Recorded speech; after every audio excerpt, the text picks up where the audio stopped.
te whātalo whātu le tunu le nei tai au fau, whamālōd whanau manuia, nei wa tātou tau no mai le tai au le nei o le stofi o le aso whao se te manu a whi luas fulu ma le lima. O le waunanga ma le tautua le nei le siufonga le lau mua o amtalia. Ai whawhonga mai le vi ingo le tua, ia o nau amtalia le tātou se te talo, e amatai fo I whasala launga le nei aso tālo whalawa.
O le a tātou te talo. O mātou waulia ni reitai au fōu lo alofa ma lo wha maoni lo mātou atua.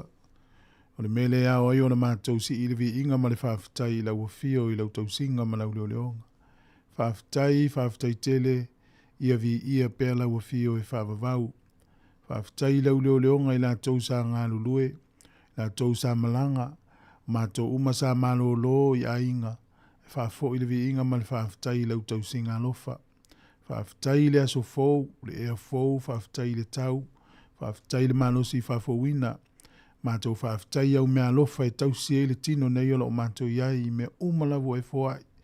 O mea ai, o tupe, o lava o vainu, vale, o ta vale, o whanua, o ngā luenga, o a onga le whanau, mātou vi ia lau fio e whaafitai tele lava.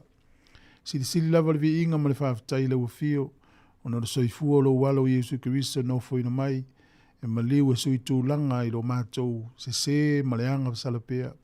Whaafitai le whaolatanga mātou whaafitai au a fionga pa ia ia awa i mātou, whaatonu, ia ma whaapoto i mātou i lau ami o tonu.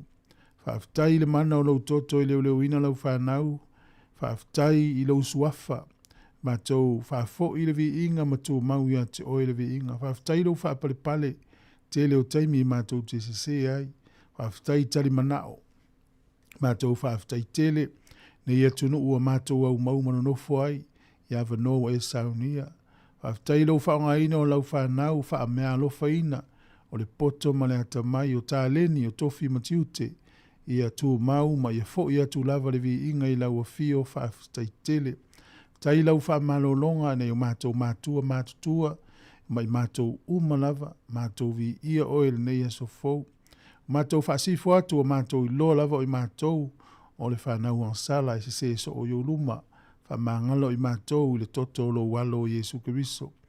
Nei tai au i tele o mātou manao, o mātou lafo e tupea lau atunu o Sāmoa, ie o ie le pule o e ua e totofi, ia i lo wanga le lei, whaatino ina o nātou whaiva matiute, mai lava i lea o le mālo, ia mataitai uma o i tangatanu uma au nanga mpisinisi, ia ilo wanga le lei ilo watunu o whamole mole. Whamanuia nei mālo ni usila o mātou whai mālo ai. Ia o ie le pule mataitai o nei tunu o whaululunga o ngā luenga ma kompani SS mai mātou o ngā lulue. E anga le lei nei mātua i a inga. Whafua lolo lātou soifua. Ia e fisoasoani ma e whamanuia ia te i lātou mawapelo lātou malosi ma aso whaupopolo lātou soifua. E anga le lei au auna. Whaafenga inga mawhaletua ngā luenga na e wala uina i lātou, whaamenuia wala tau asuina o le ipuvai o le ola mo Sāmoa ma le lanolangi, whaamenuia i o lātou whaiva matiute. E anga le lei, le au kerisiana uma i le lanolangi ta mā, whaamenuia nei misionari whai evangelia le lātou ngā luenga tālai, ma le tua i lātou uma o lo whaia ngā luenga le lei, lātou lo i le pule ma ta itai o le nei lanolangi o lo mātou iai. Ta tālo le li ia i whaamenuia lo nuu. Anga le lei nei aso ia onga le whanau o le awhenga iai. Nei wha ia onga mai la tolo o ngā lulua i le awawina o whanau ia e whamenu ia mai anga le lei. Le lei ngā luenga o le awhenga iai lo watunu i so o se ngā luenga leo lo la tau soifua mo le mātou ola i ngā luenga whita i lunga o le awala. Tonu o whalewhai ngā luenga o masini e whaonga ina o fisa ma ua unanga SS. Whamenu ia. Anga le lei lili ia si ufonga lau muamana na tautua le nei aso e whamenu ia le au whafonga. Lei mātolo o ngā lulue, te le lava mana onga le li ie, la fo i atu i lau fio. Whaatasi ma mana onga lilo i te tono o mātou loto. Ia e anga le lei mai, mātou mana tua le li ie i la tolo le whale mai. Pa i atu lo wanga le lei. Na ia inga o lo mawhatia o no le malanga le maliu male oti i lau wha mawhana whananga wha mole mole. Ia o i lava o whaia ngā luenga le lei mo istangata. Ia e anga le lei ate i la tau. O le tatalo lea ma leo lenga. E ala i le suafa o Iesu lo mātou ali i malo mātou whaola. Amene ma amene.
O le tautua le si ufonga o le laumua o lo iai fo i le langolango a le New Zealand On Air.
Valena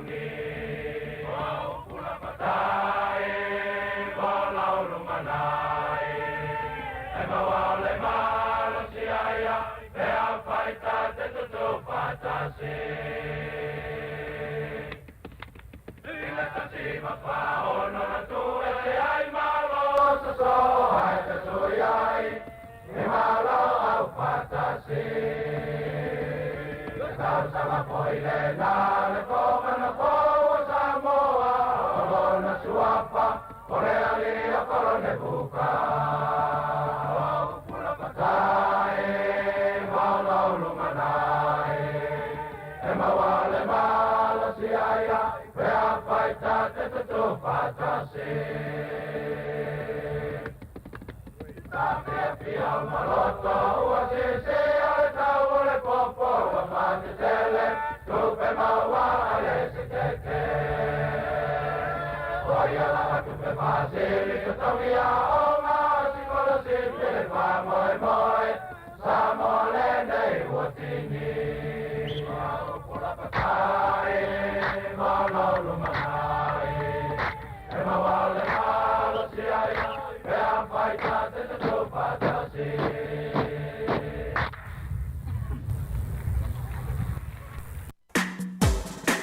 Ata o le taia, siu fofonga o le laumua, aso ngā fua i le aso wharaile. Ata o le taia.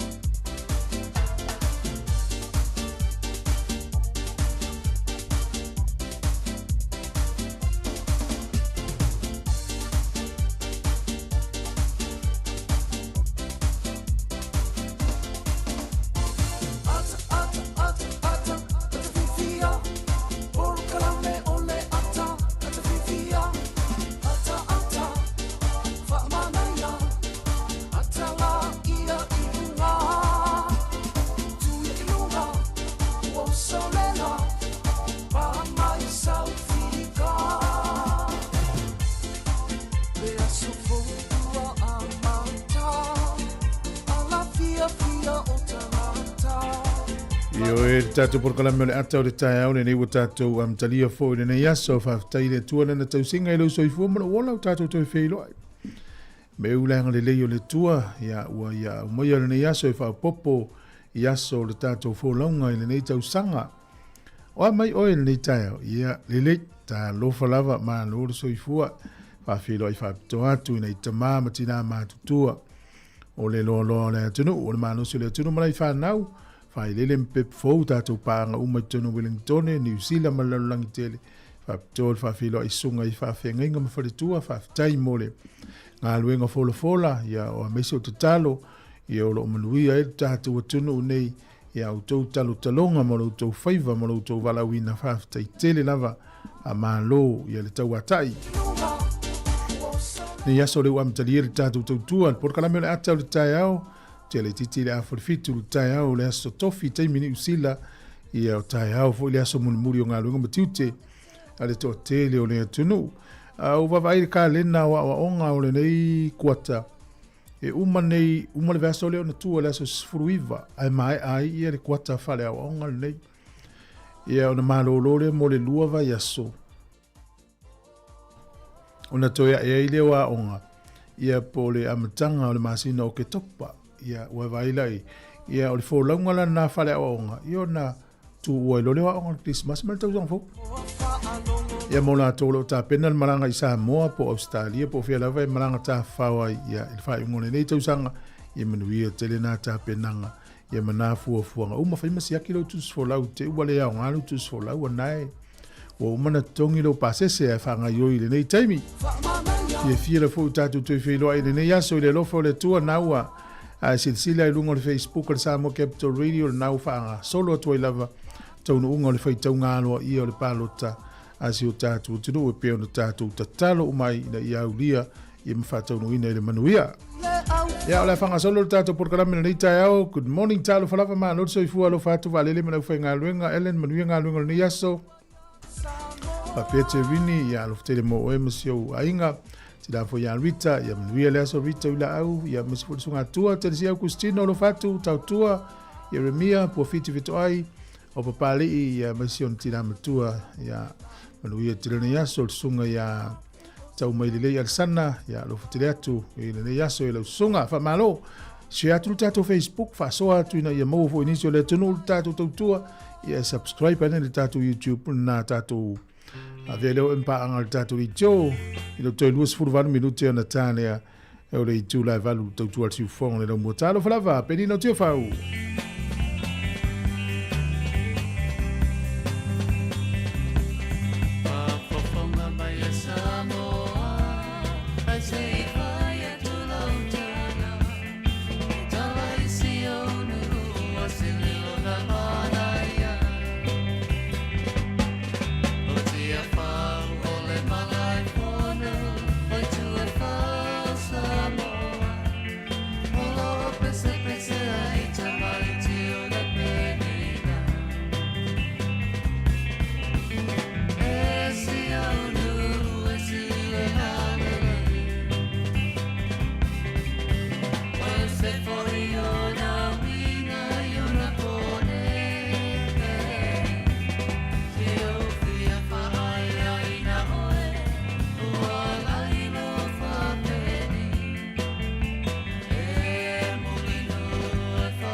E os men van fong tatou talo le tau mo le nei tai au ma le nei aso pe ona fale official vai tau Wellington le so e langi le lei le tau le so o le aso tai au le valo ia nei timu ona sto nai su ya I wingo le tau e kilia malangi le lei la o li ona va ia le matau le la langi le lei le tau le sama le son fua ona va vai le tau au gilani le so e langi le lei le tau o motu o no ia na tamai Wellington e matua langi le lei le tau wai rapa Hawke's Bay tau po mamabra pa olo le tau le so e kapiti mana wa tu mafanganui to ulu ti munga I Taranaki o le maluru le euro famawina a matamai le ono anga ilunga sfurutasi inu unei na uta unei e a mafanfana sfurutolu fa solo ilunga sfurumreiva au kilani e langi le lei le tau o le moto I saute langi le lei le tau Dunedin makarai estete I susu ya I wingo le tau I le pito ilunga le moto I saute Queenstown ma Invercargill le to ulu ti munga I le so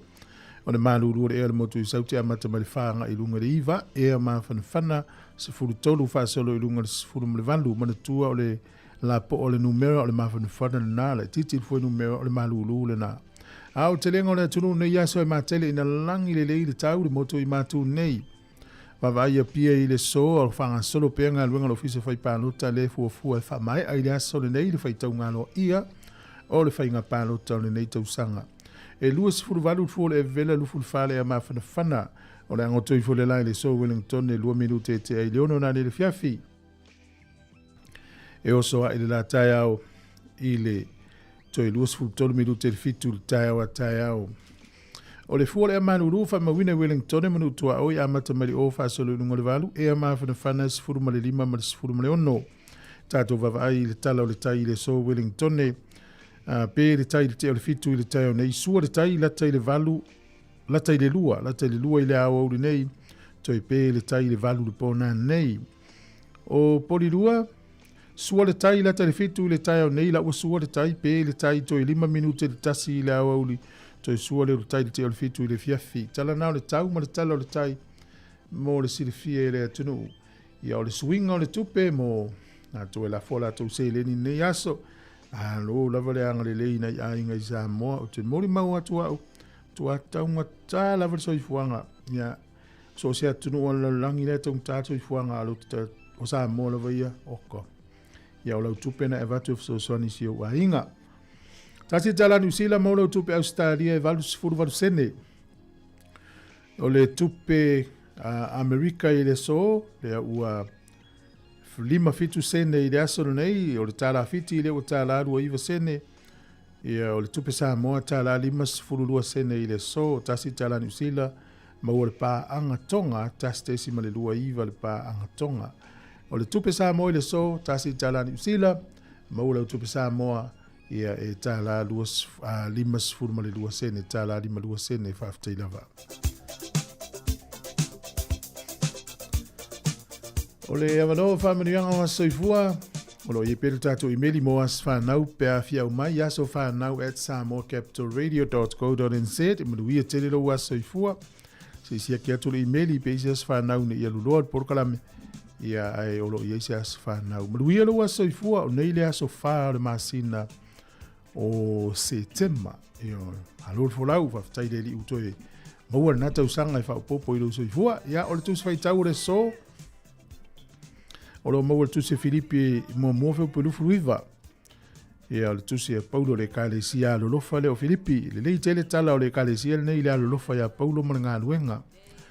Awa ua foa ina fua ina ya te outou ona o ke riso. E le na ona ia whaatua ya te ia. A ia whaati ngā ina fo i outou ona o ia. Ia o lunga atu feo pelufu le valuneta ua i le ola. Ua maua fua le ola. Ya ke riso le ala e utu lo feo pe sfuru e lufuru i vai fa tau feo pe lufuru valu a wawa fo ina fua ya te outou ona o ke riso e le na ona ia fa tu ala ya te ia a ia fa tinga ina fo outou ona uia ya ole vaenga na fai e tatou so i fo de som tatou umalava le ngata fa tu ya te ia o mo mai o mo fua i le ola ia ola fo ia tinga ina le ola o le wingo le foi tau pe o pole li amolo sa tau mo muri atu e itu ina na o le olanga fa sa tau o matu ina na le olanga manuia lo wasa i fua al pesel nei mo e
Tala fatu le tulu se mai fa fonga le vai foi le I nei tala le tala fa so pito le langi me le tupu I le sol to sanga I to sang mo vai le aso fa o se tema.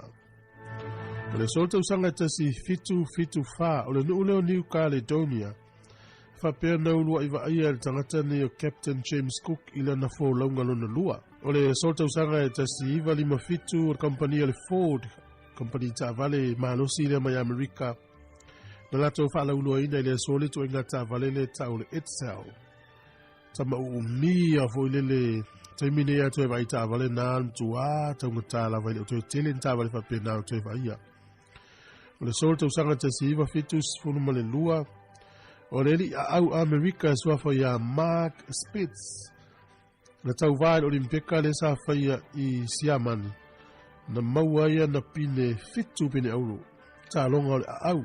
Tau sanga na te siwa fitus furuma le lua na retire I lava ma uma I lava na fia ta alo I ta alonga au fato alufu lua na tau sanga ona de liu lo leo le nei fia vea ma tangata fo ile le fati no inati fanga pita yane le imanuia o le luas furu tau sanga mulmuli ane na toe fia tau vai I le au Amerika I le olimpeka I le imanuia lon tau fai no ringa uta umai u vave tele anu fai unga o le sol tau sanga tasi iwa valu na whaavaya I el awali ine to olua o Larry Page ma Sergey Brin o tamaia mai le University Stanford University California le upenga le ta o le Google na le tele na alu su e fa mtalanga ya o wa lava me te fia maua le upenga o so ta inga na whaavaina le sol tau sanga tasi iwa valu o le ason nei le tau sanga tasi iwa fitus fun manvalu o vai tau leo te munga nuu ia initia ia mahalo losi o te munga siria male afe la tau na afia I soi fua le asone nei male siria 2 miliona I la tau le aini fale tele o le vai lo longa o le sol tau sanga lua afe male tasi na tatala ai ia le vaenga lea ia I fua le Disney Resort la tau Japani sa tatala lai le sol vaenga ta o le Tokyo Disney Sea mo tangata lau tele I le luafe ma le tasi vanga fo ile o tangata whauma wa ai le tele o ia o le sol tau sanga luafe sfulu ne usila nei na lulua ile mafu fitu testi ma le tasi le malosi I le motu I saute na motu si ai le tise ia feololo fo ina I mea whaalanga ina luafe ma le ono la toi fo ia tui ai o le sol tau sanga luafe ma le ono na maliua ile li Australia vo ilea fia lava whaiana whaalinga I meola au fia ikoroko kaila o le puenga o se ata I le sami e lilo Steve Irwin fasu fata usanga ia na la vea I le ia fo ile o le fai po le stingray ia mamaliua I le ason nei le tausanga luafe ma le ono tauta ua I o le tangata nei I le lalolangi I le fefe ma le lototoa ma se lava o meola ia ma se lava ia tamale o kaila fai tele whaalinga le lina ia o lo whaauau e lono to olua malana whanau le pisinisi le nei Australia Tatu tala na to maua le whapuponga te masani whaftai lava. Manuia whau mga nuenga le aso le tunu o te teimi le uto 10 minute le valu le uta pena mai tātou telefou vaengo telefou tala mai Sāmoa. Alo whatu sunga e Evelyn Masua malo whaftai o se whatu la wano whawina tani elu pina te vanga malo whaftai tina whalitui a mau peis. Alo whatere atu le polokalame sunga ia tau mai le alisana whaftai. Tātou paanga masani sunga sauru whaea, lo whatere atu polokalame whamenuia whiau mga lunga li aso tapsoli nima yawa, ia maisifo ia Erika, ia whapea fo ia mafo e whaftai tele lava. Ole asole nei tausanga na e tasi iwa i wavalu. Tau ta ua ia ole au nanga le ta ule Google, ia lene whaavai nisi o le awali ia sa onga Station University ia Amerika. E o fo i le au nanga le Apple. O le songa ngā o tangata na vai tau. E na mafu e na whaavai le tele o pisi nisi le o manuia ele nei ngā tupulanga o tatu ia. Au mawhawhau net company le Apple e se fo ia le amitanga o na whaavai ming. Fai a computer la wuli i el falita avale na iwan whanau me le company malosi le. Ai vai le teimine le. Ia, tatele i toi su e ni tala anga po i peni sea la wuli ina la fai el company. Ia e se tangata la ngā lulu e e se la ufai ngā luenga. Al maali ia martele o company tauta ua le lalulangi ia e le i fai ngofie lo na amata mainga. Pea na tatou tala noa i mei o awa noa. Ia e tele o pe o tele o vaenga world so i fuanga e vai se fafita auli e pea. Ia e vai fa pena ia tele o tangata lo langi a vai se me foi le fafita auli mele. Ai e se la vai le o ala na uta ua ona u faitau i tala winga tangata ne Japani. A vai tangata Japani se me ta o fafita auli ponilu i tau. Ia e fa ngai la tau le mena ta o le ava noa. Na tō te whausia i se mea fau. I rana winga a whape nā fōi wa ai a tātou. Wow. Nena e ia tangata sā mō fōi le ia o ina i meo le poto whane ona pō. A lau te whaai lois e tasi ala tō wai se me fōi le pis whawhi tau li po se lui tau whape. Mwhaine a wala i whaile mea lea. Ia o le tele e ina i tangata sā mō whape nā. Ia lea ua tau te loa ai mautu i o la tau fwoi business i la tau tāleni o ka muta, palama, whai mōli i lo whai mō meo wila wili vai inisinia tu sai vai ei tātou pe i lo puran mō leanga i mele i lo puran mele a whai ai atu tama ia tilo wapea i le au ala whai ai tu sau la wala tō mau ala wanoa i whai i se mea ia e le po i se lu tau whengai mo ele nei aso ia ua te vai ei o swafi tauli ia vai o le ava noa ma nei ele na lopo le lui mai o e lau next door neighbor ala lo tua oi volele tau lui ia na fa piere talo le li volele so soni me li fa fita uli fe ngai mo ia la fa pele li le ia do fa fita uli o le ava noa no vatia o e te alu e fa sime ai ma lau next door neighbor ne tau lui ia tu ia pe te ale fa fa tau ave fa menu ia vol na ainga Vani a tolo fa fiango de tai au te lo valele. Fitu minuti ona tale le valu tau tu al fo le moa. I say la mai lewe.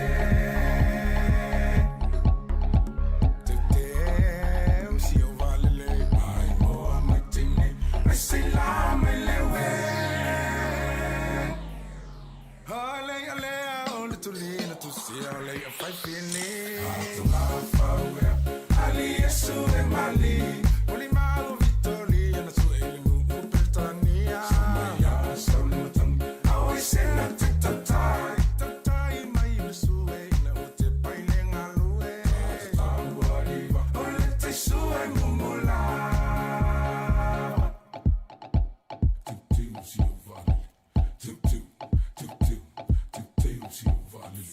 la me fayanga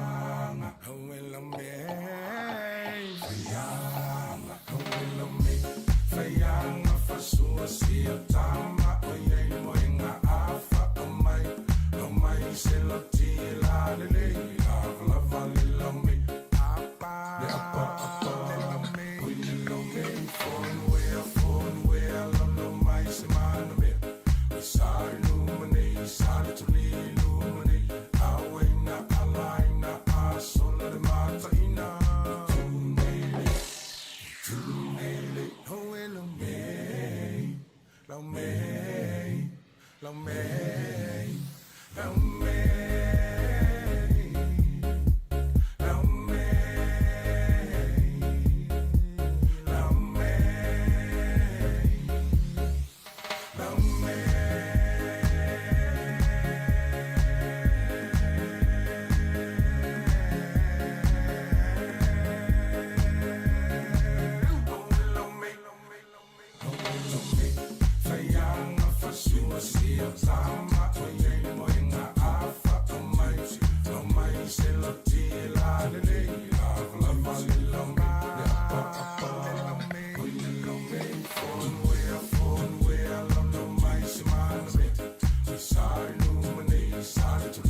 Aso tofi manui o tātua tunu u le isi whao poponga o tāna mai Sāmoa o si mai e le whaafonga. O toi lima i tū malolo te toi le whaitu wina ma le wha moe moe o le ofisa o le komisio whinga pālota e wha mai aina le so lona whaitu ngalo ia. Ai ua manino le whase fulmaleo no i tū malo o mai e le whaitu wina aloa ia ma ua wha mautu wina ai le pale mai o le wha atua tue le tu Sāmoa o tase e ta ita ia le atunu umo le isi lima tu sanga e le lua se fulmale valu i tū malo ua manu malo ai se fulmale tolu i tū malo mo le HRPP lua mo le Sāmoa u poto ma le tolu mai sui tututo tase. Mai i le lua se fulmale valu i tū malo ua mai a ona whaita wina wai loa ai le lima afe se lau valu se fulmale lua o le mamalu le atunu ua mai ona restala ai le i whaati noa le lātou pālota. Mō whale ata mua lava lātou wia, e lima afe se lau walu se fulmale lua lana lola pālota po i lātou na restala mō le i tū mālo. Ai wha afe fitu se lau lua se fulmale fitu i lātou na whaati no le pālota, o le wha se lau ono se fulu e le i pālota. Mai ua manino fo i le limo tamaita i le ua mānu mālo mai o lātou i tū mālo, e au fia i le fionga le sao whaapito, fia mena o mi mata awha ma le pātia le Sāmoa ua poto, le fionga e au tima le avai mai le tu malo whale a lupo, o le pātia le HRPP. Le fionga mulipola na Rosa Ale Mōlio, mai le tu malo palauri numera tasi i le pātia le fast, o seve te i fui mono mai le tu malo safa te tasi i le pātia le fast, ma le fionga whamasanga leo ne mati wa ili masame o le tūmaloa ana lofi numer 4 mai i le pātia le fast pe on sil fia le whaalili wino le se 40% ina ua mai a le whaai unga mai i le whaamsinonga ina ua mai a le pālota le lua whelua se fulmalitasi na whaatu langa mai ai le ono tamaitai i le pāle mene. O lo tadi maloli Universite a wao Sāmoa i le papa i ngala e le whanatanga lo na fase fulmariva a le Societe le PCC po le Pacific Circle Consortiums ma ua rātou tau a aoi nai fo e mase whae longa whaapitoa mai le whaalapu pitonga e amana i ai le sao se tasi mai i le Pasifika e ala ini suinga le lei mani matati a wei au sia e ni tūlanga tau ia o onga o le susunga le profesa ia o polu lumawa ai o ia fo i o se whaafea ngainga ma o le tau auina i ai o lea wha ai lunga, na sau no ai le te fono le PCC, e le loloto le tūlanga wo o i eilana tō whawhita lai, a le nei fo i tamali o le atunu. E ala le ilona tali tununga, e le vesota inga po le whaonga ina mai o le tō mai tau ianga i whanua, e a vea mafofo i nisi o lu i tau wā a fia i le Pasifika malero langi. Na sau no fo i le te fono le PCC, e le mawalunga wo o i ele tau mawhai ngā sasunga le whai whi au. Ona o le tau sanga le nei, na mawhai ai lalo o lana ta ita inga, ona suia le kolisi whai whi au le Pasifika e a Verma Universite. O le whai e atu o le se whai longa tāua i le tamari o le atunu. Na whaatino i lava a o whātau teia, le whonatanga le nei o lo usuia mai i Sāmoa, o lo tari Māloi Universite i papai ngala. E se reporti la te mai le ofisa o numera whaamawina le atunu. Wa whaelo ai le ono tesi ma le 50% wa palasi ai tā lafo le atunu. Mai le tala whaatatau o tō le tupe lua whelua whanua whelua se fulma le 5. Pe a whatu sātu i le tausanga lua whelua se fulma le tolu a ngai le lua whelua se fulma le 4. O le tā lafo sa mone whaamawina lua whelua se fulma le tolu lua whelua se fulma le 4. E valu se lau se fulma le 5 miliona tā la. Ai wa palasi mai i le tala o le tupe lua whelua se fulma le 4 lua whelua se fulma le 5. E le fitu se lau tesi ma le onu se 4 miliona tā la. Pei tai o lo whaamawina fo i le reporti o numera whaamawina e ui wa palasi le e tā la fo le atunu. E whaisi mau o lunga o le numera o tupe whaalu. Le na si tia le 5% pe tusa leo le valu se lau iwa se futbale fitu tesi ma le tasi miliona tā la. Mai o le tele o le tupe alu olo o iai i le vae ngā tupe, O le tupe tutoki atu le i tangata whainga ruenga le malo. A to ai mawhisoa soani tau tupe, o loo tui nā tu isi o nai tu tino. O le tupe sa no mai e Sāmoa le tau sanga wha a le tupe ua mawai, e se lau ono se fulmalefitu te si malefitu miliona tā la, e na toi wha i titia e le fast fulmalefate si male tolu pasene. Ai o le tupe maua le atunu le tau sanga wha a le tupe lua o lua wha, lua o lua lima, e tasi te si male iwa miliona tā la. Ai o lo tu ma foi o na maua lunga ai tā lafu wha avao maloa le atunu e le fase lau lua se fulmale lima te si male valu miliona tā la. Au le tā lafu na malo Sāmoa le atunu o seina, e lua se lau tolu se fulmale tolu te si male iwa miliona tā la. O tala fawia mai Sāmoa, whamalia le tui fuafuango le ne yaso whengai mal tātu utunu, whasai foia.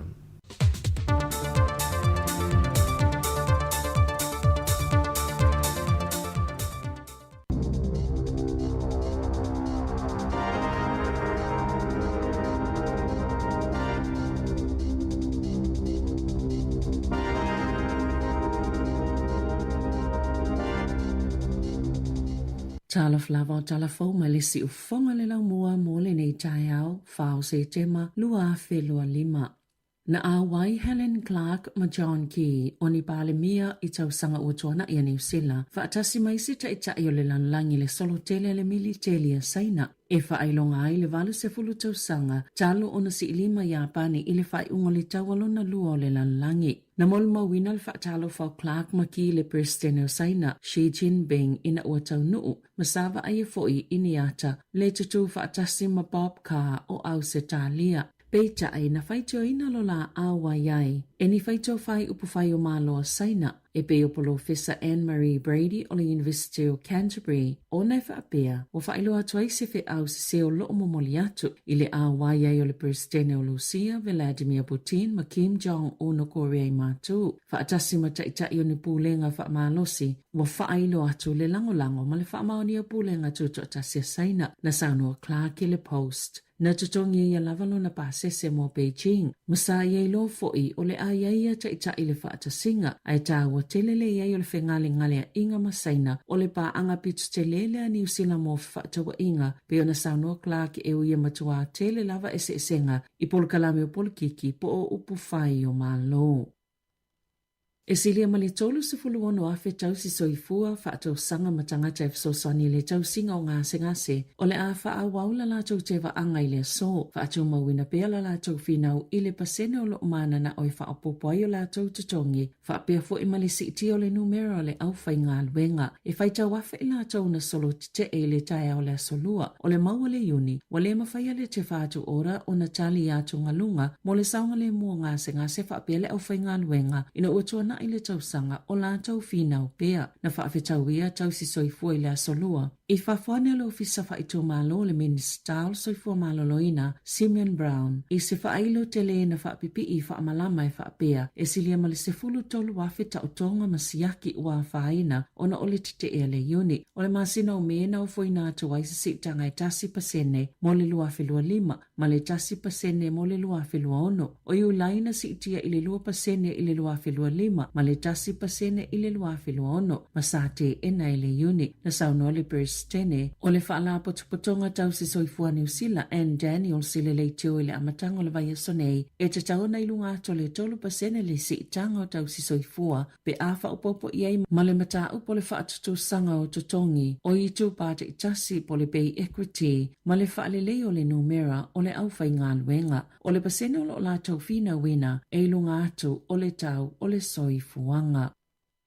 Sa whaato e sel soifua maloloina ni sile le iuni a tau si soifua ina ua maua le ofiso sulfa inga o le musol soifua maloloina e tatala atu whamatalanga i winga ili le lava o le awhainga luenga o se ngā ioinga sa le whaavaya o ia whaamaumaunga ua ato le tau sanga talo na tatala atu i lalo le to la fono o le Official Information Act mana whaailo ai e sile atu ma le afa o sifi uma lava a tau si soifua i le au whaatase ma le silia ma le tasi o vai tolu o sifi i le afiafi i le vai Januari ma November le tausanga talwai, sa le la vai au whainga luenga na maua fo i ele whaululunga le ofiso sulfa inga John Allen e le tala fia ngai le whaatuai ma le musa tu ina atu whaamatalanga o na o mafua anga ia na whaelo atu le soifua maloloina. Le whaapea nā leo na whaia le atu langa i se tusina tu ina atu le whaalapotopotonga o tau si soifua New Zealand. Na whaatu e se le pule au onanga le malo i le soifua maloloina pe a whai na matua le fia le whaalapotopotonga i le whaatuai ma le mumusa tu ina atu whaamatalanga.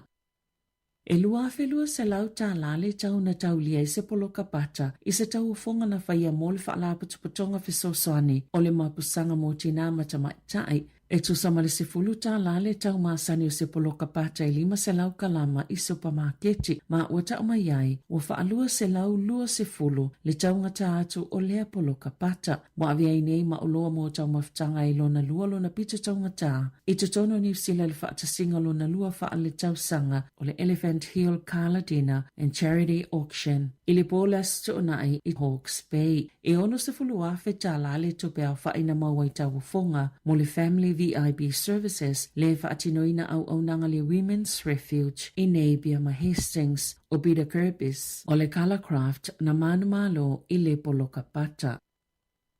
Na whaalia se pule le whaleoloa le Japan Mart i Lower Hutt o matua whai na lava o na langona o na o le whasinga o ia ni tupulanga teine la iti. O lo so eina leo le mata aupo mai fia mauni whaamatalanga mai se tangata o sila fia pena mo le mawina leo sfainga o le tala le tamaita eleana whaia iai whainga wha o 5 i to whani teine na ulu whale atu i tutonu le whaleoloa i las to nai i High Street i Lower Hutt be i le vao le ta ise fulu 5 ma le ta ise fulu walu tau sanga le mātutua na tau aianga i lalo i le isi to atolu o loa mai whata o le whaleoloa na ia whaatonuina ina ia o ese vave i fafo ma muli atu lava iai lea nei ulava ina whao o 5 iai ia teneiti wa umana tala noa iai leo le tamaita ina whaina lea na avele whale mai mo tonga fitinga maolo o whaawau pe iai a lātou suesuenga.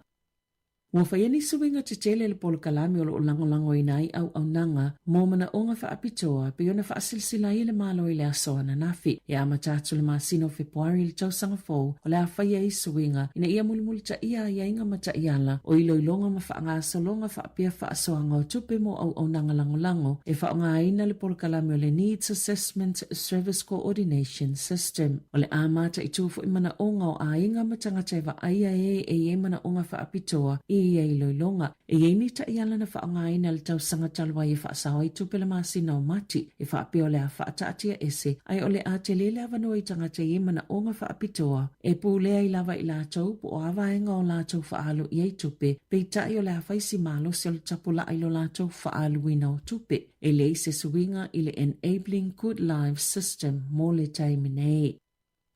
Wala ta ina whaisa malilienga po se ioenga ma le company whauwaae whauina ni waafou a wawhewa inga i le Cook's Trades po le vao le motu i mātu whaapea masaute. Na sainia se tu se le Ferry Holdings le company na whaatuhina le malo e whaatau mai a waa ma se company whauwaae tasi. Ai le otoi mamao e a mataloa na whaatalanoa mo le vaenga muli o lea fuafuanga. E whailoa le kampani o le awhauina wa afau pe asainia le koni karate whaiu. Pe ta ina saunua le minister wa wasamana i Winston Peters. Wa uma ona iyo e se tau e whaatua mau. Manisi tuutuunga ai ia whaamai a ile luafi luaiva o wa afau ia ua fuafuaina e ta ilua se lau mita le umi e ave i pasese whaapea ta avale loli ma ta avale o no fuaafi. E ta alonga.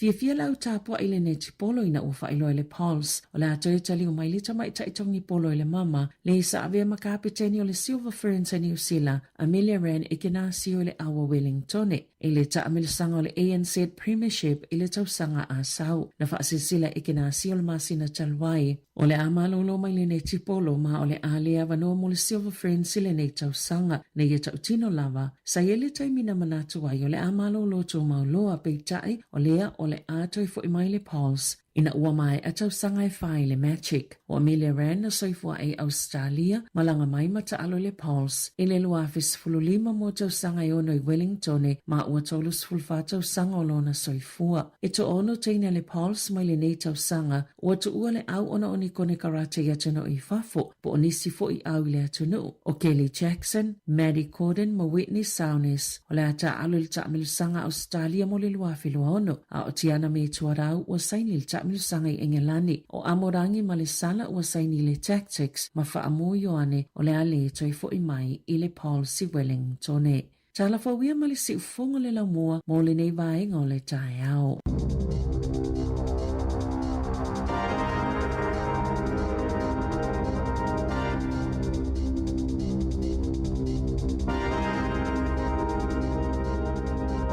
O le nao whaafonga le tātou atunuu, le whaapopong o tātou talafau, a mātou le nei tai au, e pe ona tāpenina e Sabrina Kasiano, matala mai Sāmoa, tuna mai le sunga e a tāse e Salem. Se am te whaafonga le tūlai iwa le tau nei, ma le tūlai se fulu ma le lua.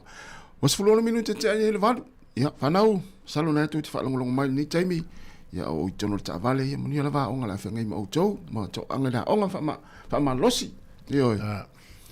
O le whamaai al pentala, pe o le tala tātou whaalongo ia se o tātou lait, se whamaai al pentala. Nā, tōnua. Ia. Waso fo ia I leo langa onga, fo ile nen tātou mai e. E whawhi en fia tamatu o tātou. Pe ila a le toia onga la ul wane solo tau lea. E na nau ale o lesi inisi o tātou he. Amu ia lau tamana le lau a... Whatau lea. Lau whatau lea. Ia na tala noa, soli. Ma tolu le vaso nente nei na onga. Ia. Al vaso nei le fatau le ai. Ala wane ma tau le avole le la son fuale nu. Ala e mo avole le pe. Ia pe ia le ila la ua tamu matua la ua lu. Sa ole le. Ia ai te ua lua tau sanga mulian. Tua sala mo. Sala mo ile ari tu. O va ve telenta le. Ia le mena le o tau tamaiti o le onga. Ia. E wete nau ile. Taulia. Ia, wawi fi whainga luenga ma no fol fale ma ta whao. Se te fiu e ta whao pia umalele a onga manuia. Ia wha malosi. Wao o mea uma leo langa lo watal tonu ngana wa. O mea uma e mauale sona I mea uma leo langa. Ia, o le mea se u te whaia, mauale sona o e tasi. O le sasi, o se mea o sasi e ia, mauale sona o e. O mea umala tau tu wawa ai e. Mauale sona ta ua. Pefo le... Wa to nei tai au I saula ta vale a. Wa I lo watel tonunga me lo ta vale kometi. E tauna tu le parking le pi vo le kia tauna tu I le park. Ya le mele la se ta vale lo ta le fai to. O le nau nga wenga a. Ela o so mai fa fo la mi no ta vale. Ya o le sona le te mauai. O le ale nau nga wenga. O si ta I per tu la fono me ta vale. Tu le lei pakal ta vale. Ta per ki al mele o la ta vale. Ya o le paka o ya me ki. Tu se ula vele nau ale una. Ona wole le winga la tala mo la le sona. E ona wole tupu ilo se me mo le tupu. Ai pe ona vai atu la mo te mua. Ia o fole lo tau o sau ya o fole o fila ta vale. Lale tu se tau na lua paka le masani ta mo ta paka. Lua ta vale e lua ta o sau wa kava toa le sipito la ta vale ia le sipaka le piccolo yo. Va pe sole. Io ta tale tau no sau. Le ala na tala fito ana tau ta mo e mai e longo te ati o. Te fa paka vale. Lo paka toa lo ta vale I paka e tolu ta to ofisa. Le peo mena pa ele ta u no le.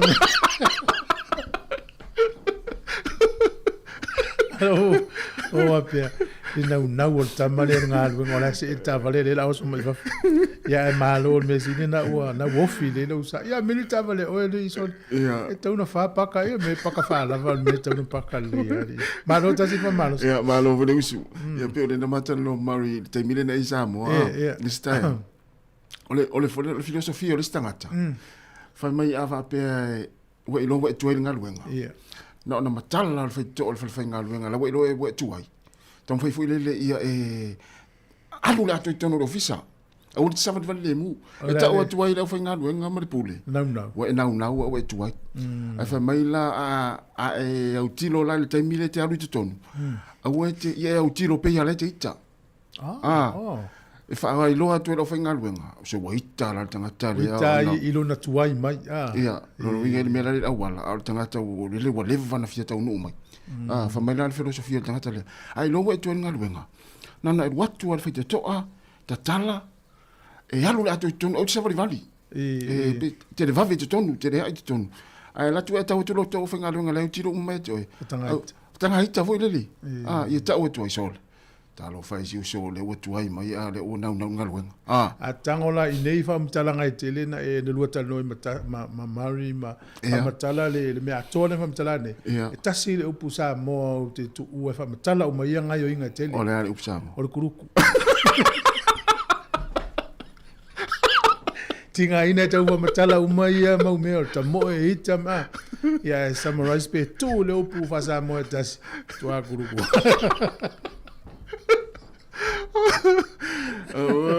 Ia malo asa more vanita yao. Tai au ne la stofi la sfal tato fo longa le masina o se tema. O lena ta ua nei savelina I tato telefo. No va tele lo pena mata ni usan nafi. I le ale. Ni usila TV wana nafi le fiafi. Le aira. Na sawa ya nafi ni usila fiafi. Fa linga le mano saina. Oh. Ava tu la I John Key ma Helen Clark. Ia o le ta yo Lucia ta yo North Korea, Kim Jong-un. Ia o le winga o tangata umane e nana wala ulia e saina. Ia lefa me Helen Clark na tongi a yelon pases. Ia e vaila I le whaalinga tas. Whaalinga o le military, o le Air Force o waalele o yo tane tau oka. E le ilas whaalinga manuao wa ele o ilo atu de sami. Ala o ila. Fia se fupe fia se la umalo falolongia. E fai e faalinga saina. Ai te ilola o le talala na mai shing o le Palestinian saina. Tu safa mai o le faamana tunga o le valus fultau sanga o tauna uma le taua lona lua lalang. E vai ne le taua lona lua lalang. Pe ilo watal tonunga nawa o tele tanga aturu na tau. E pe au tu ya Amerika ma Japani. Ona o le fata ulunga ya Amerika o pomu ya Japan. Na sili ma Japan I le aso sfulima o kuso o tausanga tasiva whalima. E olo le aso lua o se tema tasiva whalima. O Amerika ma Japani na sainia le whea ngainga e umai taua. O le whea ngainga na saingi nunga le vaale o le USS Missouri. Na whai nai Tokyo I le aso lua se tema tasiva whalima. A tu ala se situ. Pe o whaalinga lea sa tau na whaali e iloa ia mea tau ma malos whawhawhita o Amerika. A le whaali e saina no na malos whawhawhita. O le tau mai e, tu sa o le tau whamatau voi lea saina ia tunu sifo. Ia, raisi alvaanga le NATO, ia luato I Amerika. Tau lia le whaiama whaifono la wali ia. Wa pea saina ia la tau mata mai lea iau whaalinga e le whaiata. Ka tūla o tangata tau a saina. O no wha mo mawhau pea. I mawhau o tangata nei ta o malo langi so na whau nei mea tau ma ko leni tangata o vita. Ma tangata o le Navy ma le Air Force. O whea sa na whai ai, o aile e whata tau ia mea whapea. Ava ai mea tau ma loketi, o aile e fuafua ia mene. O le fuafua I tangata. Ia ma maisi atunu. Ai po a whea fu ila whaataunu o ia. O a whea e whaataunu, wha ngai. Ia na tātou whiola mai atu louni nei tai au. Ia o tālaia na amai. Ia e mesi atu nuti tele langi. O mea tau ma au penga malolosi. Ia leu tātou mātua ne ama tan tātou toe ina. Ia nisi o ala e whaua. Ala e whaua. O le lopa a whaila ua valus fultau sangata na umare tau mo lona lua lalangi. Valus fultau sangata. E le ito ini tau a fo ile lalangi na o tau a la tau. Po le whaputunga la mea tau nei. E wale mea leu mauti noa. E whaatau atu isi atu no o mea tau. Ia, oina I loa le lopo o I le tau le alusia ma Ukraine le whai ei trials po whaatita ingo mea tau. Ia whau I ko le mātū. Ma le whau I saina whapea. Ia le ua fia se lau e hausi o whaaputu o I 20 miliona mea ia. Se I lau atu na whaatita. Ia, le lau o la le mawhau meo drones. Mo se e mu. Whelele ia se e mu. Ia tau e le te intangata. Whaatutonu atu I. E rei ngā ole whai whate te inga lauri. A sawa lauri la ia tai o atu nuu le whaaringa le. Tele I loa pēna lauri. Pau ale mena ma nino e la tawa atu I le ata tele na I lunga o atu tū mai lunga le whata o le tai ia. Tu mai John Key ma Helen Clark. Iyo. A ia I loa vanga na ia laua ai atu ala langi ia oni usila la tu ma. E ui ele whainga malo le national ma le leipa. A lau tu ma le vanga na I lunga ia. Oh. Vai na walu tato mamao sai na le walu tato palemia. Le sa fa le fono fo le sumo fa me le fta uli te mile le fono le sa le fono. E va swing la langi tato ye. Ya na tato ye o le ala va tato o la ni la langi e se mele tau pule. E tu no man losi va va ia la to mertau fa tai. Ya le la langi lo tato ne ya ma wa fia porque la me la tato tao yo happy ata to. Ya sa le ya na fa ma tu pe wale na ma fu i telefone na me sa lina. Ya solo te ata si mai tau soifua. Fialia. Nei. Oh yes. Ya te u fa tu ai se apoi me na to ina mal o matu nei as. Ya ono tu lang fa pena. Ya wa solo te lo ya tau soifua. Ya e fa ale to no i fo i ma una nga fo mai. Mo. Wa pe tau soifua ya so ani i fo mai fa tino ino o tautonga. Ya moni le ya. Alo fa tele atu ya wa una se tato tunu lo nga lu ai me se wa onga fa nau ta po inga ya inga. La to malanga ya manisi o lo fiangai ma lui tau soifuang. Alo fa tele atu por grave. Ya na tata tu pese ya ole ingola o pese ole tolu tawaso. Ma inga le api o fanga.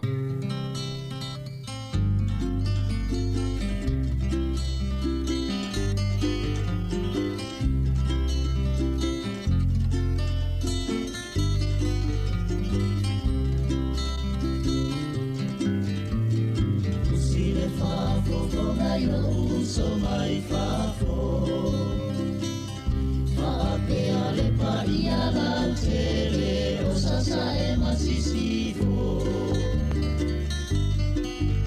A e fia mawaina o se fale talimano Ia e malanga sa o mai no alamana inganga fo Io fa malieina io loto Io inga fa Sāmoa ma tu fa ne io na po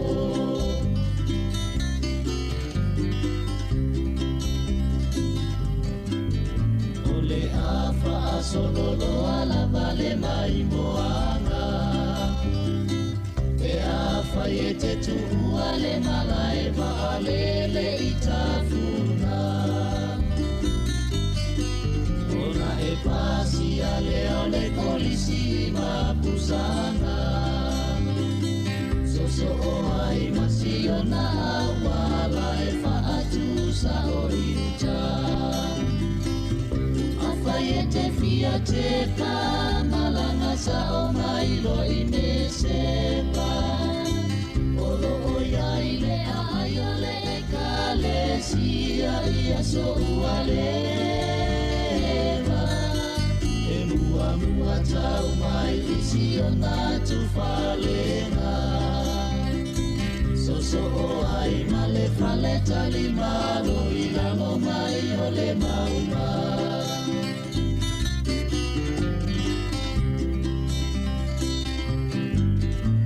Ole mai nga uasilia tu le manaia Taio fo ile atu e umo kama atala nilo na vasa Ile lau fanua mana ya male lau mama Masio na fausanga e fonga fale bua fata fafa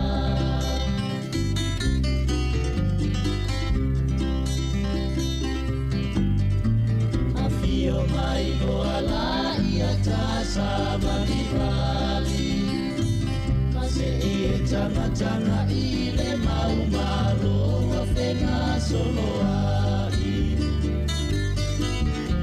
E ano toane ole la ilo na tau afiafi Masio na e analuru E ani na yole na tati Fiate ka malanga sa o mai lo ingesepa Olo o yaile a ayale ka le sia ia so ualeva E mua tau mai isi o na tu falenga So o ai male fale tale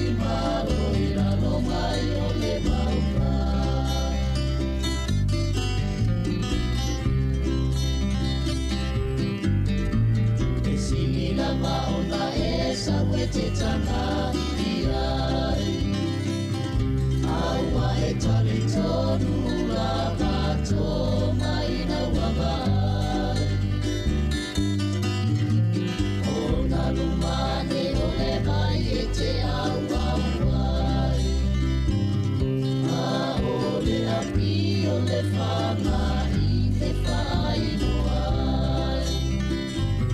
Ia whawheso o ta i nei lo le whale tua o rupi tuia. Awa o te mana tua ina o le tala i a tona. Awa le inga lo le whawhine o se e pa. Te i e whaapea muli muli ua sili sili o ta ita.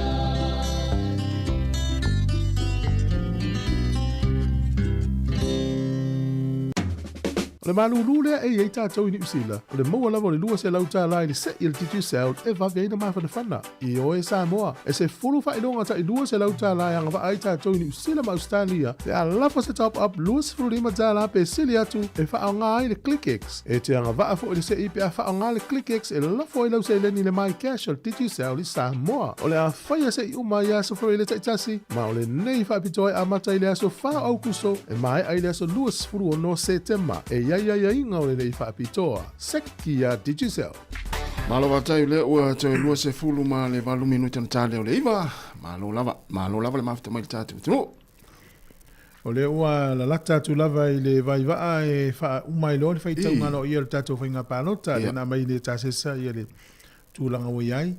Ia a fua i whainu mera i e mai tau atu i le wailungo le tātou Facebook. Ale si ufonga la mua. Ua luas fulu valu sui o le whātou tua i le tua Sāmoa Putasi. Se fulu tolu sui o le wangwha upwhai pui pui ai a tau tangata. E lua sui o le Sāmoa Potopoto. E tolu sui tūto tasi. Ma tua nei fui numero lo whawai tu malo e fast fulu ono le ua mai au na whaitau alo ia. Toi lima i e tu malo ia toi i ona i loa i lo lea pe fia atoa lea o whai. Ia ona mauti no i lo lea o fai pule ua manu malo. Ia ma vanga whai iai ma lea whai sui. Wai lufuru ono a sui le iai. La tau te whausi ai se malo. Awa ia tū lai le lufuru valu le ui sui al fast. E whoringa mai lai le mana o mien sui whau popoe. E whausi ai se malo so fatasi. Mana tual pai inga leo maia. Na o mai ei sui, ia lena sui pale mi ai, ia le fionga tuala. Pe o ia le sui na lena saulo i ato e lorfu numero lena fai el malo le maia. Ia, ka tu talia la le asol ne e utei loa e peo na mai e mai a le fai taunga. Ia utei loa e se foi la ngono nei soi fuanga misi anga luenga nei o le fai pule o le minsta pale mia e fa lango uma i palota tangata. A tato mai tau nei la i tala o le palota le na mai nei telefon. Le tele o tangata le stala ai le palota. Ai ana palota. I lopo la toe malo ai le sui le ua fai ina. Ai fuala i le tu malo le na le tasi a le palau li lua. Tasi a palau li lua le. E tasi a le palota na fai ina i le sui. Au vai foi le si o le tele o fai ngā palota va la lata. Alona mi ngā o nei la sui e le i palota. Ava pe e luas fulu i e vai le siri maltulua. Ai fast fulu sui tangata le stala i le i palota. Io tangata na lo pe malo, tangata le lona lua. Pe tala atili e le va pea. O le asfale le fai taunga, foi le alo ia, le ana tula i mai ia, pe lima e pe le fa ia, tu malo le va la lata ia. Ai o mai fai taunga alo ia. Ia, o la e, se vangana pe tasi a le tu malo le ana toi sui. Sui fai unga. Ia o le telo i tu malo le unga la le sa ia. E le si tu malo na uma le fai taunga na le lua e palota le si sui. Le na lua na palota. No manatu le va pe. Ava pe o le sui le nalu a i le palota. To tele so na wa inga i lon tu lua mana na fana. Wenga na uia na palota. Mana na fai lo tus. E tele atu fale palota na i lo la fai o palota. Wenga e oi lon to lua ma sian fana wele palota. E lo tuka me vole le la usa fa lo me le ainga ya lu pa lo tala fa tu le ainga le ma lo lo ya fa lo me fa ya lu la ma wa o le sol pa lo le mo le ya esa me vole na o ta penal fa mo fa peta si ya le fa lo le ainga le ainga au te lo ai uia e tau le ba o te fisi lo te lo fa pe to se la le ainga io e uma le se fa tu yes la ngai fu le tau tua ai lo le lo tau tua le fisi ngia e tu se fa tu le ainga ma io e le uma te lo fisi ma io e alu ai ma wala le sol pa to se la le ainga so e ono fa pa lo ta lima pa e te le tu fa pa lo te le fa yo pa ya le la wa uta tu lo ne il ta o sao tangata le faile na pa lo ciao e vai le tu malo le to tele ya le na me fate te ingo fale ta mo tele o tangata pa lo le tu malo le al va va la lata va la lata o tasi du mar tolu tau va tolu ya le umane fa se la umon tupu tangata le pa lo le winga na pa lo tangata nei it is winga ya tonu pe sili ma mau tasi ya pe sili tu lua pe sili tu tolu pora me one pa lo tangata la umon le stala Pole te lo pe inisi o malanga mai inisi po nisi po fetau le aso le fai fala vela ve mal fai nga palo te ole ava no mo ole se nga foi la mene yo tofi fai pule mo meio nga luenga filie tanga palo ta wale pe le foi lo mal fai nga palo ta pule nga poli lua ma pule nga no New Zealand e vai le mawa e ole tulanga e tu ye ile tanga al fasili fa fena o tangata le o na on ma fu mai no pa lo tangata pe fu to finga le PlayStation America ele tele lo paesi si to finga i lunga to PlayStation America la lang ya to ele yo o Trump yo fa pena apply ma interview la vano la na o yo pa lo tangata fili e tangata al finga tai o mele o lo ya isto finga mo lunga ai te ua afa ina pa lo ta le to ya o le tele yo swinga ta te alofa foi nei tangata ia sa ia to finga ia wole o to ia ia ne ia ve se ai fa alo ngia o la to ia mai to finga nei ia fa malo io pau o le na turo nga luenga nei o porkiki io o le sona le o mo mai fa nga palo ta le ta tu Sāmoa pe fa pe le la fialu le palo ta le lo fa to se fu o ta una amata ni la ta penanga e sa o awone tu fa mo tau sang muli sa o e lua fe iva tu tai mene o le alu li tu malo ia na alu e fai nga lua le no alu amata tu ava peo alu fa mau popo me fai le no mo le kale sia ia me uma fai ma tau la mua me fai ma ia le no mo le tu malo la te e ia o le tu malo tai mi uma ai vai nei la tasi pe tangwa se si o tatu e uli ili uma tala ngo tangata ia malo mai tu malo e i tangata nei tonu na e no nofo mau e tonu nu na ola e tonu nu manofo na manu malo mai ala tau le lato tau tua i tonu le nu e ui e fa tu lo la utala la fa tu te fa pe fa ilonga lanu pe va i maulanu e ui e le ini o la tu to mai a oina e le ini o la tu to mai a oina au le tau tua le nu male kalesia male va ai li tu malo ya so maso na manu malo mai ala tonu alo inga esa oi o fa tali tau sanga muli po na masina la tel balot alo tai mine anu i tono no pe afia ngalue pe afia fai pula ia pe ono ta o le songa fu ma so le ta noi au fa pelo fa ina ya oe ia la tua fa fu ia manuia la u le sili mata sanga le la mo o parmene ale la u ta po ia tu malo wa ni me te mana o mia ia lo to mai fa office city ia ai man tu o le la pa wale avano fole le te mana tu mai te o tango te tu miliona le poloket o va to le ia fa tai mo va mia i te le tau fa manuia mai o le vano manuia o vai le to ia fa pule fa pe tu le tata vano lo ai te le malo le ai o mo mia lo sto mai fa tau ba inu ia no Avia paso mal palota vili mai o fa to lo lima no fa tasi. Ala mai tatu tal no fa o tatu tal el palota. Ia o le lava ia Sāmoa le nganga o palota ni Jamie. Ya tatu tal ia le whai unga. Ia e pe ona iei isi tu malo leo mai. Mana ia. O la tau foi leo manu malo, ia manuia o tau alfaiva. Io. Ia mo la tau leo o le manuia, ia tau tau faiva. Lesi. Singa lue lo taimi nei. Sa o le le ia. Ala sa uva ai hau voi. O te ono halu palo tan matu tu malo ile. Lua fe tolu se fu. Le sa o eva ai lau. Fa fa yanga sa ile ta ua maftanga fa. Mai le fu tau sanga. I la uva ai mamao wa e se la uva ai taimi nei se la uva ai mamao o te le mana o te anu. Ai sea. Ta te vai ata i te tu pele tu malo. La le ngala ta. Ia, ta te alofa foi te le tu malo wa fuale. Te le o folanga fe ne mang fa fai. Ia. O le mele tu pele o se me Ia. O le ia le ta te lo il mele i. E se ta te lo.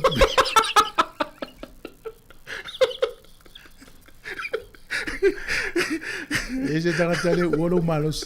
A pio le winga na ta ia na vai ma ala ta vai la ta i ala ta maftanga i o winga fa ali o la usavali o la tu o la usa novo o te mine nei a tu tu love todos fu o ma o te o te mine sa ta na ia lu o ia na la ta la vai ma ele ono tu lang tau se le o pi se ta ta vai ia lo malos ia e fengta e pure sea no urkat o ta mai urkat ele lo pinna Tavane o sole. Ia, awal tadi eta to e man tura sa tamara sa nei. Le la ta to pisal palo ta li fa ngalo tua so ni tamari. Tina, se vi fa li ta to. Ele o se me tawil me le la sa tamara pure tas fo wetina. Se vai fo wetina, se vi fa li se fa pale ni me ta to me. Ele va pe sa tamara e vari o to. Ia, ai malo. Ia la talta tu pese, vai fo ni taimi. Malo.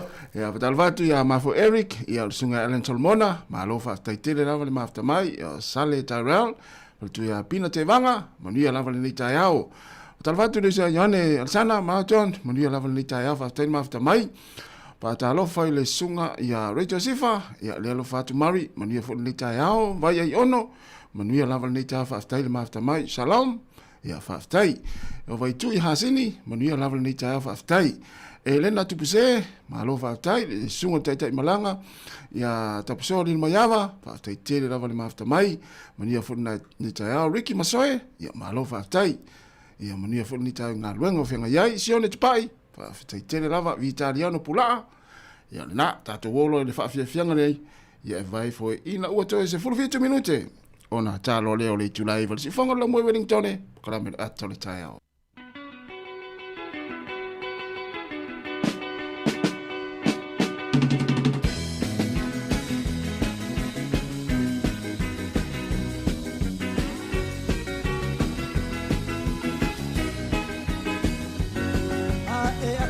Mai ba e siva mai Lue o mai lulu siva mai Lue o mai ta mai Ata mai Ata mai Ata mai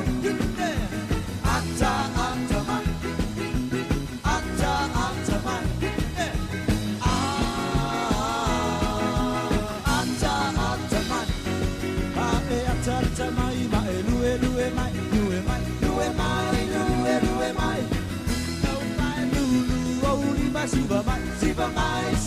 Siva mai, pusi lau panga mai tango pa ata mai. Ata mai,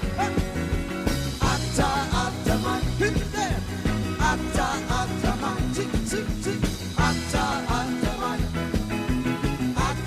ata mai.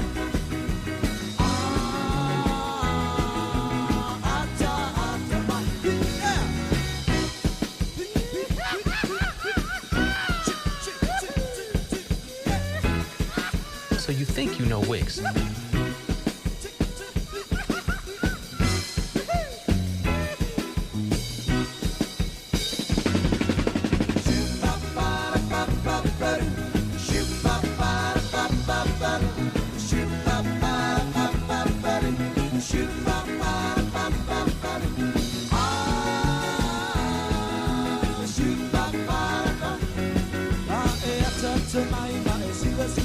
Siva mai,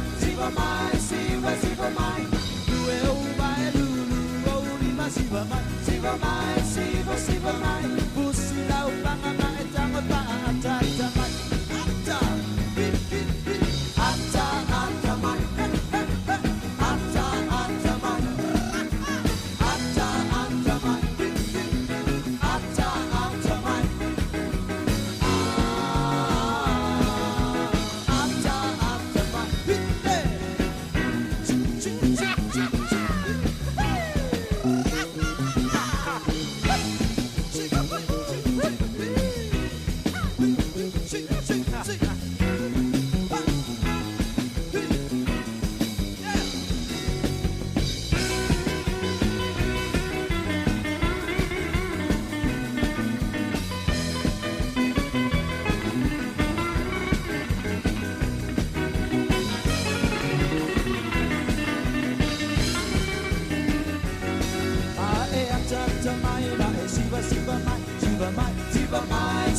Siva mai, lue o vai lulu o lima siva mai, siva mai, pusi lau langa mai tango ta ata mai, ata, ata ata mai, ata ata mai, ata ata mai, ata ata mai.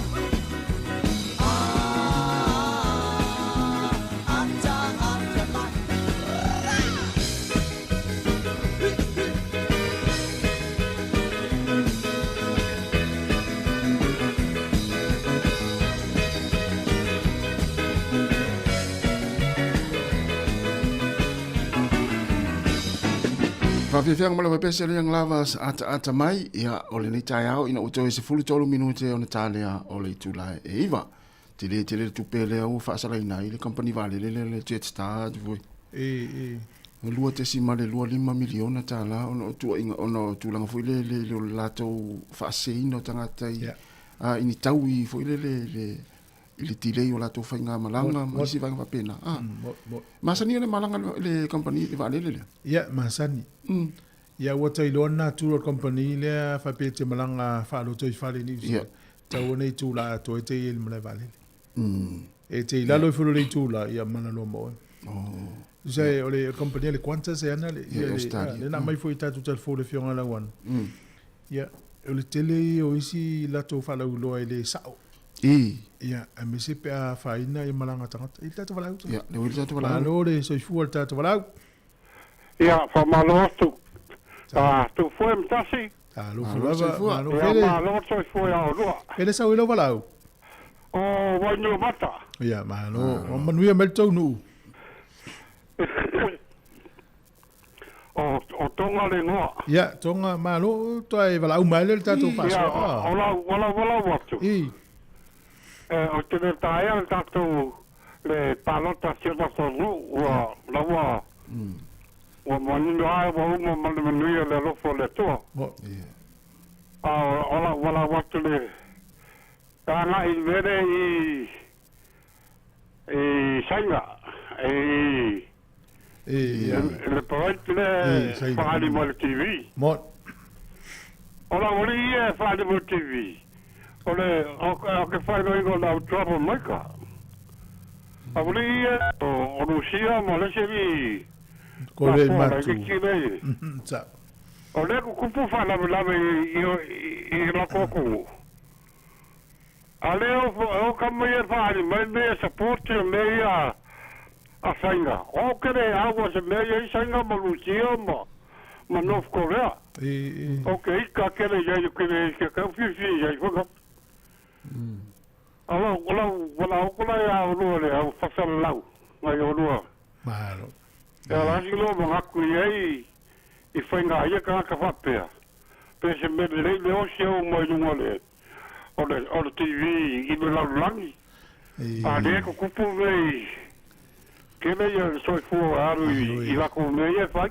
Sa ole nei ia. Ia o lau wala wako la mal whalor kene ia ke unua lau whasala lau. Tai lava, ia. Malof te lea tu tonga so i fua mo nei taimi. Ia, ok. Ma ne ma mlama fo sta male i le tūlanga lalangi ma mea le i nei. Le tatu no ni tai. O le umo mai fo isi wharinga mai Sāmoa le amata fo ntoi pe pawa i le tunu.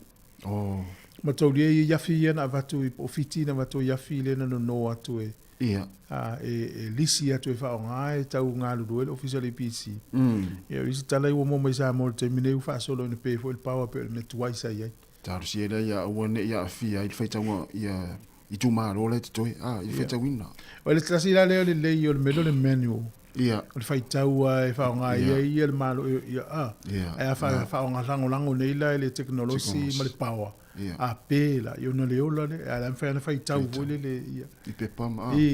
Ia te lola la whaua wana ngā luenga le so le sea whaina paua lona te ua ve vela tono le fale. Ia. Ia pe a le ola ili le ola le ea. Wa vai le fale le puni tu ato. Te le fale. Te le fale le. Ile tau te mau e me po ata ie. O se fale na matua te le nei fale. Le whaira ngā luenga le so. Ia mantua pe fo le paua ia pia whaina mo le tele o.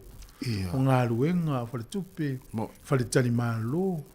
E talo sia I le piriota le ra vatu iafi e lisi atu. Sa ise ngā luenga le EPC e tāpena wala le teimi e uma le teimi. Le sao Di potina le. Ne whale o leo matoi fo il tūlanga tuaisa ia. Ia le lei pea ia le tūlanga le tise. Ia mesel so I fo mano loina wai tau na ola fi fale mai. Tasi ona o leo le e whaifiata noe lau pepe la tal pese ona. Tu tala pela no pea uma talfou. Malo, o lo tofi o le toto ma le fue. O le leo le tu malo whawhetai mo au la ngā lue O so o leo whātau wa e whai masui o si au manga maso O se tau lea le au tau tua I ala la whanga E leilo mai e Beyoncé Le whainga tau le nei o langa Leo sui le tai au puma le hamo E asi nai mea whawhanga Fo I me whawhango lau tama tui o le la I le maa o manga ma lea I le langa langa maa au wai le I maa lama lama Taunu o tui uta Si I mua mua mea ngau ia O koko o talo o popo o vai O kase le manuia Se I ma le se fululua Whapapa I le fia fia Mai ma wai I te tau na whatau I whangu pia E lau fio ngā whanonga mai O le aso manatu Whai mai saufika Whai mai le tusipaia O le aswanai e whaia E tatou te oli ma fia ia No! Ua amata o le lafo E le I te atu le pongisa E se I whai se ngā luenga Manua le ia lua e ave o le la Ua amatana sina I fole fule pala pala Ia toi fa o tu tatu pese na malisunga vani atu lo le o morfa ta inga mali fianga le tele tala ilene o fa tonu le tatu company telefoni o titi salfa tala fatu mala gang fa lo le fianga le tele ma lo se fo mni ni ta yao a filo ia tu lau sunga mai ava o lo tu lai me fo le nei taimi le ta yao a talo fatu fo I pa anga le tatu pokala me tonu le la mua Ya, anga leile tu yo to faiva le nei aso a fianga e foi tiu te faiva. Ya, faisi ma na yo tau lunga nei a matou a te amalia tu al malulu. E masalo le o tatu tau a masava vale to le sama mai. E mo ile le sa no ngalo fianga le web tele fa pe na fo I matou nei Wellington en polo sul matango fiele la. Ya lo va inga ya le o tatu mo ni mawina ile fo pe ona sa no. Ya ua tātou anga inga ia te fo I le taimi o le tau mawhanawhana ware o tātou ia le masina lo na iwa. E oi, wa ve tele le alu tau sanga lo fianga le web tele. Sao le leia. O toi mantu ai le so le mana ia te lo Wellington e. I le vai a sonte nei, le fontanga fo isa awa ia tuai. Ya, fa malulu atu le o atu ai po rua le tātou ofisa. Ya, ono le pisi telo le. O le fono, a sa ele te mina uava noa I o sa vali fo ina le maungan nai tuai fo oto. E tuai ia inai man Victoria, soli, tau tia le man nai e fo I o sina fo I mata anga fo I. Ia sa o tawa ai o fiu tawa ai lunga le mela li se ngoa le ngoto fo e male ngoma mai avalo no winga ai longa te fai malu o I lunga ina. Ia, walanga ia fo le maunga le nei po rua le mau te fe e le I nisi ofi afi. Ia wa maunga na ia pe mo tangata lai tai Wellington e. Ia ia fo le maunga lea la to telefoni la fo e mafuta mai ni si lunga le maunga le taimi nei tatu tau tua le web tele. Ia msa fa tai na wa sa wa e ai lunga le maunga. Ia to tele au tatu fa fonga la fa fonga mai tai Wellington. E io ani si lunga le maunga pe o le taimi o le la ma le mana o le tau. Ia.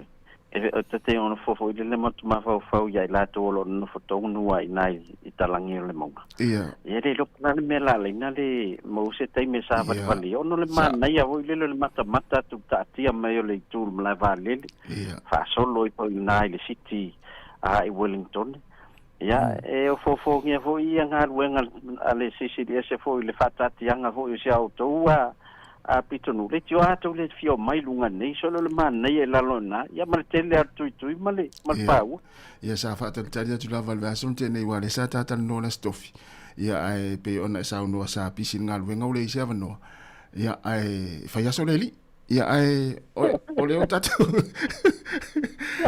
o le o tau no mai ai pe sili mali mato o tapua ia o kila mai na maua mai la pa ua ia na fa mai ia vai te sauma mai au pai atu o tangata po ai lo o le vilia e vini mai tu mali message fa mai o le ia le o son malanga ta o malau folo le ai mas message na mai io la u fa ngalo tu ala woli sa fia i lo po fele o tale sa fa mo tu ai wow so stai mi te malanga mai ai te wa na fai ai ia ona avatule o ile hotel sa fa mo tu ai ia ai ona wa episitele taimina ia malindai ia malesi mi ole mai ta watu le tele lo taimi sa ilunga le maunga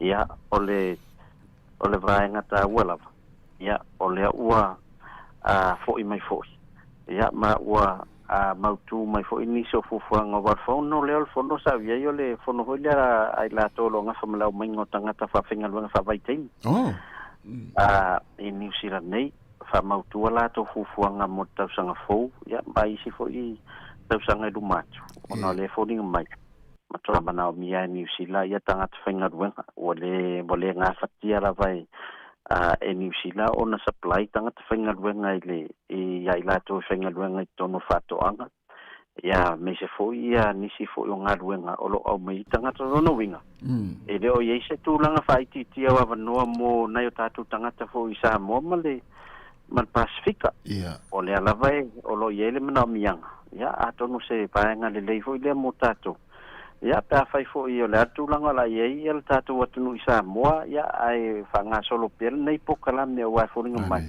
ia o tele nei ai ngai Sāmoa mautu ma le lei ia le tama ai nga ia ono avano fo lo mpe mo watu mel malo New Zealand ia la ile pokala ma na ia tele vaenga na le fo no tele ia mo le fa so sani fo ina ia tato tangata ia ono tato taimi ia ma ia le pula le tautu al tato o nanga ma le o le tato po le titi sa ia ona fa ilo mai la ia wale so le la fa ngalo ngalo tu amle sa ta malo fi ngalo beptel le no fsili ne atu fuepe o le atu langa le sa ta ma fa mai fenga ta ona ile o ia te ia na ka ile ia me ale tato ia o faisi level to ma futa tu fue malana ka ia ai ia ai de fa ina la tu ia o te loa ia ele o fa pe o no fo nei tina io la vai eta pena mali fo ia tu langa o le aso patino ia tato fato ai loa pe faisa ele lei ia pesa fa le ton ia pa o tu la sosa ia ai vai ni swinga foi leli ia la matai ao ia la usa mi atu la breakfast foi leli ia o manta pena fo yo o foi te le loto ia o mamai wa ready atu le lunch ia swinga foi me sa vai ele sa ai fa na te malama fa la sa te vai atu al metas ia no winga ia sa e fa long ta ho tinama ia o pole la fo sa top papi Sāmoa ia pe la fo ta se le ni fa nga ile click x ia tonu te wa la kita tu se ile faitaya ia mo le lo se la tala ni si le fa ta wa la va o le me alo fo ta fa wa ngalo tinan fa ta so me alo fa ngo fio na nga fa ta tu promotion na ti sel ia pe ai nga i longo le click x wa 9 fa ta wa top up ia te me fa fo ona la fo ile se le ni nga i Sāmoa ia mai si atu no ole Pasifika ia em fai foi na ia nga ai pe ai fa ta top up fa lo ia ai mantua o le o se i dunga lo so limata la New Zealand le le topa pe te anga vai ona winga lai te tauna e fata wol tolu sfulu po le lima sfulu e la fo Sāmoa ia ina ia fai ona mo so wa no tono le o tato sei ia o le si vai ngata wa ia o la vai ve si mai la vai di mo tu ranga palo te Sāmoa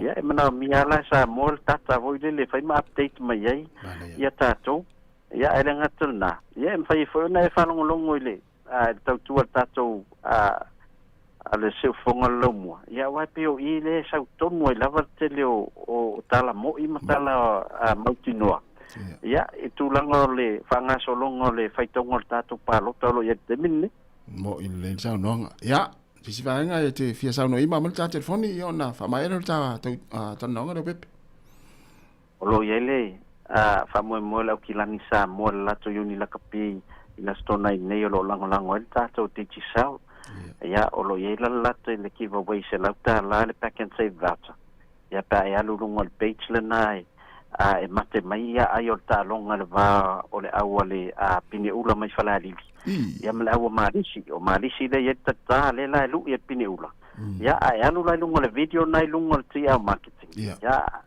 tango e mate mai ai o ta longa ia le rope moi mo sa se la ta la pack and save ia so swani foi pa ta o le Father's Day ai manu ia tele fai vam tu tele ia so mai ava e mai se ru sa tu foi ia mo le foi lo pa ngai pa ngal tatu pokala mi tono la mo pa te tele lava lo fiong le tele manu ia foi ia le fai ngon neve yaso ia mai se la sa tama ta to fero ila son fua ia fa so foi mo nei taimi ia so foi o le wa lo minute te nei le tu la eva o se mai fa fonga e tatu tala mai Sāmoa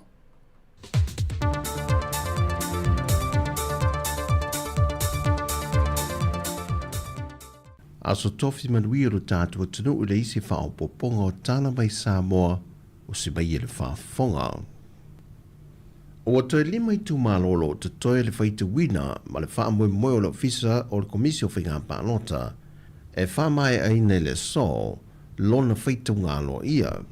Ai ua manino le whase fulmaleo no I tu malo mai e le whaita wina aloa ia ma ua wha mautu wina ai le pale mai o le wha tua le tu Sāmoa o tase e ta ia le atunu mo le isi lima tu sanga e le lua se fulma le valu I tu malo ua manu malo ai se fulma le tolu I tu malo mo le HRPP lua mo le Sāmoa u poto ma le tolu mai sui tututo tasi mai i le lua se fulma le valu I tu malo ua mai a ona whaita wina wai loa ai le lima afe se lau valu se fulma le lua o le mamalu le atunu ua mai ona restala ai le I whaati noa le lātou pānota.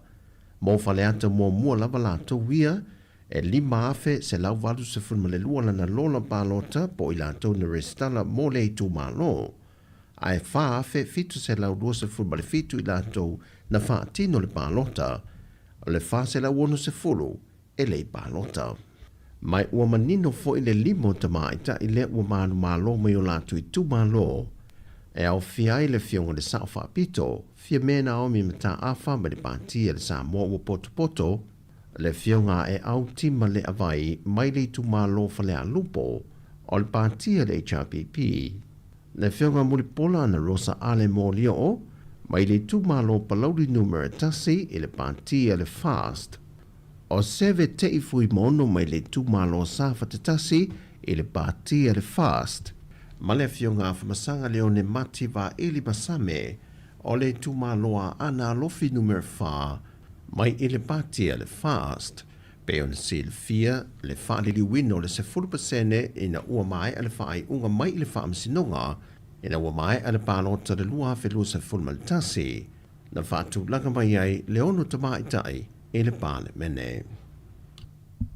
O lo tadi maloli Universite a wawa Sāmoa I le papa I ngala e le whanatanga lo na fase fulmariva a le Societe le PCC po le Pacific Circle Consortiums ma ua rātou tau a awe nai fo I mase whaai longa whaapitoa mai le whaalapu pitonga e amana I ai le sao se tasi mai I le Pasifika e ala ini suinga le lei mani matati a wei au sia e ni tūlanga tau ia o onga o le susunga le profesa ia o polu lumawa ai o ia fo I o se whaafea ngainga ma o le tau au ina I ai o lea wha ai lunga, Na saunoa ai le taʻiteʻifono le PCC e le loloto le tūlanga ua o i eilana tō whawhetala'i a le nei fo i tamali o le atunuu. E ala le ilona tali tununga e le vesota inga po le whaonga ina mai o to mai tau ianga i whanua e a vea mafofo i nisi o lui tau wā a fia i le Pasifika maleno langi. Na sauno fo i le taʻiteʻifono le PCC e le mawalunga ua o i eile tau mawhainga sa sunga le whaife au. Ona o le tausanga le nei, na mawhaia i lalo o lana taita inga, ona suia le kolisi whawhaife au le Pasifika e a Verma University. O le whae e atu o le se whae longa tāua i le tamari o le atunu.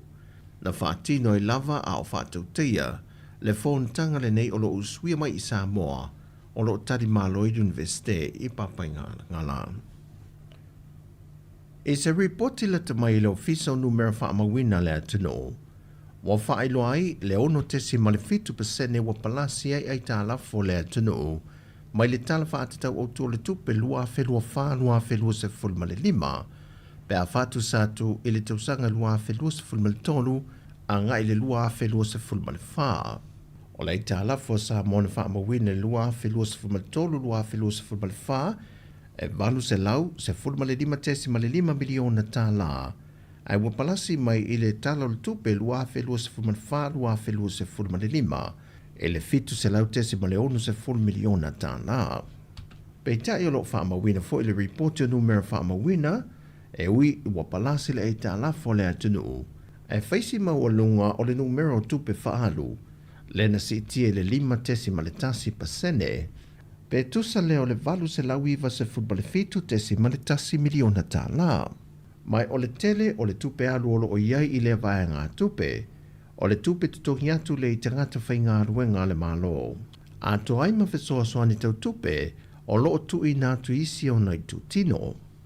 O le tupe sa no mai e Sāmoa le tau sanga wha a le tupe ua mawai, e se lau ono se fulma le fitu tesi ma le fitu miliona tā la, e na toi wha i titia e le fast fulma le whatesi ma le tolu pasene. Ai o le tupe maua le atunu le tausanga wha le tupe lua o lua wha, lua o lua 5, e tasi tesi maliva miliona tā la. Ai o lo tu mau foi o na maua lunga ai tā lafu wha avao maloa le atunu e le wha se lau lua se fulma le 5 tesi ma le valu miliona tā la. Au le tā lafu na malo Sāmoa le atunu o seina, e lua se lau tolu se fulma le tolu tesi maliva miliona tā la. O tala fawia mai Sāmoa, whamalia le tue fuafuango le ne yaso whengai mal tātu o tunu, whasoi foia.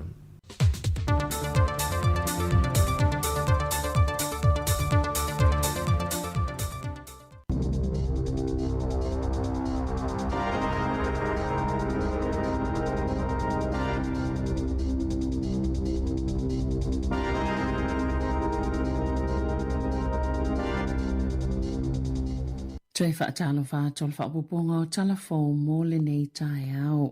Wa silia tona pisi lau whai ngā ngai au kilani e nā whamata i whau i le taimi nei. Mai silia mani se fulu awhi ta i whau na o lātou tau fia le tau sanga talwai. Ma o le teile lawa ia ta i whau. E le tai piki e tangata e ana ta i whau. Tia i ai le no whanga lea. E sa i le ni si ai ngai ave i ai ale ai ua tui loa ina ia mamate ai. Na tā ue se ofisa senia ua walu tau sanga o ngalua i au kilani saute. Ma ua si itia ma walunga o sfa inga e whai ei ta i whau i lea taimi. I tau sanga o tuana ai. E tu samalta i whaatasi ano sfa ia tangata whai ngā luenga e ta i whau i le vai aso. O le taimi nei, o aso umalava ua o sofa i e tangata e ta i whau. Na mulimuli atu le leitoni usila le tamai ta i o Rebecca i le vaingo ta i whau i Papakura. E se fulu afe lua se lau se fulu whale au vaingo ta i whau na tau fia. I le tau sanga wha alitupe le lua afe lua 5. Ma umoli mawina le sitia maa walunga. Mai le valu afe tolu se lau male ono na ave se le tau sanga taluai. I se reporti au kilani e tu samale lua se lau lua se fulu valu. Leo vaingo ta maitina o sofa i e ta i whau i lalo le ta i sifulu 5 tau sanga le mātutoa. I le tau sanga taluai. Whaata se male lata i le sifulu fitua feo wha se ai ta i whau e ta aloa. Na ta wai wha pia. E lama tia telefana witi sava vali lea onga. Ma toi fo i ainga ona o ta i whau e ta aloa. Na asia la lato komiti a onga e tu samale 5 se fulu i au kilani i saute. Ma oli tele o ia onga. E maua lulunga fo i numero ta mai te Sāmoa o isi Pasifika ma Maori e a o onga ai.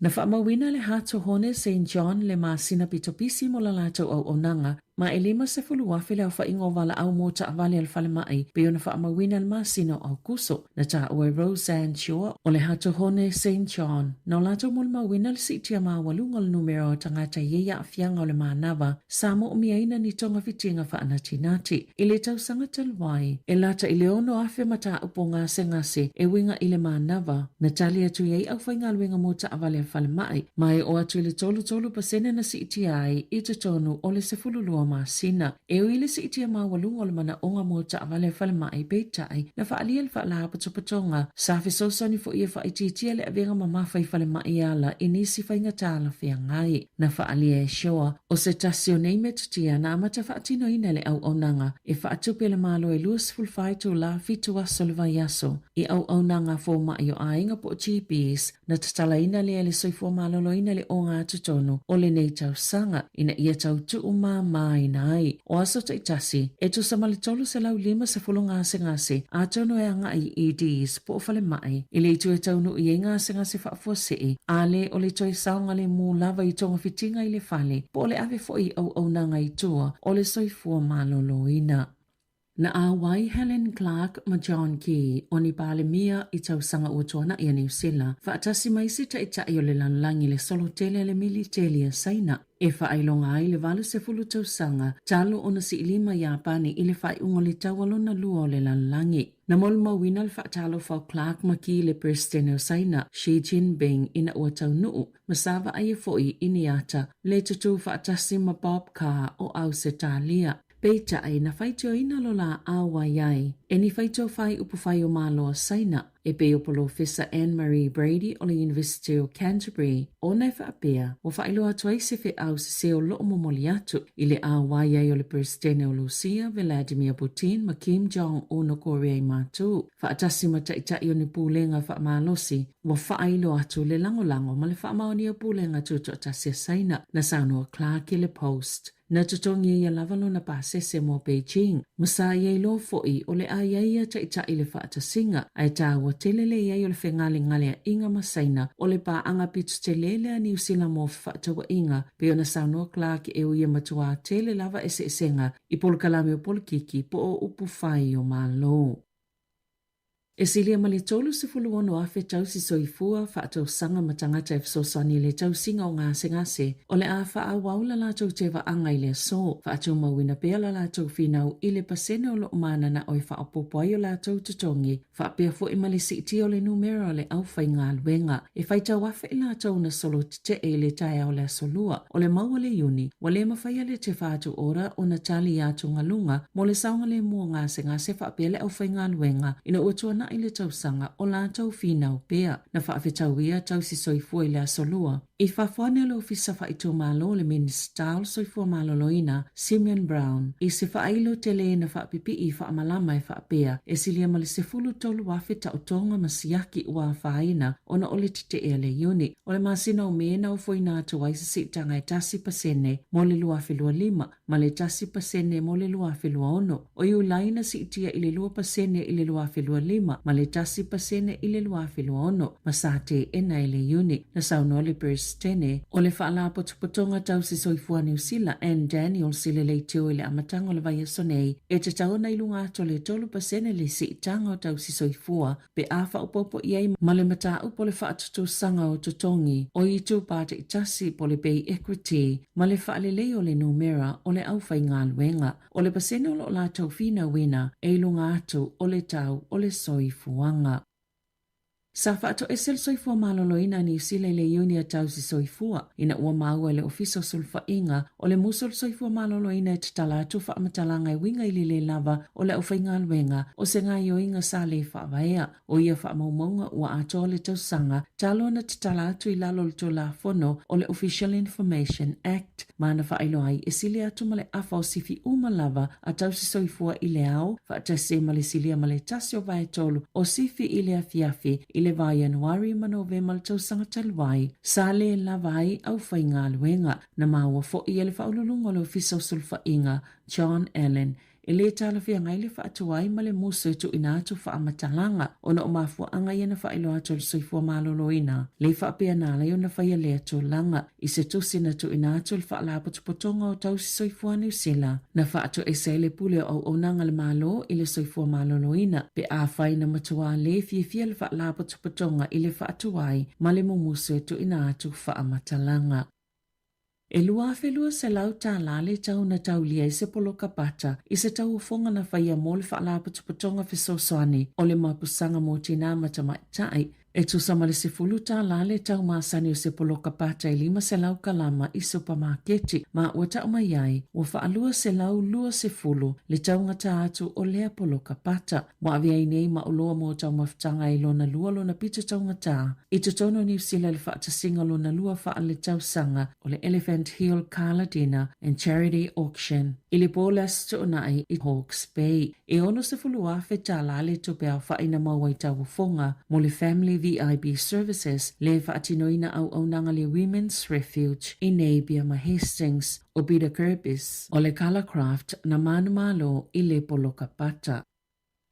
Ua whaiani suinga te tele le polo kalami o lo lango i nai au nanga mō mana o ngā whaapitoa pe ona whaasilsila i le malo i le asoa na nafi. E ama tātu le masino Februari le tausanga fōu o le a whaia i suinga ina ia mulimuli ta ia ia inga mata iala o ilo ilonga ma whaanga solonga whaapia whaasoanga o tupe mo au nanga lango e whaonga aina le polo kalami o le Needs Assessment Service Coordination System. O le amata i tufu i mana o ngā o a inga matangata e wa aia e mana o ngā whaapitoa i ia i loilonga. E ni ta iala na whaangaina le tau sanga talwa i whaasawa i tupele masina o mati e whaapio le a whaataatia ese ai o le a te lele avano i tangata i mana o ngā whaapitoa e pūlea i lava i lātou po o awaenga o lātou whaalu i ei tupe pe tai o le a whaisi malo se o le tapula i lo lātou whaalu ina o tupe e le i se suinga i le Enabling Good Lives System mo le taiminei. E ta alonga Fia lau tāpua i le neti polo ina ua whailo le Pulse o le ato e tali o mai lita mai taitongi polo i le mama le isa avea makapeteni o le Silver Ferns a New Zealand Amelia Ran e kena si o le awa Wellingtone e le ta amilisanga o le ANZ Premiership i le tausanga a sau na whaasisila e kena si o le masina talwai o le amalolo mai le neti polo ma o le alea vanoa mo le Silver Ferns i le nei tausanga na ia tautino lava sa ia le taimina manatu ai o le amalolo tō mauloa peitai o lea o le ato i fo i mai le Pulse ina ua mai a tausanga e whai le Magic o Amelia Ran na soifua e Australia malanga mai mata alo le Pulse i le luafis fululima mo tausanga e ono i Wellingtone ma ua tolus fulfa tausanga o lona soifua e to ono teina le Pulse mai le nei tausanga ua tu ua le au ona oni kone karate i atano i fafo po onisi fo i au i le atano o Kelly Jackson, Maddie Corden ma Whitney Saunis o le ata alo le taamilusanga Australia mo le luafi lua ono a o tiana me tuarau ua saini le taamilusanga i Engelani o amorangi ma le sala ua saini le Tactics ma whaamu yoane o le ale toi fo i mai i le Pulse i Wellingtone. Tala fawia ma le si ufonga le laumua mo le nei vaenga o le tae au.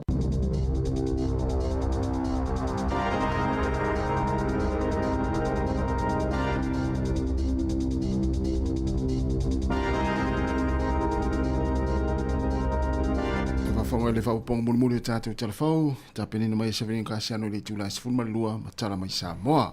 O le o se fulvalu minute o te enei le tula e iwa, o le tātou poklami le yaso, e il poklami le soifu maloloina le tula se fulu fue. Yoi, ia o le la fata no foi Pennsylvania, o le aso lua, ma le astofi, ia misa le aso lua o le whanga so le poklami le soifu maloloina, fata no foi Savelina na malo, ia foi tātou lo... Yoi. Faso mai le tele o tō mai falso i fua malaloina mō tātou. Yeah. E istasi o ua na ua lui Sāmoa. Whaia la ma savalinga vo i tele o tai o male fiafi. Yeah. La ua ia wha ua e usau. O landa tala lai mafota inga. Tua te le ale suinga ia ia lan whaalo. E o te whatu tasi o i nei alu savali e tau fiu e tau su se afu e le se afu o no le tau o ne tu. E te ruatu lai Sāmoa amata savali se au o le pena ruatu lo fatu a... Le, tu sai, e whai anu whi au fui e le whale. Oh, ia. Wai sua vai, ma ngā ioia. Ia. E wha mai lana na mau, e le tutu sala ngā ioi la mani savali. O le matua mana, i wati le la e ia ofu ia jacket fo i e vela. Nae. se tofu a ma ua ma le cheke o for cheke to tanga miti afu tonu ma le ofu ma fanfana i tua. Ia. Fa tu ele umia na sa vali mtu a su o ma le miti afu. Alu ma le fangwai. Ele sa fangwai avia. Ia. O e tu walta avale. Ia ona e fa le lave wa o lona isela. Ele mse mete me na fa le lave e uri ma pa me sa vali. Ia le veda te mai tau lu tal noanga nei ma le o pepea. Ta u o le melo sa vali. Sa. E te whaalongo tua le maa nei o lau whaalongo. Ale se vai meta te mau le melo sa vali pe a whafonga mai tangata sa vali ma koleni. E leo so se fia ai. Ai vai atu e mea i te le anu i. Al me wale le sa vali. Ia e te iau la ule ilo se me whaia ia la tule o mukoka. Te iau tango le mea ai. Tau mafa. Ai ngā ioi nei. Ai vai nei tangata ngā ioi. E te watu e mai le ai mai lau se te ipo se ibu vai. Te whaalongo le leo na. Sa. Ia le au tapua. Ia peu e mafuli ama le lifa il melo le tau mafutanga ona ele o mosa manoa ngā ioi. Mana ia. Ia ole e au mori fo na mo tātou ni tai au va pena e. Mata mai lau TV le taimi ia. Mana ia le sa vari fata amino i fafo fale toi mai toi mata TV. Au ise fuafuanga ia o e te fia sa vali nei vai tau sanga mo toi fo maloni. Ia. O le manei ia e feiso o funa pisi o fatimu. O lo miti afu, o lo ofu mafanfana, ma le ofu lana e ofu fitua. E va veana e afu ai. E se senga o sa vali to tasi, ma sa vali to olua. E iai. Lale se senga. O sa vali to olua. E iei tangata e wha amalu si au ia oi.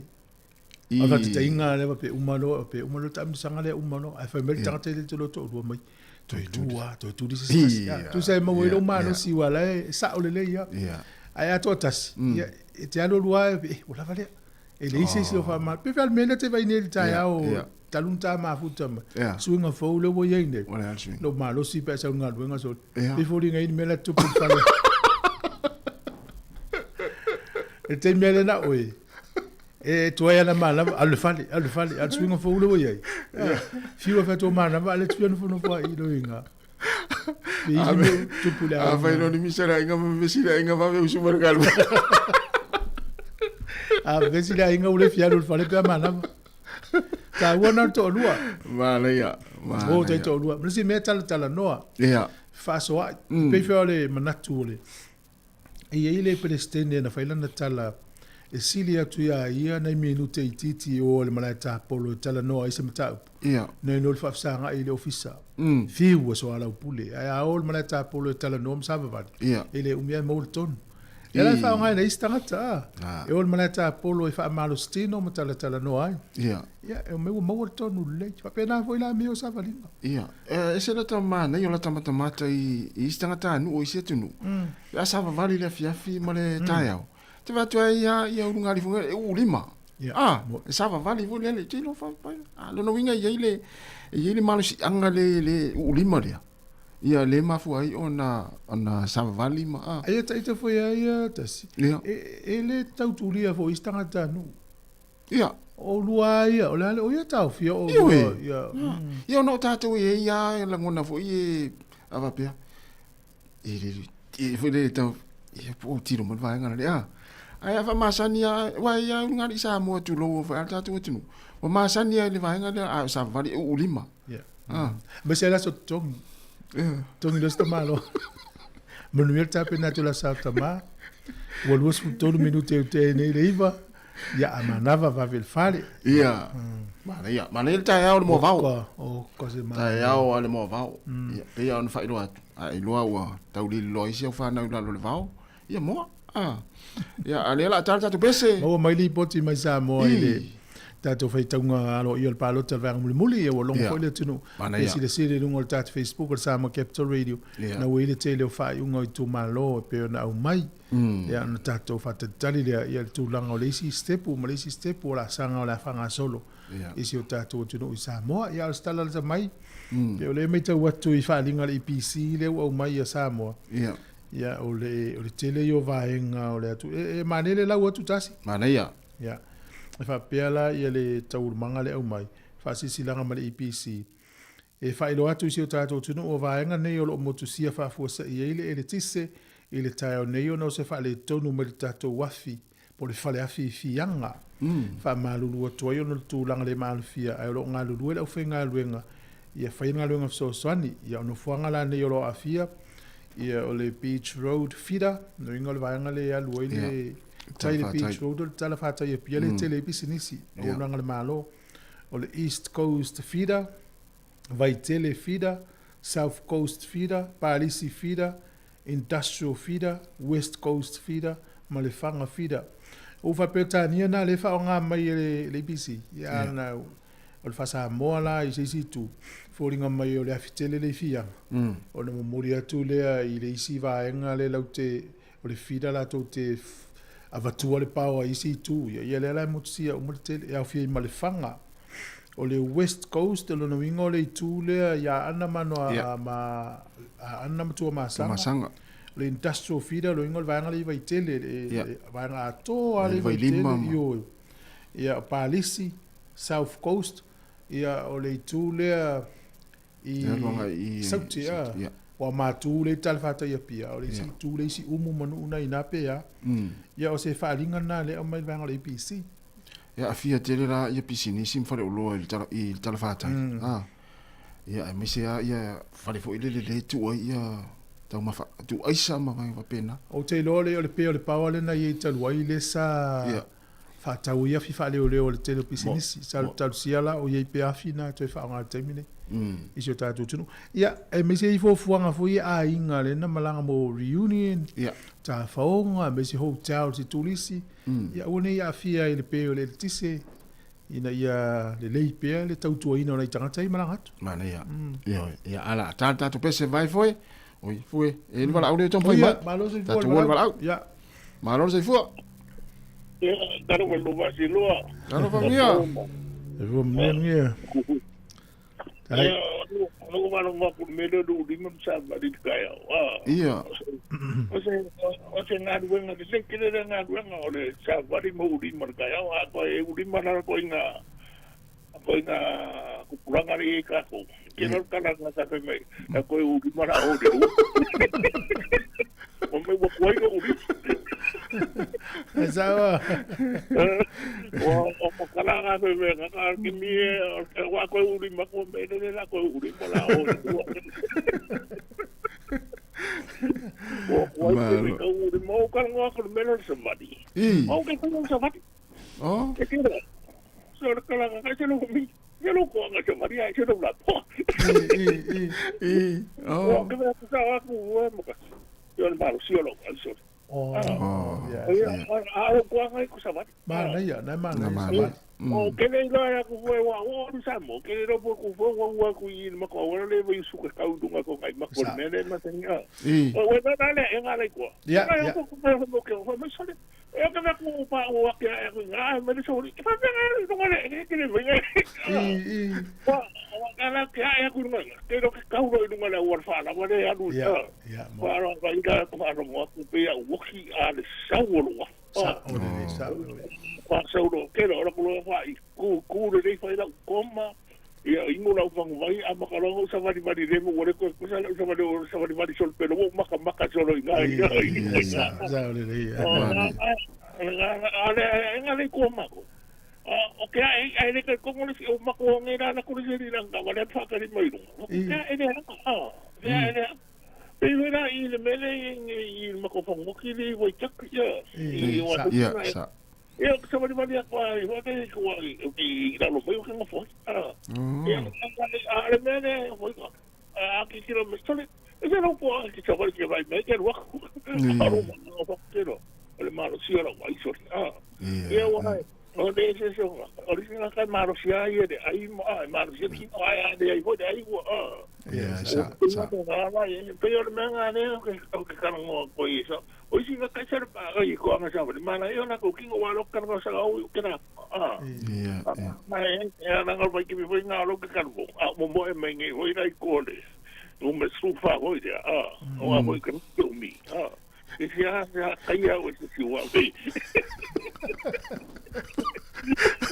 terminal is full fire escola terminal is full fire over you escola lo tonga fa o que mi nga ko fu peki ko Malori. O karango ako foi. Te wa karango o venga paro kai ko ai ngai vai tere. Ka ko paro ka sai pisa ko paro kai número ko para ka número ko.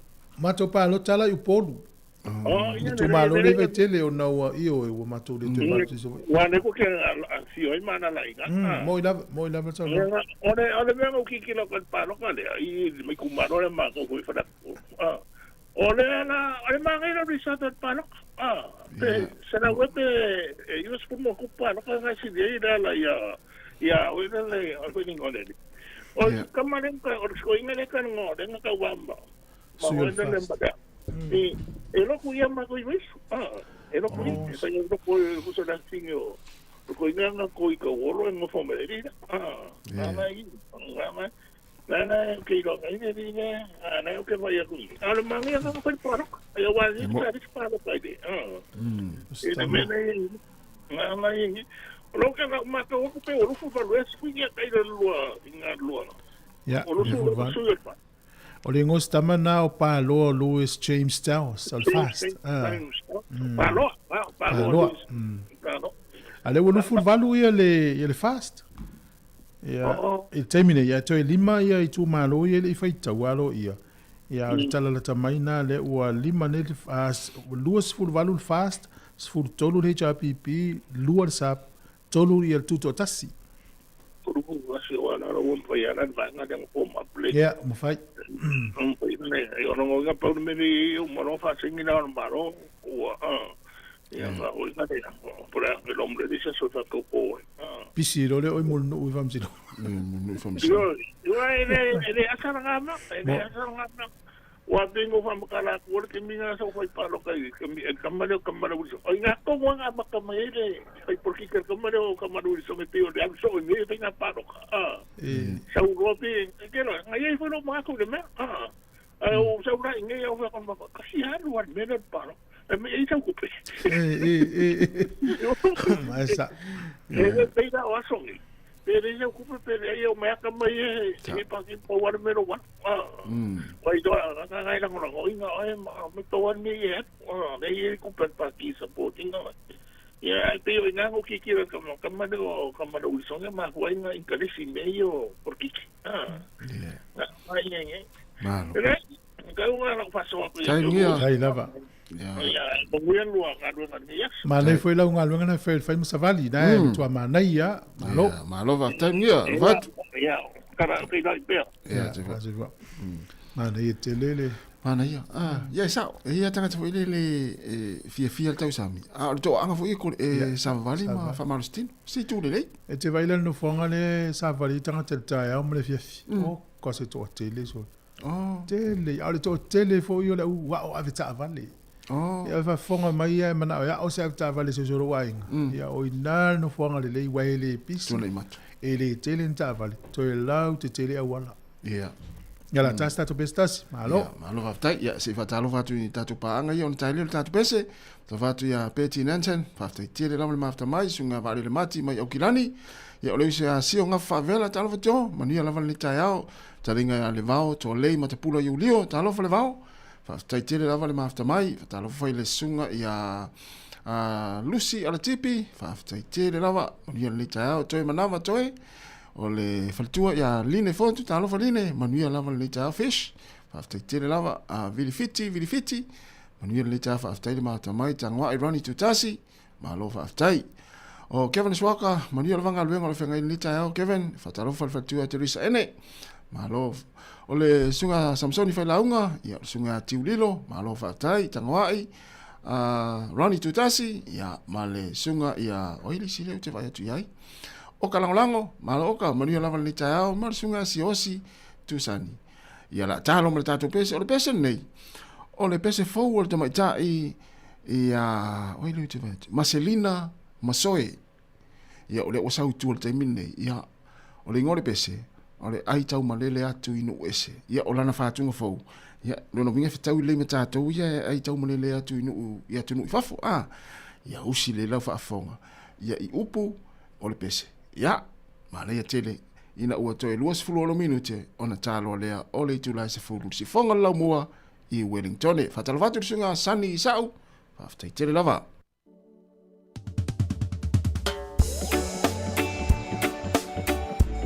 Talo fasunga peramo. Bala. Ya, fa nga matatu pesen na te sa mai ai.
O le tautua le si ufonga o le laumua o lo iai fo i le langolango a le New Zealand On Air.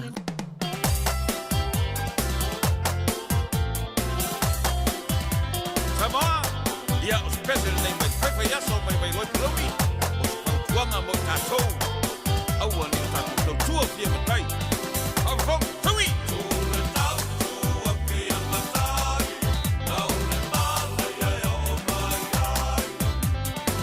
Tūle mata maro.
Venga mana sunga ya aswa Felice Mikaele ya mana pese on tau tua fia matai ya nai Silvia mo tatou e le fono na fai Sāmoa ale sits vanga leo malo tau ata ale lalulangi le malo fatas na tua i lunga i le sui o le mano Israelu no fon fa nga foi tau le Sāmoa ya matai le na lau ia o le ala i le pule o le tautua ia e tu sa leia male ia ole le mau o le tu spa ia le tau nui ia sa o ia fia o lunga le pule ia ave mau ona ia ona ia e mana i foi la ngona o le fatu pese ia u te loa e i la tau i longa e va ingo mene o nu ia a su ia tala anga o tangata fai me tonu i tonu nu na amata me le melo le tautua a sa le lei foi le fai ingo le tautua ia e moni ia o le melu rua tau sele o le na amata le ta proklamen ni lai lau tala ne fa mai na tamitia o ngai e fa tau le o lai o te mine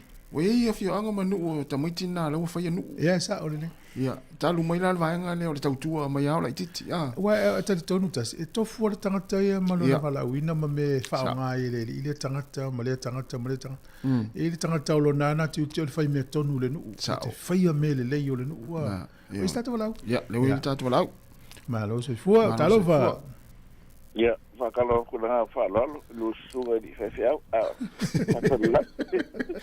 na dori allora tai fa lo ko ma le ko ko fa pena foi mako ia tamo fie tau ma fa ia o de ngai ka o pese mer ko fie makai ia o ma sangi de ka ko yeso i Sāmoa ko ai maka ia ni le ia hole le kau ko ai bu ese ro le makai ia moe ro po le pe ia kala vo le o nga vo le na bu ai ku le di le e tale netas fa so le ia pingi ro ma da wa nga ia pu le no ia be o ia o le no ia le son ko fo ia ko ia ro ku ana mo o nga ai ka o be o nga e fa pena uma le me ka ko o lai lo ni veia ka Sāmoa ka ia e paloka e ka sia o ri kumaro i ngu o i ko wale ma foi o de o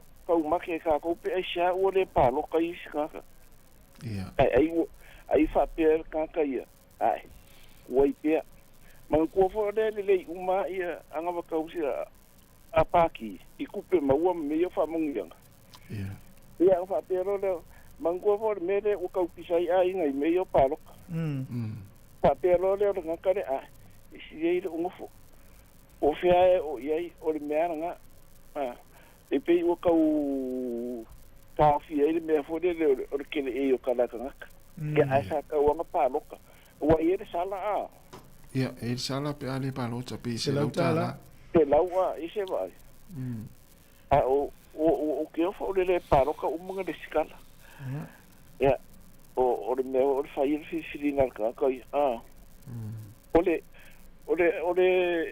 jet star sa o ia ka le larka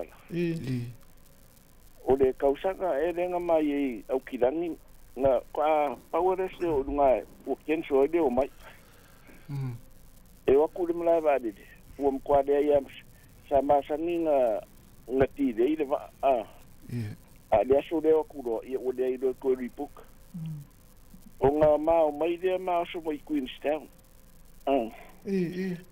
o nga e sia va vi o mai la longi i me sa fai ide o da so de ko ma ki o mai a ken so ro fly nga ma mai do de kuma o i Queenstown ro ku ro ki mai ma o e si ma ko ku la o mai ya ma ko ya o de nga saure fa sa longa foi de o ka umai nga fa pe nga ko buke e ka nga wa ku foi de claim be e ku pe ko mo ia awala nga fa pe ma ki o mai e ma ki va ku foi e mo i le hotel ia ele o manga o de ma ki se ve o mai le nga ko i ka ma mai ma o ringa la o se fe ku pe nga e foi de company o le mere ku pu le i chesta ede lava ia o lungai au kirangi o ngai o ka ko ke nge Sāmoa ke ko ngara ko ke de o le kala ke nge ia o le si tire ngorba ko ia ku va ikra ske o ka o paila ke e ko o mai le va alla e fa sa wi mai dalu ni sa ola ia e ke ofo o longa wi e le lava ka fa inga runga a me se me yo paila ke e ma ko le fa mai o le fa ka le malanga mai kra ske o paila ke nga mai a me va le no ia ke ku sa o le mele paule o nga o le va le ka o ke ni a wa ke mi ngai de ko a ma singa de ko fu ma mai o le ai mo se me o se puki se va ko fa fo o le ai mo se me ka e ki fa ka o le mesa ye Sāmoa le puki mo le masi ki ko le ke ni ko ide ai ke vanga o ka ko mi ana o le mei nga di tu vai a maruru pe mga o a me sai o ku sa u le vai maruru fa solo mai o mo ko ke de suinga ke de su anga de le va ade o le va ade de ko fa ma venga ingi ro ku le ma ku no esa tu sa ta to ya o to ka ke o la le ma o la le umia la 12 vale le sa me au kilani la no ya auto itula fietula kasi fasul miuke sa ora ma tu fa li mai le itula male e va de so ko le ke a fai cura fasul miuke sa e pe o me nga de e se fei fio ai nge wa o nge ko ka o ka fa se la tu ba ni e de se kala va nge o ko i fa inka o nge si i pas e o ali i chet sta o pas seranga pa o de ke mi ku mo fe o ai ka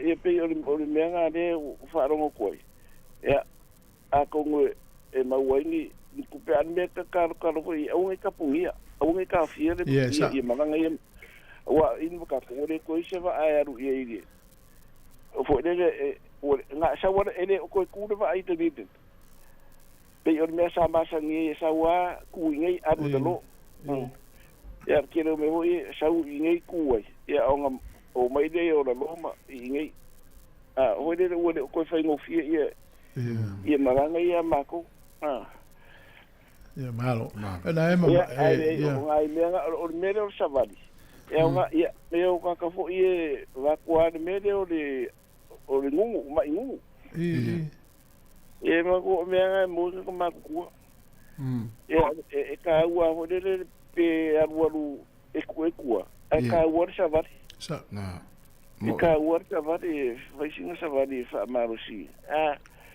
e au ke no o ru e nga u so sa va ri o ku ai ma no ka ku de ma no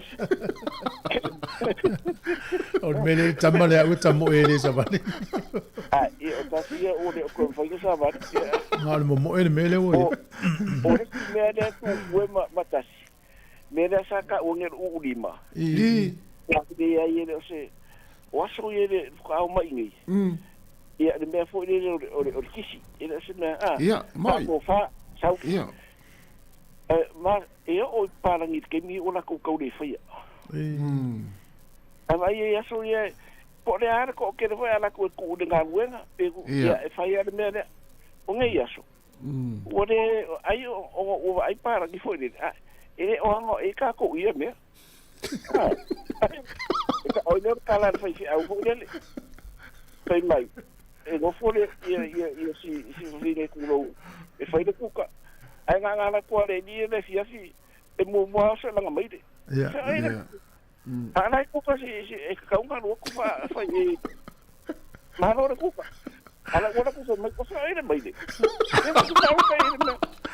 ta alo e ale mole mai ale tu si fine ya nga o fa si au nga kana de esa kana de se o foi da sauki lá mai to ye ko kala pero se no nga ai mai kan ka ngai foi fa le leo ngai ki na a ko me nga au ko na ku par ki na a se mai o foi de mai de o fer pusi e pe si le fui ai ya valore o se fa to alo te le tu ya tai fa so se fu ta si tala le fa te le lava leo ya me so ia ila to mun fa so me sunga tatou malo mai au kilani o le fa longo po lua ma Wellington ma ha tavedi fa so tatou mai ma o New Zealand isi tala le o ngā mo tatou uma o le unga li na to tongi le deposit po le tupe fa mau o le no foanga po le venue e fa la fa poiponga e lua sfuru tolu wafe mon tupu tala e lua la ia na olo ngā li tala mele cash tino tupe na ole to tongi ele tupe le lua sfuru tolu wafe ia ma le ono se lau falu lima tala lua sfuru tolu wafe mon tupu al me lau tupu e a fai tu la tala na olo ngā li to tongi le tupe ile no foanga le o la fai la fai poiponga e o so fa ilo le tangata le fale ave umal tupe o isole ya vili lole o le tangata yana le pisinis fa ile ungari to tongi mal deposit a le tongi mal lua su to lua fe montu ya ele fa ngai o lua le no fa ngai fe lua pe pong ma tu wa ila le tangata yana ile pisinis ile ta me o le ungari ile no mai martino tu pe lu su to lua fe ono se la volim o la uona la fa to nuwa ngau ile to ngau il tupe o isole na vela al fam sinonga ele tali al fam sinonga le tangi le tangata yana le tupe tangi le tangata le yana no fuanga le pisinisi mai le ini mau e fa mauni a le mau na le tangata le pisinisi da mo no tongi le ngali lusu to wa fe montu o la u to fa to no le tangata le to ngau i mel tupe na lo mel tali fam sinonga fa sala le pisinisi solia ye ngor kon kalate ona ile fa luon 20 deposit fa tas lua e to tongi uma los futo wa fe mon tupu ile ngari o isole awa cancel po fa le ngai lo ngari ila fa ponga wole tau no fanga le ono le mentu ala sa wa mate yai ya o te lo sa o tanga tele yangal business ya ta itava ai foi le umina tongi le tupe a fai tu la va a te fai tu la sa o tanga tele i lo le mele le tupe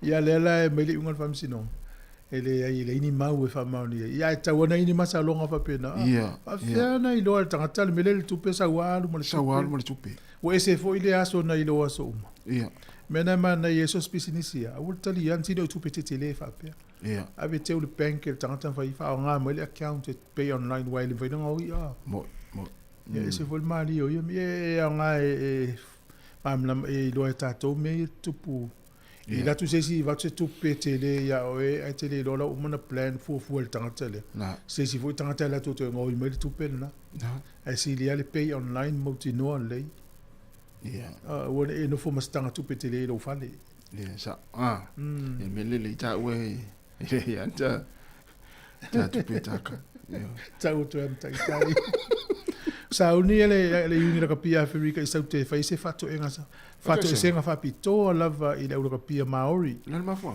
no le lato fa ilonga lanu male tali ina le u Maori tono la totunu la wita no angal terminal to sanga fo ia e una malanga ile u kapia Maori tono Afrika isa te fa ina ta longa fa va malo se lua ia al fato senga na no mena tupu to sanga vai stai mil tau ne una fa ilo mai le la o New Zealand ma le o Afrika wa ta longa stona al ta longa Sāmoa le Pacific Cup ta lo mafiti afia le stona nei ile tonu ile auli fai to ko roa fai ile tu le ta to le stona nei tonu ile auli Sāmoa mafiti ya le fiafi ta lo i mo ta lo Argentina ma Australia e fa ta lo ile o New Zealand ma Afrika fitu le fiafi man tu ta longa ta tu manusina to ta longa muli le polo lang ta lo i ma Amerika ile fa ingol verso nei malo yo no malta to time porque la meso fu malo lo ina le ta pe mai ta to tala no pe si fonga no lo mua 2 minuti ona ta le se fu fa talo va tu ta to pa nga ye on tala ta to pe sunga ma e polin ma suolo ma futa ma fa nga wenga manu la va nei ta ya e po o le sunga eti vala manu la va nei ta eti salam manu fa tai sunga ten tito lo ma futa mai sa mo to amua ui fainga tatu pa anga nei ma lofa tai yo sai o tomate ya o sani sau yo na to 2 minuti na tale o le tula se fulu le vai o tama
mafu Ia tātou sāwawan Whamamale tau sā E mai suka tino puta whaalalo pauna Kapista matuku kama Whalawaina uma Tātou Ola soifu manuia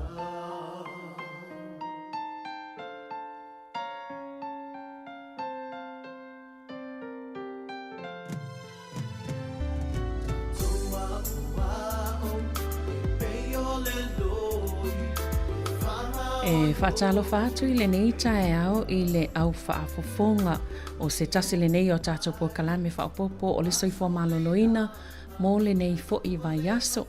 Te le lava ia nei vaenga tā ua fia whaatalanoina wa lava le tau singa le lei o le soifua maloloina. O le whaafitauli po le ngase le o le atalanoa ia le nei tae au. Ia o le ngase ia po le mai le nei e tā ua le ngungu. E ia le talitonunga I to a te leo tātou tangata Pasifika e a fia le nei mai. Ia o le ase au wala e mawhaiona pui ai tātou mai leo o I le ngungu. Ia atono le mawhaiona tali le nafisili le talanoanga le nei tae au. O le ala o le talanoa toai le sui o le Pacific Health Service I le Hunt Valley.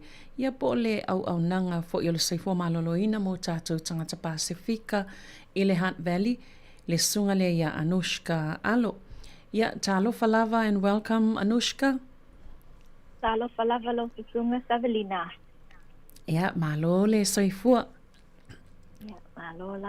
Yeah, we appreciate you taking the call to talk about gout in your sharing today, because I am aware that many of our Pacific Islanders suffer from this somewhat prevalent ailment. However, the most crucial thing we truly want our listeners to know is how to stop it from happening.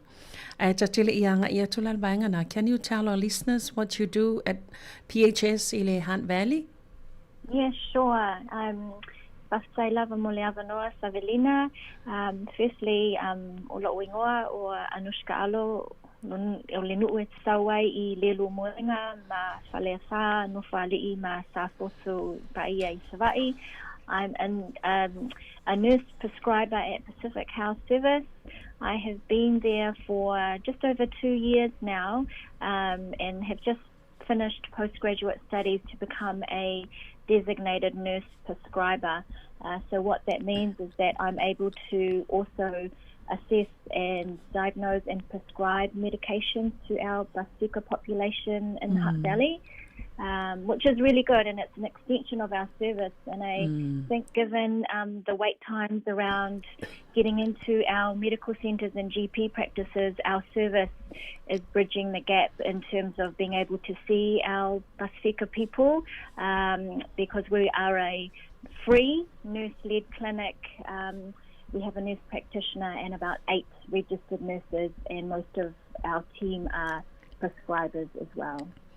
Mana ia, se I tau whalilio atu lava mo le au whafonga Anushka le vaenga lea. Ia o le pau o tau sila fia ma whafonga mai o Anushka, ia o se tau si soifua fo le mawhai ona e le ngata o le tau si soifua. Ai o lo mawhai ona ia talaina vai masiakia tatou ngase e maiso tatou tangata Pasifika. O lo anga ia tu I le au nanga a le Pacific Health Service I le Hunt Valley. Ia ai le ngata I leoni si foia unang au nanga le ua silia nei ma le lua tau sanga o ia whaatinoina lea tu langa ia ma mawhai ona au nai I le PHS. Ia ma tala vai pe tusi vai ana i o tatou tangata ngase. Ia e sosane i o tatou tangata o lo anga ia tu mai o se au nanga foi o lo o whaia au no masongi, leo lo o sosani I na i o tatou tangata. Ia le lei whaftai. Before we dive into the causes and risk, it's important to understand what gout actually is. Anushka, manai fo I whamatala po le alinga se ngase lela e tala no ai o le ngungu po le gout. What is gout? Yeah, so gout is a type of chronic arthritis. So it's an inflammatory chronic condition. So chronic meaning it is long term. So it causes, very sudden, very painful swelling in your joints, often in the big toe. So, you might know someone, a family member or family friend, someone in your church community that has gout. Usually starts in the big toe, but it can also happen in your ankles, in your knees, your hands, your wrists or elbows, and, joints. And your joints become very red, hot, shiny, swollen, and very painful. So sometimes it can be so painful, you can hardly or your se'evai, and even, the sheets. It's too hard to put sheets on because just the touching of the sheets on your feet can be very sore. So that's what arthritis is. Gout is a form of long-term arthritis. Ia, whawhitai. Ia, nau tau whawhonga mai, ole ngase po ole mai le ole ngungu, o se mai e umi lava le taimi e awhia le tangata. Ia mai le ua tau whawhonga i ti ngā, a tau no le whawhonga mai tangata o lo a awhia i fo i le nei ngase. Ia e ti ngā, e matua ti ngā, e ole fula leo so onga o pona iwi, ai mai se lava la pe amata mai fo i le vai matua. Ia ai le taimi e awhia i mapona iwi so onga pona iwi tuli vai, matapu vai. Ia ai pe lava na ta ue amata mai le vai matua, e mumu, ia e ti ngā, e fula, le ta ua e o lava i tō tine le mawhai o na wha maulu tō tine o istangata. Ia po le afu fo i o le ia afu. Ia o lona winga, e le whaingofia mō tangata e awhia, i le nei ngase o le ngungu, pe o le ala fo i le sa tāpsanga i le vaenga. Mwhaina toi whaatala noa mai le, ma tā upulea o le ngungu, ia ina ia tātou i loa ai mai mawa ai, po le ase tau mawhainga e pui ai tātou mai le o i tū langa onga o le nei fo i wha mai. Ia, Anushka, o te loa, gout isn't limited to one group of people. O ai, who can get gout? Yeah, that's a good question. So anyone can get gout, but it's important to know that, New Zealand has one of the highest rates of gout in the world. So about 6% of adults in Aotearoa, New Zealand, live with gout. But among our Pasifika people, gout is much more common. So the stats, are not that great, unfortunately, for our people. And so in Aotearoa, whānau Māori are at 8.5%. Pasifika people are at 14.8%. And other New Zealanders, mostly, New Zealand European or Palangi, sit at only 4%. So,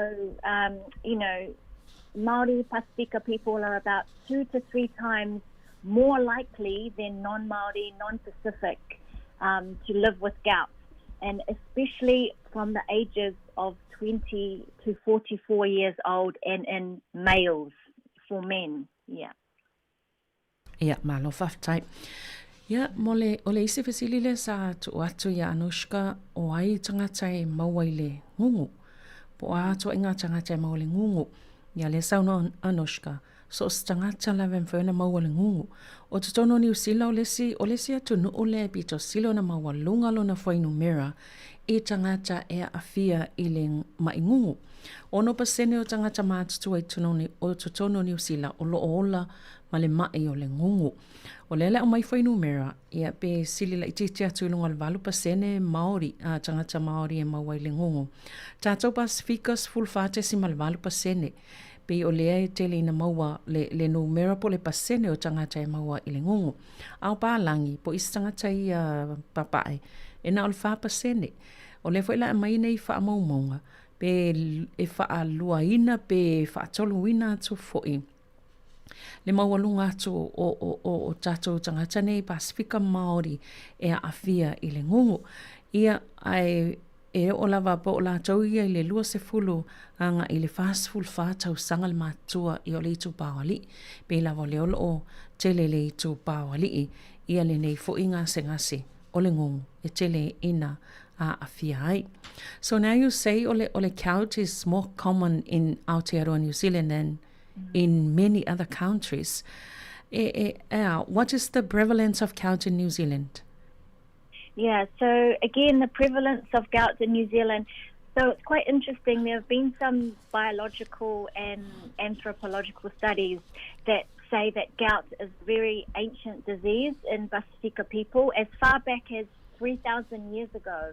And so what happens is that Pasifika peoples and, tangata Māori, they have a gene that stops them from removing uric acid from our kidneys.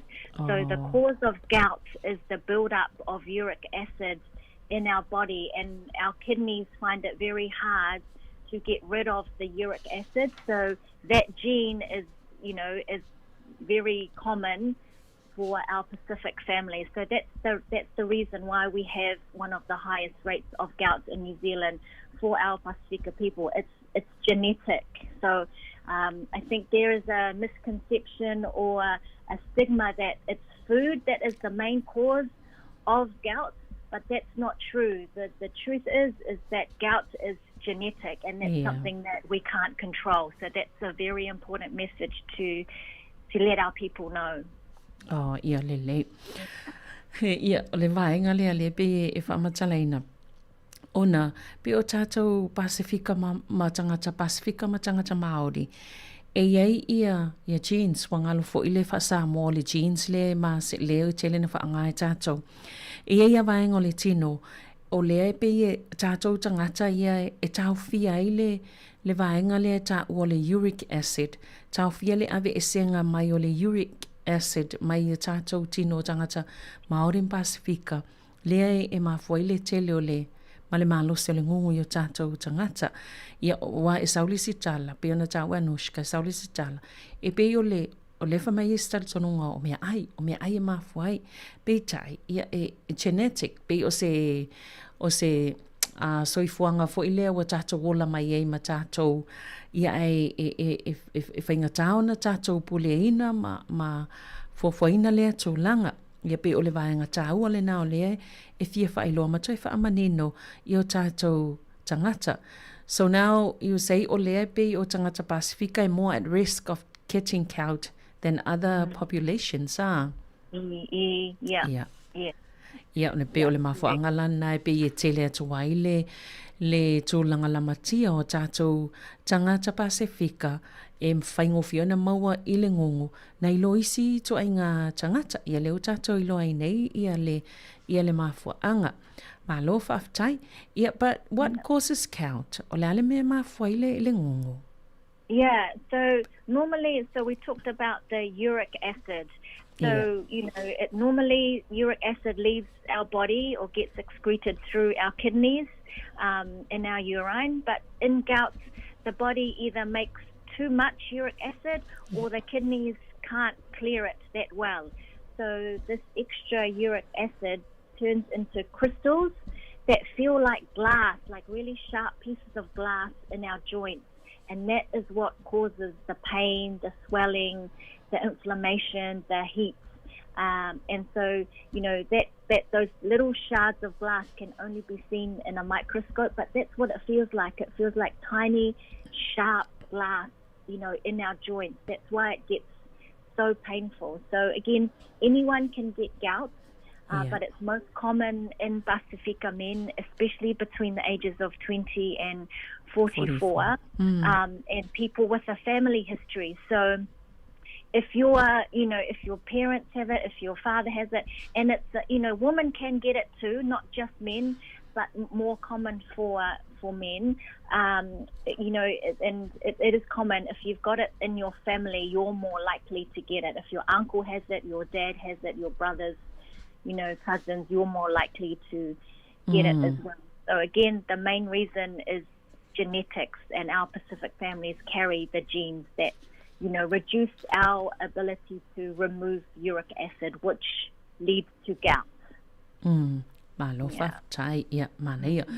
Ia, mantua pe ala le oto whafonga mai, o le sifesili le na watu, o le ala le mafuanga. Mantua ia vaenga pe o le vaenga fo le trika, pe mafuaina oso le ngungu. Tono o le pe o le winga tono le o le fesili. Ia le ala wata ua, ole uric acid. Le mantua le ave ese mai o tatou tino e ui mai e ave ese mai i o tatou kidneys fatunga o e ala mai o tatou ole sua lea ole lea foi ole wheau vai to low lava wheau vai ia pe le ui mai na le uric acid le tono tino ai o le uric acid la le wale mawhai ole extra pole isi mea whaopopola i tono tino wale mawhai o na mai whafo ia le pe e liu le whaamatala ma whaatusa pe o ni tio ata ia waenga nai le iti tia lava waenga mwhiona a tilo i mo meo whaata fo i e loa ini mea nini pe e la iti lava lani me e whaingofia nei loa ia e pe o waenga nai e li liu i ai le extra lea po o le uric acid lea o whaopopo le o le mwhiona a mai whafo ia ma fuai loa na ti ngā vaenga ia pia na ta ua ma oai i le ngungu. O le taatele lava lao o le ngungu e oso i le tō pāwali i. A me se la tō fo i le tō pāwali i le vāo luas fulu ma le fās fulu fā tau sanga le mātutua. Ai a whai fo o le tangata e iai, tangata o lona ainga nei loa whapia o le usolona tamā, po lona tamā, i poi lava tangata o le ainga o le sa fia i le ngungu. Ia pi o tangata la nai sa o le family history. Ia po le tala anga lava i tutono le ainga o tangata ia na fia i mātutua. Ia tono e whaasolo atu lava i whanau. Ia ma isi au ngā tupulanga o le ainga.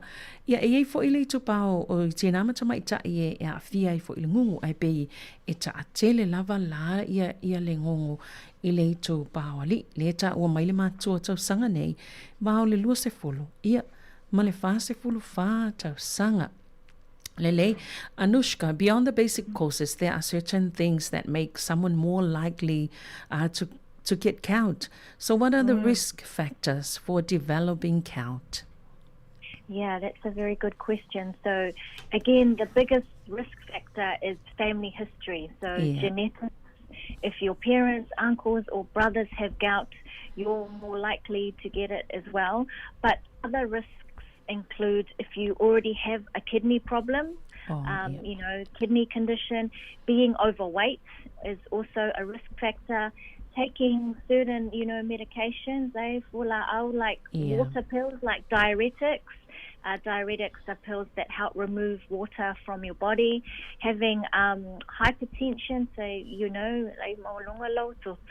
that's another risk factor. Having coronary artery disease, so any cardiovascular or heart disease is also a risk.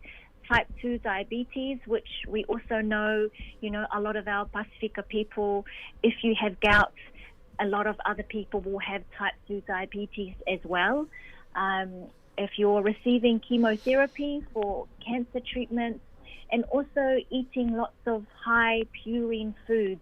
And so purine is the chemical compound found in fatty meats and some seafoods. And drinking alcohol or sugary drinks. So there's a list of risk factors, but the main one being family history. So notice that food is not at the top. It's actually genetic. So food is a trigger, but it's only a small part of the reason why our Pacifica get gout. And that's one of the main reasons I want to, educate our people is that, there's no shame in having gout because you can't control your genetics, but we can control, other things, our risk of high blood pressure, being overweight, eating, the right types of food. So those are some other risk factors. Malo whaftai tāua te le fasili lea o risk factors. Ia po whaenga fo ia mawhai lawa o na tuu. Ia ai e pui ai tātou leo o i tōlanga o ngaonga. Ai o le risk factor pito sili lava launa o le numero mo mobi lawa na tāua o se ma i e tō whaasolo. E tō whaasolo i totono le ainga i genetic. Ia a whai lava le Sāmoa e lau ta mā po o lau po le uso lau ta mā po ai fuini tangata tua a ua mawai atu sa a fia ai. Ia o whaingo fie fo i ma te le lewa no e mwhaina mawai si au ngā tupulanga whaasolo i fo i totono le ainga. E pe ole mafuanga autu mua laval na pe ole vaenga whaingo fia laval na ona la matia pe a fia i le tangata i le mai o le ngungu. Ai oisi la vaenga nei whaasolo mai ei pia wha o le tangata e ei ni whaafi tauli po ni a fianga i whatunga. Kidney problems ia o le tangata wa ovale mamafa o le tino. Ia o le tangata o le iei whala awo o lo o inu o isi ngase. Taipei o le vaenga ia i foila ma le tangata i le mawalunga le toto ia o tangata i le ngase e iei ni a fianga o le fatu po ni ngase fo le fatu o iai o le ngase o le maisuka e mantole e tau mawhala au ia fo i ngase o tangata o lo whaia ni chemotherapy po o tangata fo i o lai eisi tonga fitinga ia pe yesu sunu a ini sele po o sa onga i le whainga vaenga ia e te le fo i le afianga e te le tūlanga ma le avanoa e ono a afia ai i le ngungu. Ia whapena fo i la ma tangata i tele le tau mafa i tua inga tau mafa o lea mawalunga ai le vaila au lea e tele fo i mo meo o ano manufasi e tele mea lololo. Ia sawi i vaenga ia o mea ai tau mawhasami, seafood, ia whapena ai fo i male ava malosi. Ia o le fo ia mai le whaamalosi au a le tatou malo nei tai au. E le ise mea matamumuli pe swatu lia pe mamai pe a afia i le ngungu. Ona o mafuanga i pe ona ta ua e mai se lava o le tu whaasolo mai tono la inga ai e mawhai ona tātou pule aina ia mawhai tia le tūlanga e o ia o onga e tinga ainai ia ma a fia i le tūlanga le pe ona tā ua. Selmana i alvaenga lea tā ua tele fo ila ia le whaamtalanga pe ona whaamtalaina Anushka le nei fo i vaenga le tai au. Yes, I know food is an important part of our culture, but it can also impact our health. So is gout linked to the types of food we eat in our Pacific diets? Yeah, that's another really good question for our Pacifica people, and I'm sure they'll be interested in the answer. Well, again, food isn't the main cause. So many people think that gout is their fault from eating too much bisupo, salo, or drinking alcohol. So again, the message is some foods can trigger a gout attack, but changing a diet alone won't stop gout. So, cutting out seafood and other traditional foods often makes people feel guilty when gout still comes back. And again, that's probably, well, that will be because of, things like not taking their medications, which I can talk about later on. But again, the question, is gout linked to the type of food we eat in our Pacific diet? It can be a trigger, but, changing the diet alone won't stop gout. Yeah. Malo, whaafitai. Moni lei, ono o tau mawhai, tā ua te leo. Lisi vaenga tā ua leo tātou fo i tū maanga. Pei ta e mwhaiona a fia ina tātou soi fo maloloina. Pei laona whaamtala vo ilai e Anushka nei tai au. O le mea lava e mautinoa. O le o tau mawha, e le whaapea o le mafuanga au tū lea. E a lai ona a fia e le ngungu. E le peo le pisupo, talo, ea o... Ai e o isi tau mawhai ona trika, e mawhai ona whaingowhio na oso ai ia le ngungu. E le mawhai whanana whaapea o le amtua, ave ese lava mea ia ona whaapea la... Ve ese umale seafood po o tau mawasami, ia ona ngata ile le toi tupu pei tai, ia ona e te tau lavantoi fo il tatou malamlamanga ilunga ile vaenga lea, o le e tu whaasolo pei o se mea e so solo mai tonu, ia mafua mai tonu o tatou ainga vaenga ia e tau ona tatou malamlamai, ia ele so ona whaitio ina i tatou whaapea, ia ai ona o vaenga lava o teleo ina awhia ai, ia ma mawhai o tātou tangata Pasifika le tūlanga leo le awhia i le mai o le ngungu. Gout often comes on suddenly and can be extremely painful. But how do you know if that's what you're dealing with? So what are the signs and symptoms of gout? mwhaina fsoswani a tātou le vaenga. So you're right, Savelina. So gout usually starts very suddenly. There's no warning that you're going to get a gout attack, and often this happens at night. Yeah. So the joint commonly, the big toe is the main joint that gets most affected, and that can become very red, swollen, very shiny, hot, and very painful. And some people with gout often describe the pain as the worst pain they've ever felt. It's so painful that they can't get out of bed, or when they have to mobilize, they use crutches. I know of family friends and, in my family, myself, that have gout, that, it's so painful you're in bed because your joints are so sore you can't get out of bed. So, important to know that gout can also affect other joints in your foot, so your knee, your fingers, your wrist, and your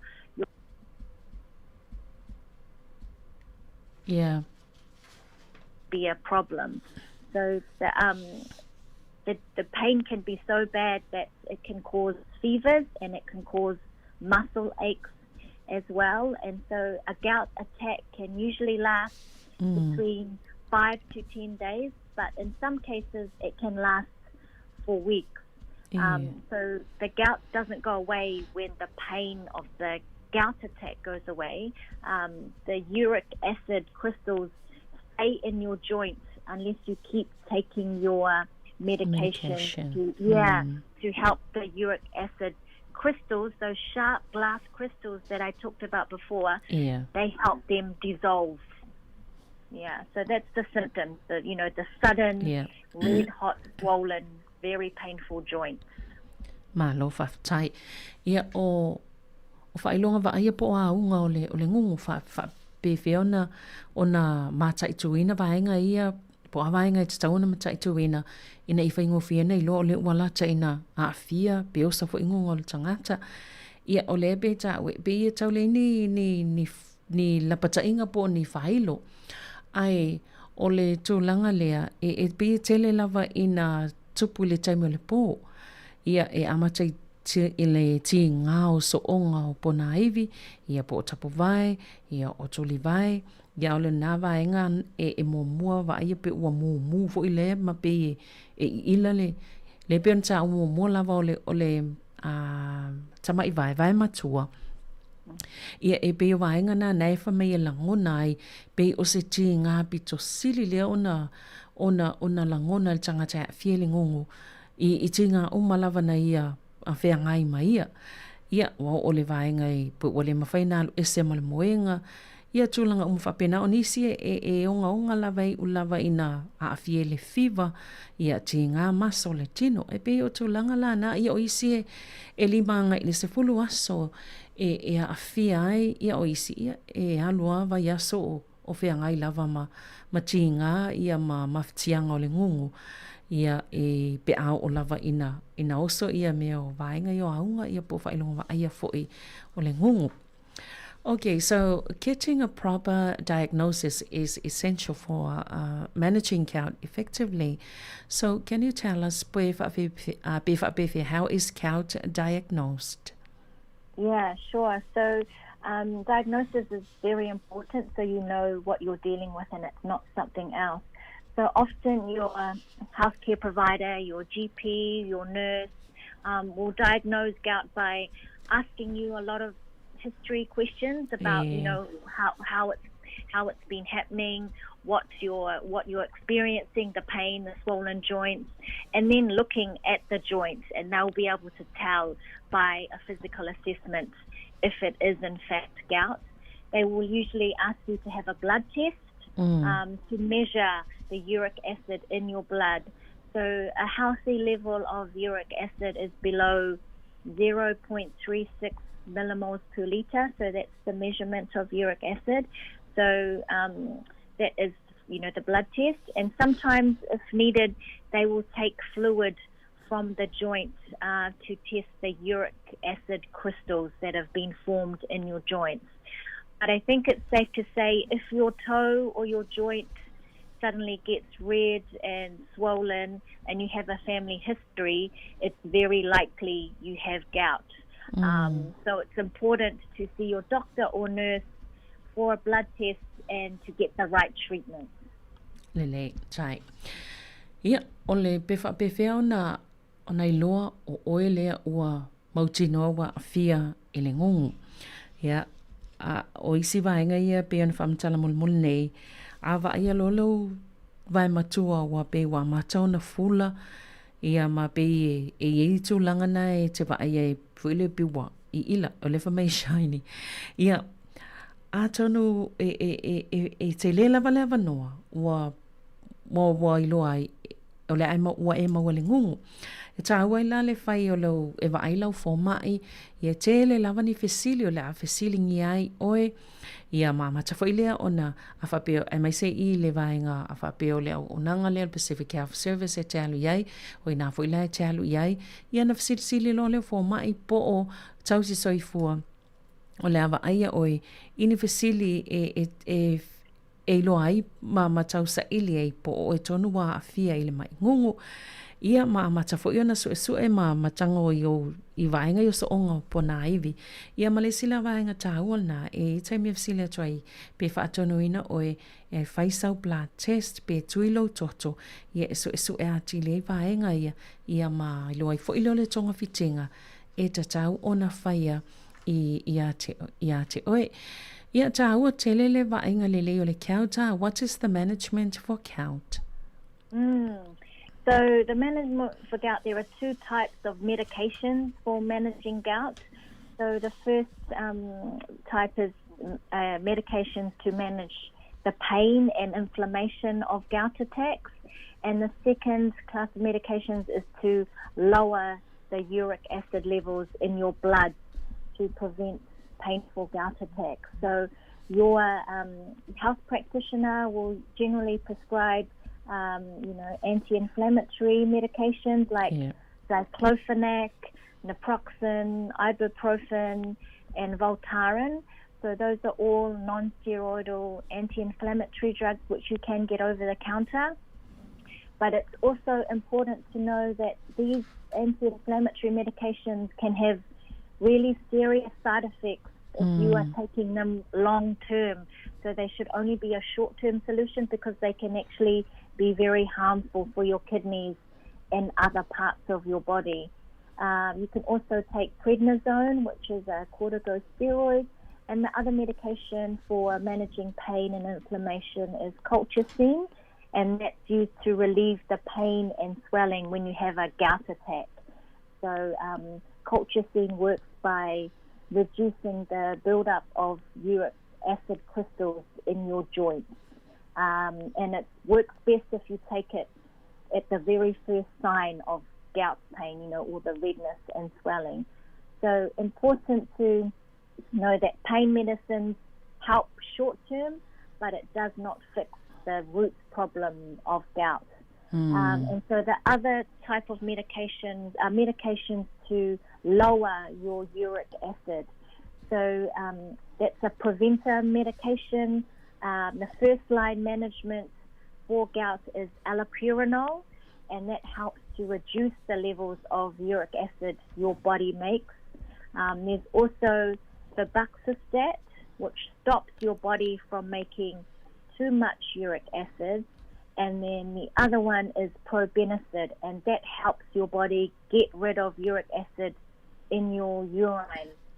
So medications must be taken every day to prevent having painful gout attacks. So, you might have a gout attack and then you think, I don't need to continue taking my allopurinol.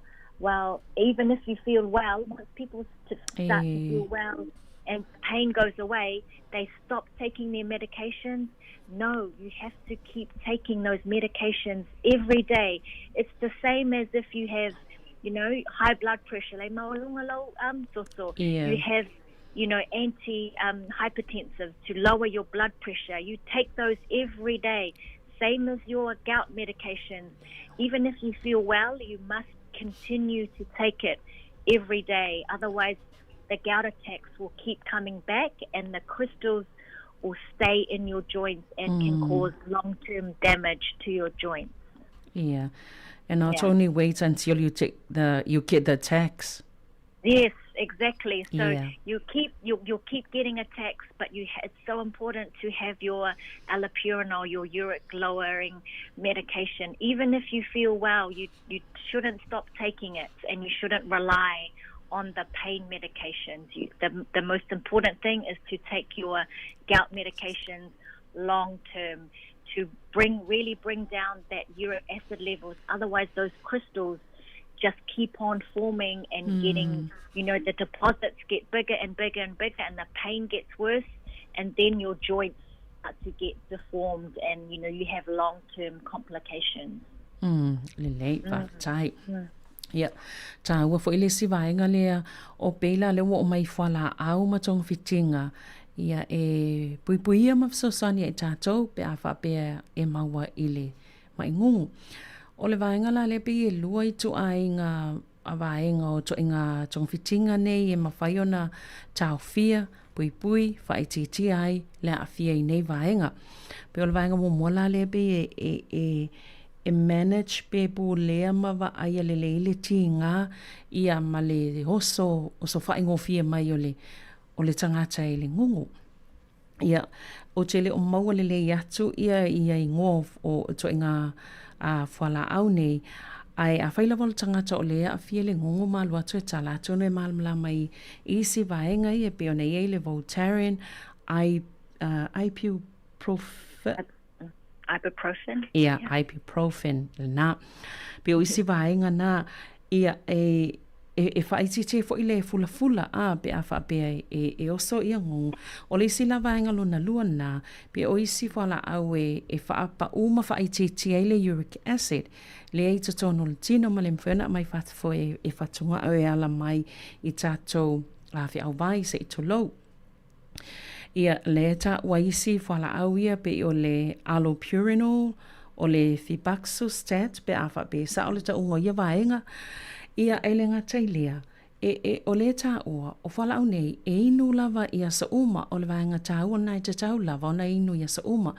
Pewa o whala au le toto maulunga, whala au le suka, e inu lava ia sa uma, whape nā fo ila le whautuanga lo au mai, ia fo i whala au le mai o le ngungu, e le whape whaatali, se ilonga lava whatua au sa le ngungu, ia na whatua tango le su e mai whala au e inu, ia ai o lo o mai lava le whautuanga, ma le whaatonunga i fo ma i le taime o mai whala au, le taime inu ai nei fo i whala au le puipuinga lava ina nei o inei tūlanga ona o lea mai a whaaputuputu ma whatu ia mai ina tele lava le tūlanga i o Christo po o ni mea pe ta ua ia ni tio ata ma aile i tutono so onga pona aivi a whaaputuputu waenga na ia ona tili eile ona whaleanga ina mati ngā so onga pona aivi pe a o ina fiele ngongu ia ma o inisi ngā se fo ilea onga a se ngā se tū mau ia e mato ai a fia i lava le soifua maloloina o le tangata.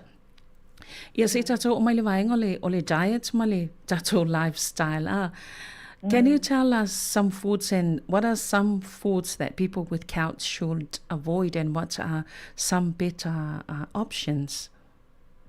Yeah, so again, I think eating a balanced diet is very important, and for our Pacific people, food is so important. It brings people together. It's part of our culture, and it's the way we live, and we want to enjoy our traditional foods. We don't want to, say you can't eat galo, you can't eat busupo, you eat, fa'alifa, all these sorts of things. And because who we are, it's who we are, and we want to keep enjoying these things. And I think if we continue to take our medications like allopurinol, that we can still continue to enjoy the foods that, we love to eat together as a family. And just because, it's beautiful, delicious food, why wouldn't we want to continue eating it? But I think the key is when you have gout, if you have your medications, then you can still enjoy seafood. You can still enjoy galo and have, a drink of alcohol here and there. But it's all about moderation. But I think, you can't say, even if you gave up seafood, you can still get gout attacks. So again, it's not about just the food. It's just a small part. But, the main culprits for, the foods that trigger gout would be things like liver, like kidneys, sweetbreads, venison and duck. I mean, that's not really what we eat as, Pasifika people, but those are the very, rich, wild game, those sorts of processed meats. Especially beer and sugary drinks can trigger a gout attack. Yeah. So better options, for, having a balanced diet when you have gout.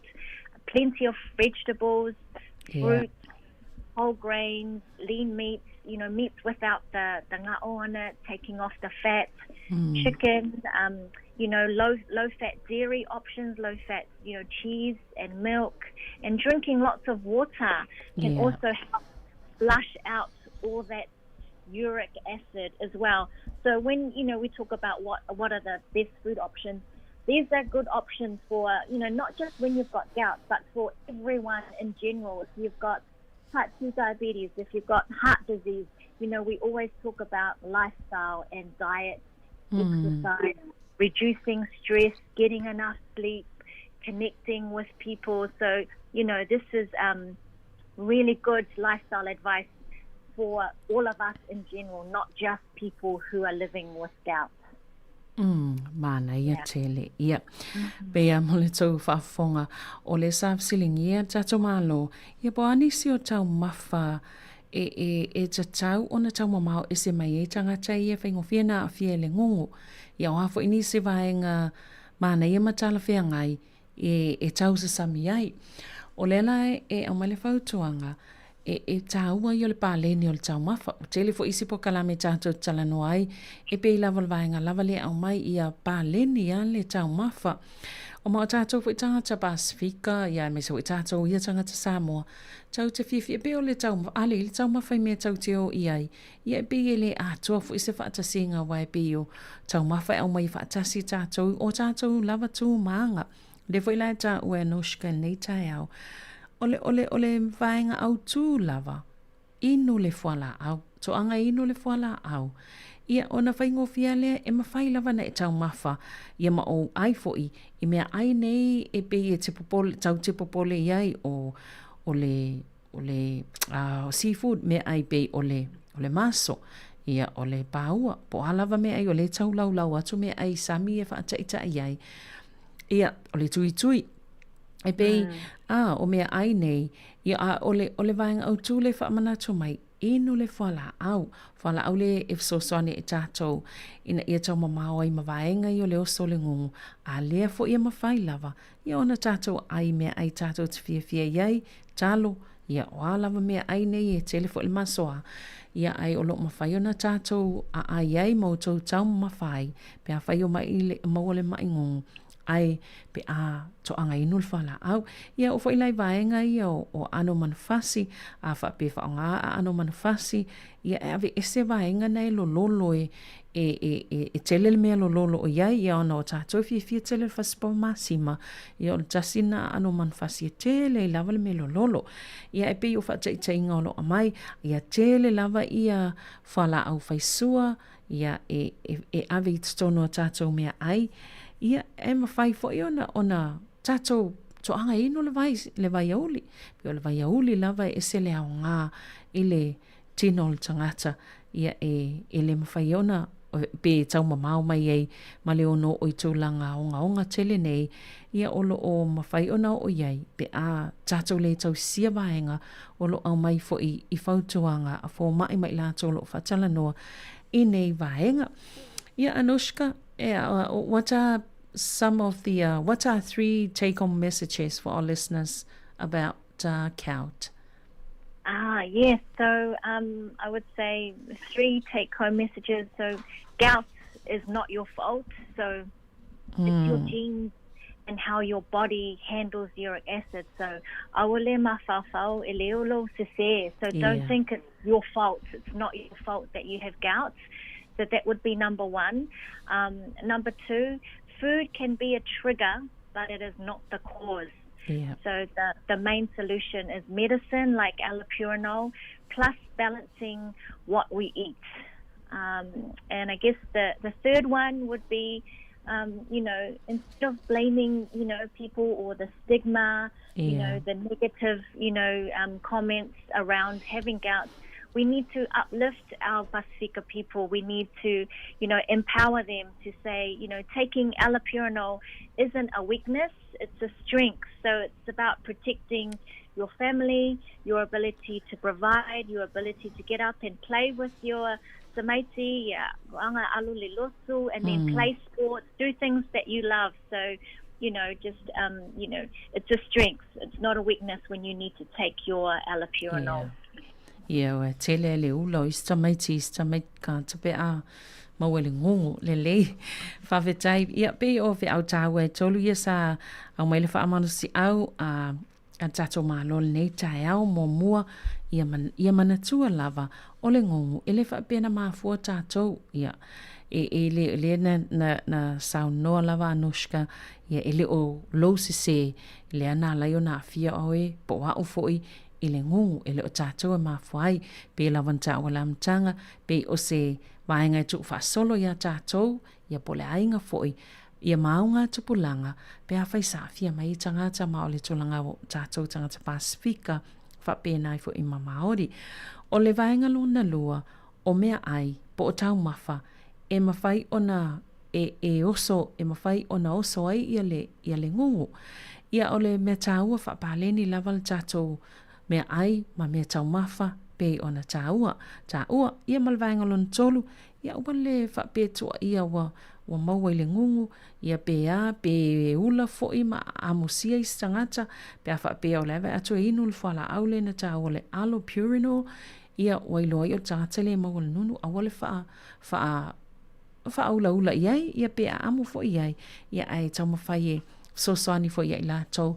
Ia masi itia lo lātou fo ia nganga fia ina ia awane i whapolea tele ia vaenga ai o pe o le whiau tāua lava ia moa o nei tae au le whaalonglongo atu. Ia inu lava le whala au, pe fo le whala au le suka, pe fo le whala au le toto maulunga, whala au le whatu. Pe amuli muli e vaenga ia ona leo o lava le i tūlanga o ngaonga, pe ona mai le whautuanga i le nei tae au, ia whawhetai tele lava anushka te loa pau i o vaenga I whital noa iai, but we might continue discussing this topic in future programs. Ia e whawhetai mo lo taimi le nei aso. Whawhetai lava mo le avanoa masusunga Savalina. Ia, lele ia, whaasoifua ia. Ia, whapenga fo I whawhetai lava. Ia, manuia le aso, soifua. Ia o le tātou pokalamen na I le nei tae au le mai o le ngongo. Taltonu e sel tāua fo I o le nei vaenga pe on tal noa il tātou malo le nei tae au. E toa tele lava fo inisi o te loa ia ma futa iai o le maua fo I le ngase le nei. Ia ai pe o le vaenga tāua lava le piki mai e le polkalame ma le tanoanga nei tae au. Fa tāua lava le pa leni o le tau mafa. Ia au fwine I whapea o le ngongua mafua mai ona o mea ai. Le ai o le manino lava le whaamtalanga I lātou. Ia ono tātou tangata Pasifika ma tātou Pasifika ma Maori. E pe I vaenga I ele umawhai ona ave se uma ia o fuafanga lava o tātou tino. Le umwhena ave se uma vaenga ia pe o le uric acid. Lea ea leina whaatuputupu I tutonu o vaenga ni o crystal pe ona tā ua. Ia mawhainga tāi mo tātou. Ia leila se mea e tātou te tua. Ia I tātou I le tau ma mawhai nei mea I tātou te ai e pau lava o tātou foi. Whausanga o tātou tangata. Ai o vaenga tā o le pui ia. Mai leo o I tō langa. Whainga tā ma tō langa. Onga. Ia pe ona manino mamana I le whaamtalanga. Na o mai nei tai au. Ai ia tau sisia whala au. Ai lefto a tango al whala au. Ia pe a oso le ngungu. Manuia tele lava fofanga nei tae au. Ia manuia foi ia vaenga o whaatino I tono ainga mai se se mea lava o na mwhaina e mafuta mai ai. Ia manuia lava taimi o tutoe o le nei foi aso. Ai la whanga solo tātou kalame pe ona maseni ai I lunga o le si ufonga o le laumua. Ele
Atamu, atamu, atamu, atamu, wasoso laileva.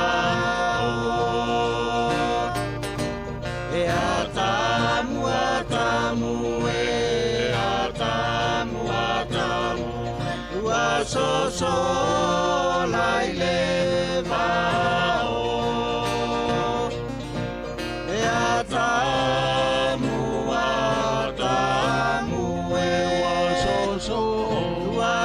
So like never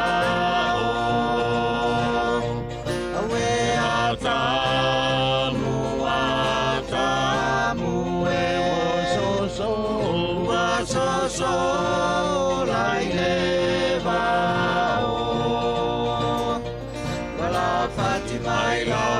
mati e ua la fati mai la ole mati ua whaia i ona titi wala fati mai la ole mati e ua la fati mai la ole mati ua whaia i ona titi awe atamu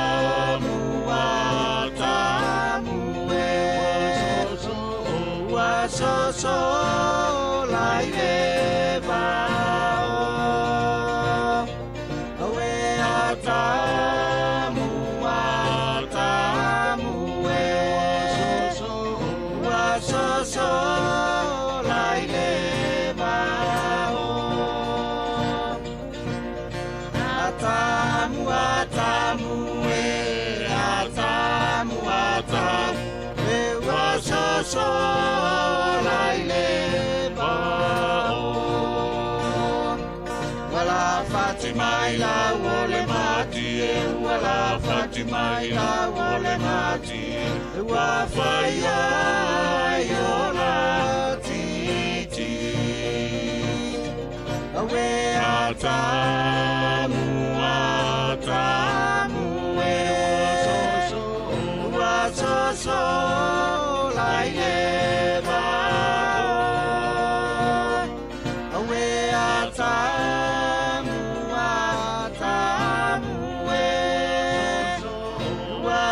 so like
Fai pule fa malo o lo tofi o le toto ma le fue o le leo le tu malo fa fetai mo au la ngalue o so leo fa tau va e fai mo sui si o manga mo so se tau le o tau tu i la fanga e le lo mai e Beyoncé le fai ngata le nei o langa leo sui le tai au po ma le amo e asinai me fa fanga Foi me fafango lau tamatui o le laa i le maa o manga malia i le langa maa awai le i malama lama. Taunu o tui uta si i mua mea ngau ia o koko o talo o popo o vai o kasele manuia se i male se fululua va i le fia mai mawai i tutau na fatau i whangu pia e lau fio ngā whanonga mai o le aso manatu fai mai saufika fai mai le tusipaia o le asunai e faia e tatou te oli ma fia ia no ua amata o le lafo e le te atu le pongisa e se i fai se ngalu e ngā manoa le ia lua e ave o le la Ua amata na sina I fole fui le pala ai fai nei mea o mama le fia Pei se ata fa solo ta amilo si o ma fau leo na ngau ya utalo fai male salanga tau o nei talo talonga I fai ta talalo na so atau ai se I o mo ina pingi la fanau Wow, tomana tu Pesa o ea nei talo talonga Pena silia na o moilua Fai sa malolonga Ala mai le bili a kitu Ile le na mosita alonga Pe o solo ile pasi Ile mai sale lalonga Ela o fionga O le falonga mai O le aso manatu Fai mai safika Fai mai le tusipaia O le aso na ye faia E tatou te oli ma fia iai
E whawhianga mo le vai pese le eva mo moli atu na ia ua lo whaanga I ni tai ao mo le tātou atunu o le ngona na le pese moli atu o lo wha ina ua se 45 minuti te ene le tu la iwa le tautua si whanga lau mua I Wellingtone I lunga le nei ala leo o I la tōlo mafuta mai tonu ainga tono ngā luenga tono lo sā I le tasi o no tesi ma le tasi whamo si whanga o le lau mua I Wellingtone Pea lungo tātou upenga ta whailangi o lo mai moa ma whaafonga mai aini si o le tātou atunu.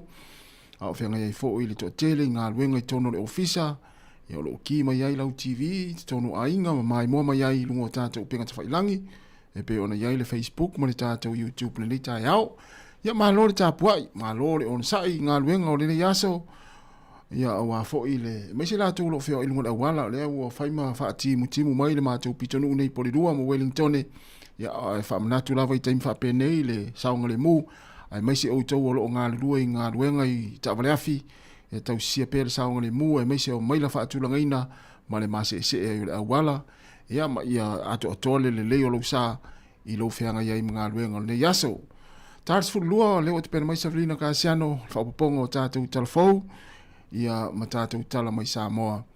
Ia se ipa ila foi le tu la e tolu I le afia na nei tasi ona mai foi le o le tātou tautua e pe ona masani ai a stofi ma songa fua vai este tasi e mai ai le tātou tautua I lunga le ala leo ai wha awo pe le tātou maftanga I lunga o penga te whailangi o le YouTube ma le tātou Facebook se ipa ia le tu la e tolu I le afia na nei ia malo foi le on sai la to foi wa to I tau mai foi a wa fai ngā malanga sanga ia tia I le palota I le tātou atunu le wha ingo le vai aso te nei malo le malanga manuia o manongi ale koko Sāmoa le nei tai ao tele le koko Sāmoa na malanga mai tātou ia ai a tele au koko tufa e vai se koko le fai au tau na ave se koko Sāmoa le fai au e fai ai lai puti o le tai ao ia e pule a oe ia fa pe foi sa mai sau kula ia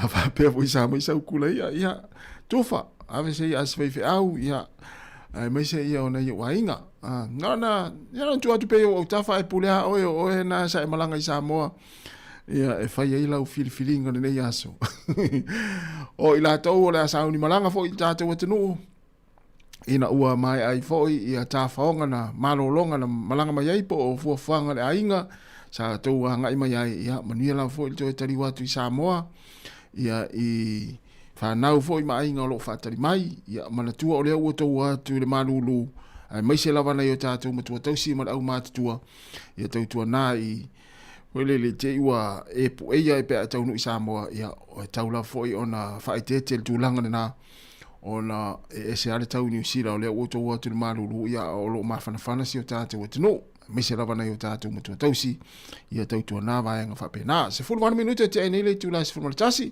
o whaafiafianga ma musika sui whiwhiloi se ipa ia le tūla se fulmalelua ia ai whai le murta au aua le whavesia manuia fo ngā luenga lo whianga I mautou e mese la tau lo whaonga mai le tautua ali si whonga la mua e whaafonga mai mua mai nei taimi ia whapea fo onai te alu e oka se maa naia o whaonga mai le pokalame a toa o soi fua maa lolo ina lea na talanoa to isa Velina Kāsiano ia malana maa lo whaalolongia oka le tāua e mese lava le ngase leo le ngungu tu lou lava le ni tai au e tāua tele le tātou malama ia fianga ma mafuanga e mafuai ona afia le tangata I le ngungu ia o le tau samia pe e tāua fo I le vaenga whapena ia maisea pe o le si wale fuala au le pe ona ufa alongo mai mo po e ina mai le tanloanga o le alapino o le tamana e inu I taimi uma maso uma ia te tau sami mua la ia mfato ai no ile na si le fia I la tau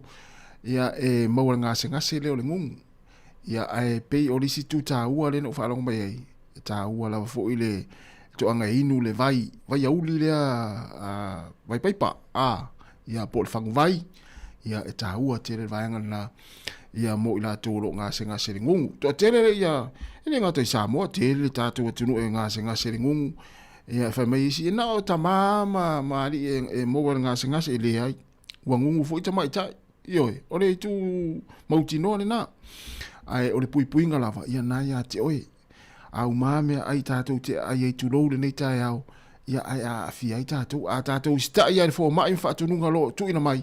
A wale tātou soi fo malo lo ina, mai se lava nei ngā se ngā seringu. Wa fo ile ti ngā lea so le.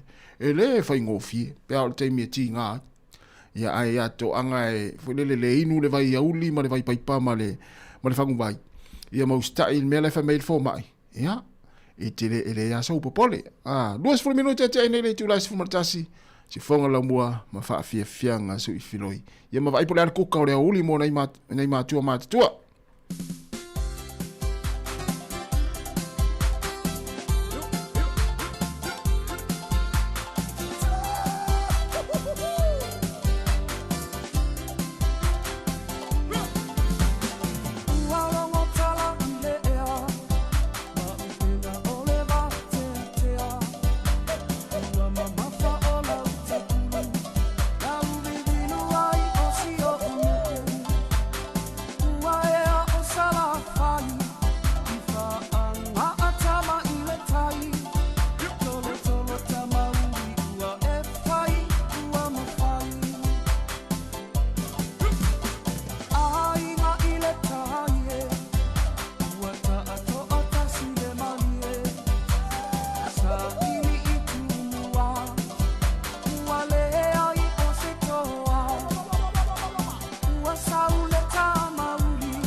O le tautua le si ufonga o le laumua o lo iai fo i le langolango a le New Zealand On Air.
Fianga ma se fong mare lo pese le tia ma ma le pese ua fa ina ua o ma ina ua lua se fulu iwa minuti te nei le tu la se fulu ma le tasi te tu asi fonga la mo fa fianga ma pese pese nga se filoi wa le fa fonga mai tatu tu no nei taimi ya a o tatu tali talia ai fo ile fa unga ya msalo o se taimi o le auli nei ya ona mai a lo le ona faita wina lo ia o le fainga palota ya ai tu malo lo to le taimi nei ia ale tātou tunu o Sāmoa ia ona iloa lea ia lea whainga ia pe fia ia po wa le mai tau atu pe o tātou reporti muli pe ona mai ia lea ua lua se fulu walu ia le pāti le fast se fulu ma le tolu ia le pāti a le HRPP ia manisi ono foa a le wainga whaupwhai a le Sāmoa o Poto ia ma le au sui tuto tasi ia msalola o se taimi o lea uli nei ia po lea fiafia na nei o na mai aloa lea aloa ia o le whaitaunga muli o le whainga pālota si o tātou o tunu o Sāmoa lewa a whatonu lava le tu lai se fulmaritasi ia manuia lava fuafuanga o toi nei aso ia e manitua tina ne i tau avea foi ia le ano tele ma le pisi ai si o tātou o tunu le tulanga le pālota ia ma vaenga o le au tau whaangalo i le asao na itamaa i le asanei mai tau atu inisio e kalesia ua telefo ina tapena ia na itama ia awale la whaamna tuina o le lato aso whaapitoa i le asanei ia tama ia alo pia i foile le polokalame na e o lo utouanga ia fiafi ia mo utou sauninga i le asanei ia e tuu pia ia tina ia le te ia i le sao tu o loto ia ia po taiao ia te lofu taiao le amata ona tele surprise ana ita mama i naitina ia male fanau ia male stona ia male saltona ia ai tina na fa mnato tu pea ia o le sanei le sao na ita ma ele o Sāmoa la le sao ta o mo le sao ta ma Sāmoa ai o le sa o New Zealand nei ia mātou nei New Zealand ia le na te fu fa pele vat nei tamale Sāmoa te la fotu tupel nei vai aso ia le ai o le o mona la fotu tupel vai aso te nei fainga pa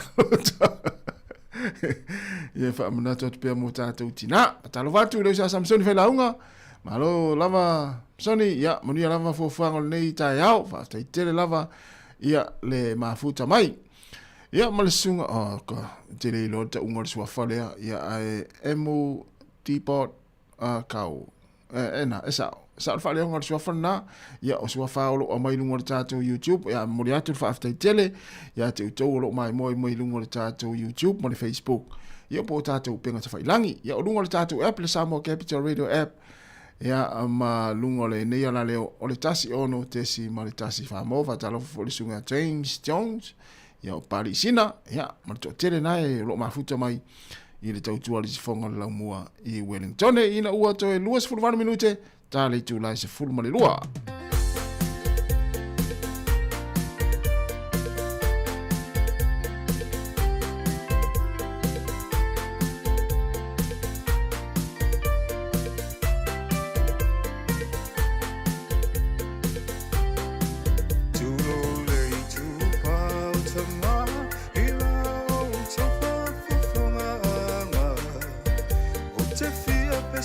SEP ai lo tau taua o tō whinga mai le atua o tō lalai ulma tai mua ka le sia malo nu mahinga e ia te tamau le o mea uma e a tonu a feeling a fai ma fai una fa moe le atua mai fa una chaiala ale tau mate manu ia fa tau chainga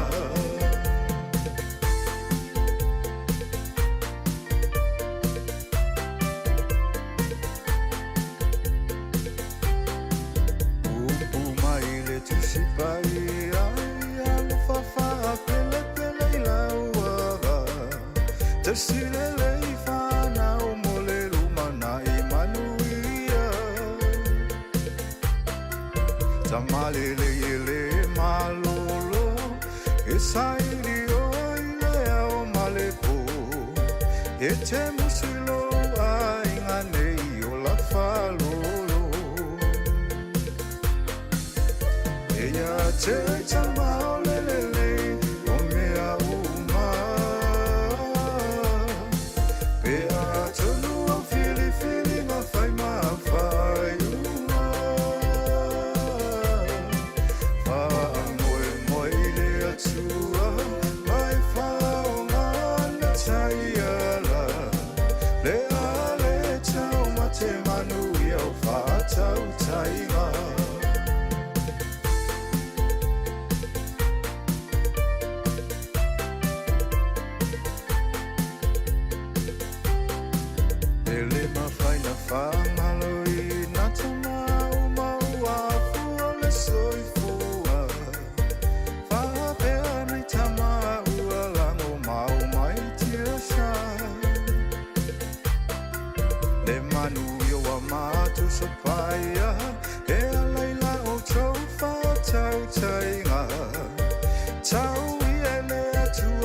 Le ale tau ma te manu I au whātau taima.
solo solo pe ale malanga ua savali ale a eina le me ale na einoa o matenga na matea i ole ia te malanga ua tuae isi o ulau ele ele pa atalilo le au malanga ae alu apa ese Sia le whangangone O o ai le tangatana Na ia mawalo tu matilo tilo na whaase Tu matilo tilo masangani Na whaavela ina le laumei Uro uro le suarai Matoe foki whaase i le sami Fa'afua se iona ma'aia ole ua mumutalani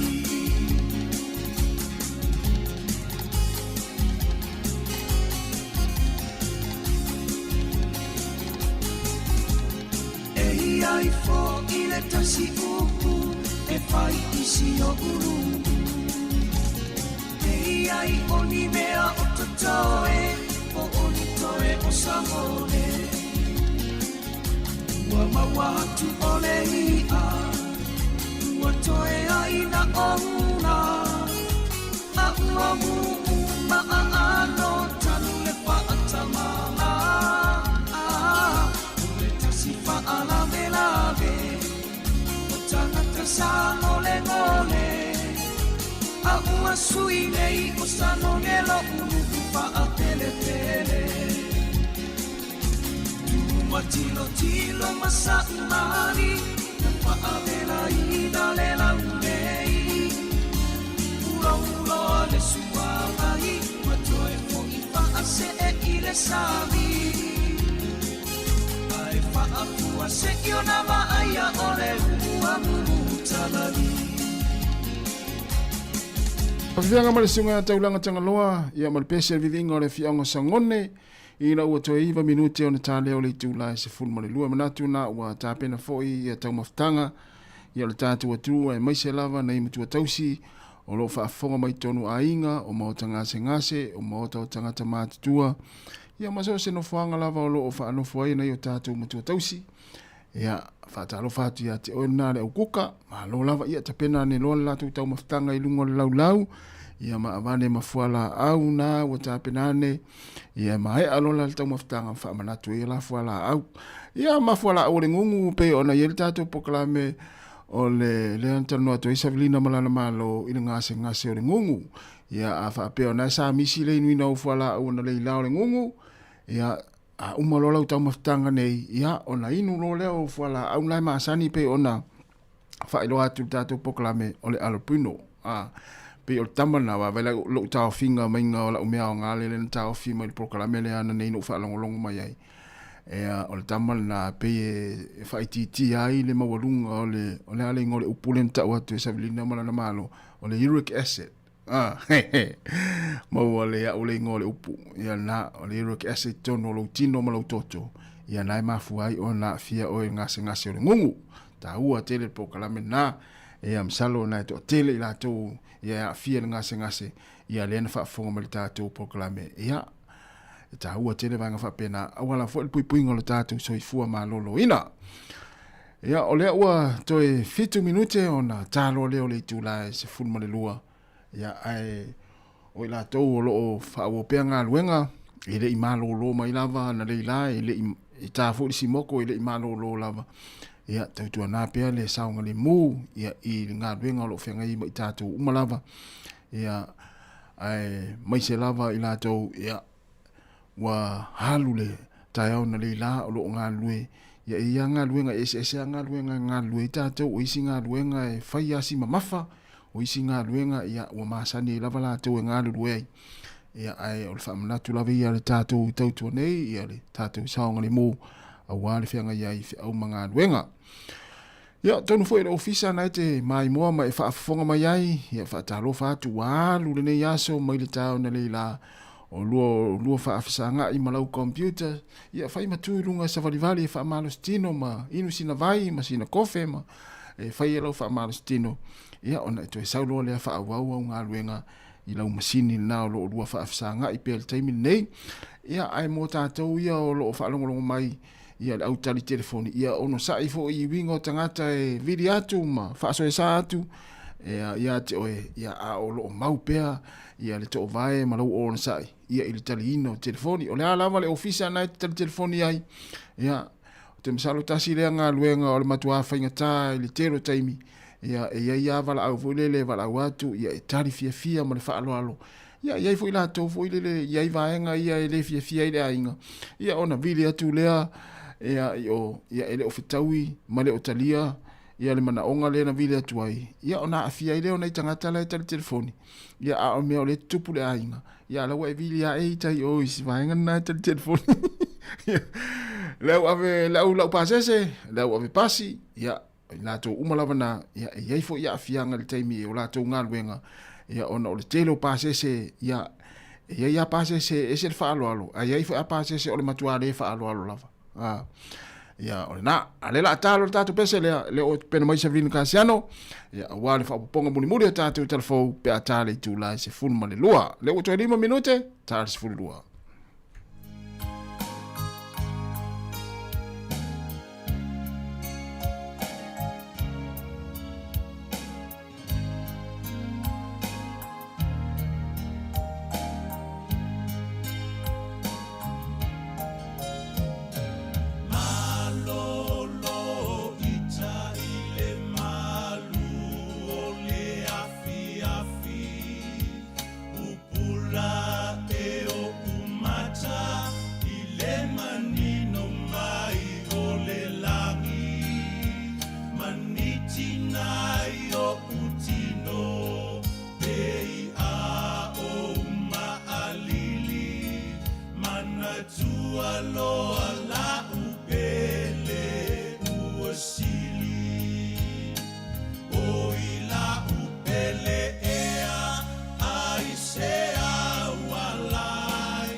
Solo nei onai o uma faunga to e te paile amatanga o lata o masaninga ilo una atu maleloto ua fia I o winga fa aulo sa e fa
Toi whaatalo whaatolo whaapoponga o talafou ma le si ufonga le lau mua mo le nei au auli.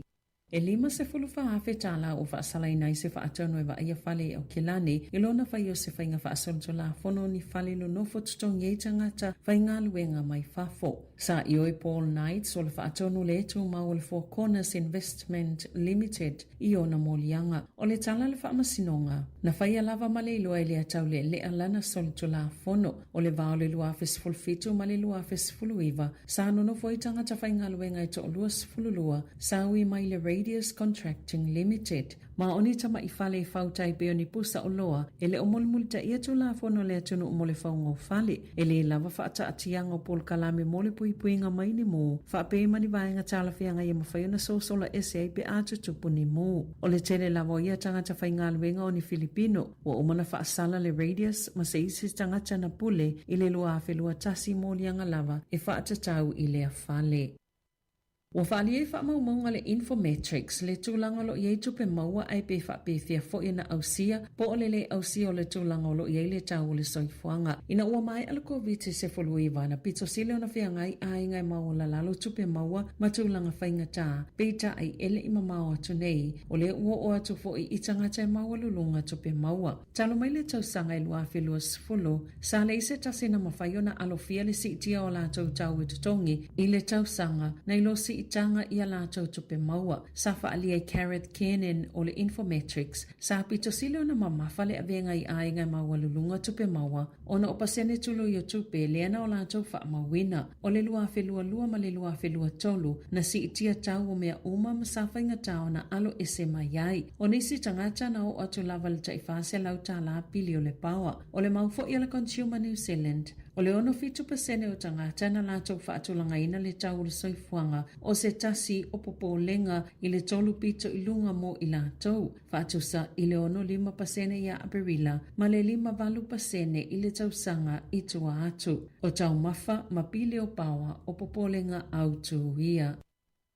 Na talia lo fisa fe malanga inga New Zealand le visa o se tene titi na vai tama mai ma nofu I se a inga na su ina leo ya miong whaasolo tu la fono o le whaonga po le whaatau o tangata ini awala lato te mawaini tupe mani whaamanianga mai a lato ngā luenga. Na talia le tano sanga le teine mo le visa o na sa whaamalia ina umatu utuunga le ofisa fe malanga inga e malanga mai e New Zealand manonofo maona mātua whai. E ia tunga lunga le ofisa fe malanga inga New Zealand I le numero o tamaiti vai tamaina I lalo pol kalame o le supporting parent pe ona ta ue le ofisa ya lato I se li poti I lalo tula fono le Official Information Act. O le ainga na suesueina leo New Zealand le taimi. Sa ilo suesuenga whaapea o mauia na ave atu ele I whaamalia I nei le tuutuonga o ni a mionga I whaonga pe whaatau e tangata mo la tau ngā luenga ma au nanga. O se tasilo mata upuna lawalunga I li poti na tu ina atu I le pūlenga lo fisa whemalanga inga ma minister I le masino o te sema. Ma sa tatalia se whaamauringa I le taimi ina ua whailonga I nei whaapea ua tapunia I le masino Januari.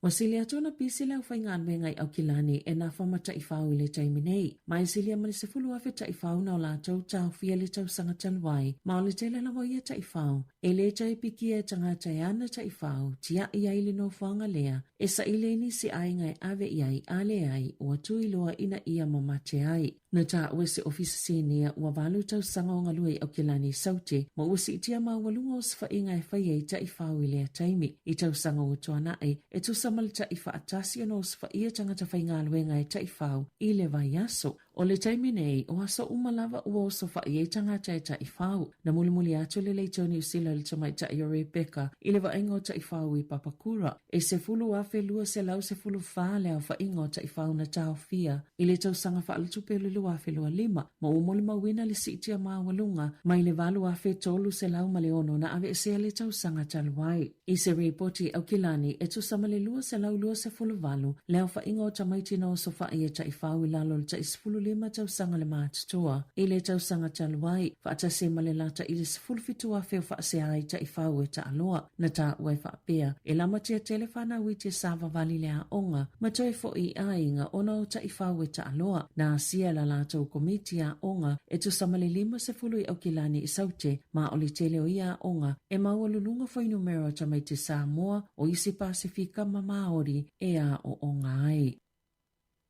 Na whaamawina le hato hone St. John le masina pitopisi mo la lato au onanga, ma e lima se fulu wafele au whaingo wala au mota avale al fale mai, peo na whaamawina le masina au kuso, na ta ue Roseanne Shore o le hato hone St. John. Na lato mo le mawina le sitia maa walunga le numero tangata yeya afianga o le manava, Sāmoa umiaina ni tonga fitinga whaanatinati. I le tau sanga talwai, e lata i le ono afe mata upo ngase ngase, e winga i le manava, na tali atu yei au whainga luenga mota avale al fale mai o atu le tolu pasene na sitia ai, i te tonu o le sefulu lua masina. E o ile sitia maa walunga o le mana onga mota avale al fale mai peitai, na whaalia le whaala patopatonga, safi sosoni fo ia whaititia le avenga mamawhai fale mai ala, i nisi whainga tala whia ngai. Na whaalia e shoa, o se tasio nei metutia na amata whaatino ina le au onanga, e whaatupe le malo e luas fulfaitu la fitu aso le vaiaso, i au onanga fo mai o ainga po GPs, na tatala ina le soifua malolo ina le o ngā tutonu, o le nei tau sanga, ina ia tau tu mai nai. O aso ta itasi, e tu samale tolu se lau lima se fulu ngase ngase, a tono e anga i EDs, po o fale mai, i le tu e tau nu i e ngase ngase whaafua sei, a le o le toi saunga le mū lava i tonga fitinga i le fale, po o le ave fo i au nanga i tua, o le soifua malolo ina.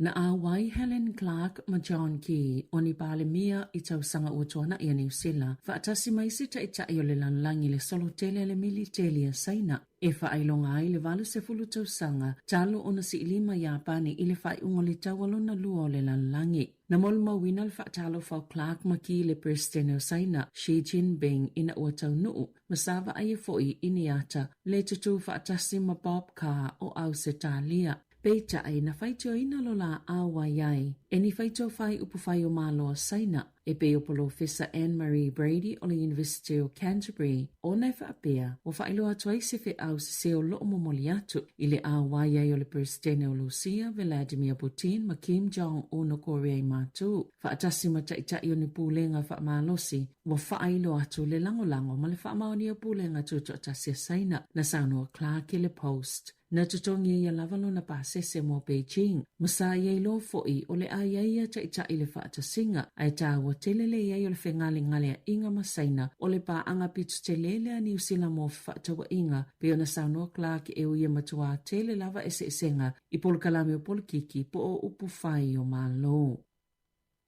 E silia ma le tolu se fulu ono afe tau si soifua whaatau sanga matangata e fsosani le tau singa o ngase, o le a wha waula la tau te wa anga i le so, whaatau mawina pea la tau finau i le pasene o lo mana na oi whaapopoai o la tau tutongi, whaapea fo i mali siti o le numero le au whai ngā luenga, e whaitau wafe i la tau na solo te e le tae o le solua, o le maua le uni, wa le mawhaia le te whaatu ora o na tali atu ngalunga, mo le saunga le mua ngase whaapea le au whai ngā luenga, ina uatuana i le tau sanga o la tau finau pea, na whaafetau ia tau si soifua i le solua. I whawhane lo fisa whaitu malo le minister soifua maloloina, Simeon Brown, i se whailo te le na whaapipi i whaamalama e whaapea, e silia mali se fulu tolu wafe tautonga masiaki ua whaina, ona ole te ea le uni, o le masina o mena o foina atu waisa sitanga e tasi pasene, mo le luafe lua lima, ma le tasi pasene mo le luafe lua ono, o iu laina sitia i le lua pasene i le luafe lua lima, ma le tasi pasene i le luafe lua ono, ma sate ena i le uni, na sauno le Tene, o le whaala potopotonga tau si soifua New Zealand, Anne Daniel sile le teo i le amatanga o le vai sonei, e te tau na ilunga ato le tolu pasene le si itanga o tau si soifua, pe awha upopo iei ma le mata upo le whaatutu sanga o totongi, o i tu pata itasi po le Bay Equity, ma le whaale leo le numera o le awhai ngā luenga, o le pasene o lo la tau fina wina, e ilunga ato o le tau o le soifuanga. Sa whaato e sel soifua malolo ina ni usile le iuni a tausi soifua ina ua maua le ofiso sulfa inga o le musol soifua malolo ina e tala atu wha amatalanga e winga ili le lava o le ufainga alwenga o se ngai o inga sa le whaavaya o ia wha maumonga ua ato le tausanga talo na tala atu i lalo le tola fono o le Official Information Act mana wha ailo ai e sili atu male afa o sifi uma lava a tausi soifua i le au wha atase male silia male tasi o vai tolu o sifi i le afiafi i le vai Januari ma Novema le tausanga talwai sa le lavai au whainga alwenga na maua fo i ele whaululunga le ofisa sulfa inga John Allen e le tala fia ngai le whaatuai ma le muso tu ina atu whaamatalanga o na o mafua anga iana whailo atu le soifua malolo ina le whaapea nala i ona whaia le atu langa i se tusina tu ina atu le whaalapotupotonga o tausi soifua New Zealand na whaatu e se le pule au onanga le malo i le soifua malolo ina pe a whai na matua le fia le whaalapotupotonga i le whaatuai ma le muso tu ina atu whaamatalanga.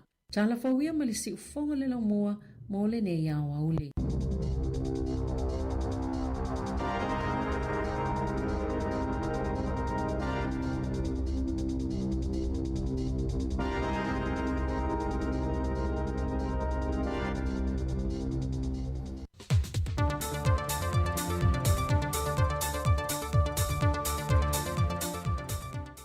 Aso tofi manuia ro tātua tunu ule isi whao poponga o tala mai Sāmoa o se mai ele whaafonga.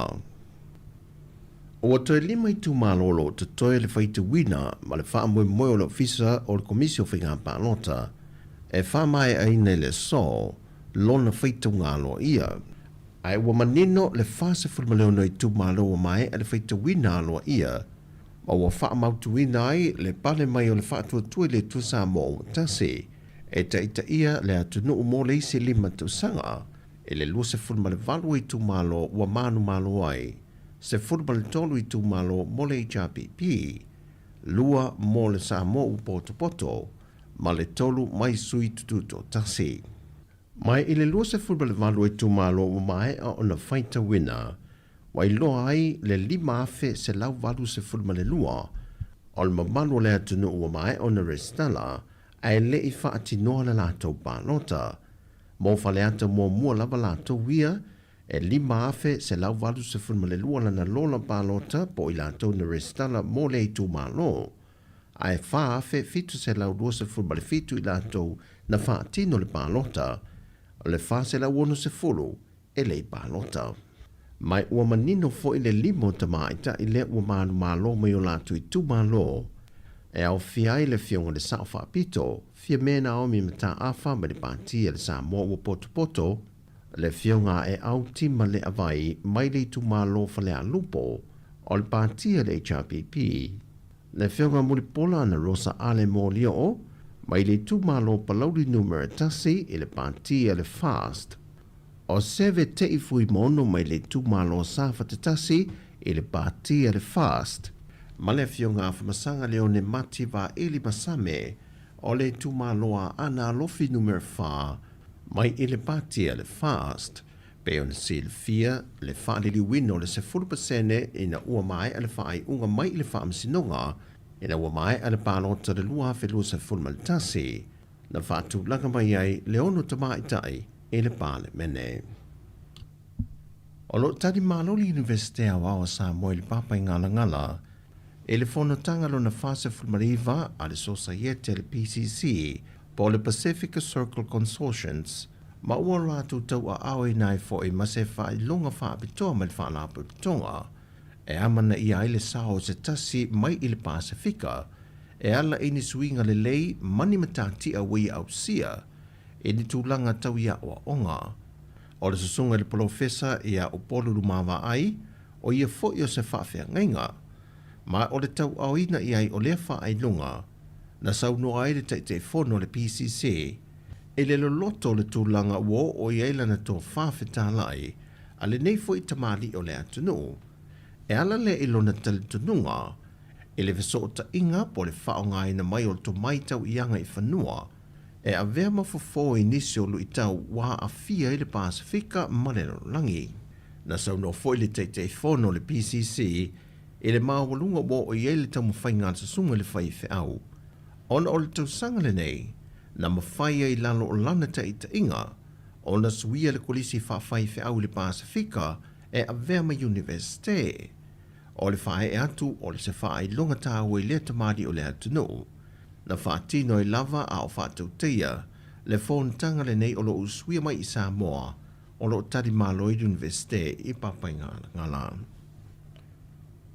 E se reporti la tamai le ofisa o numera whaamawina le atunu, wa whaelo ai le ono tesi malefitu pasene wa palasi ai tā lafo le atunu, mai le tala whaatatau o tō le tupe lua whelua whānua whelua se fulma le lima, pe a whātu sātu i le tausanga lua whelua se fulma le tolu, a ngai le lua whelua se fulma le whā.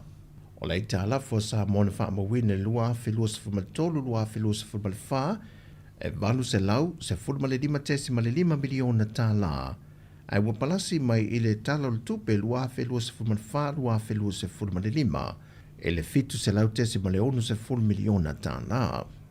Pei tai o lo whaamawina fo i le reporti o numera whaamawina, e ui wa palasi le e tā la fo le atunu, e whaisi mau alunga o le numera o tupe whaalu, le na si tie le 5 tesi ma le tasi pasene, pe tusa leo le valu se lau iwa se futbale fitu tesi ma le tasi miliona tā la.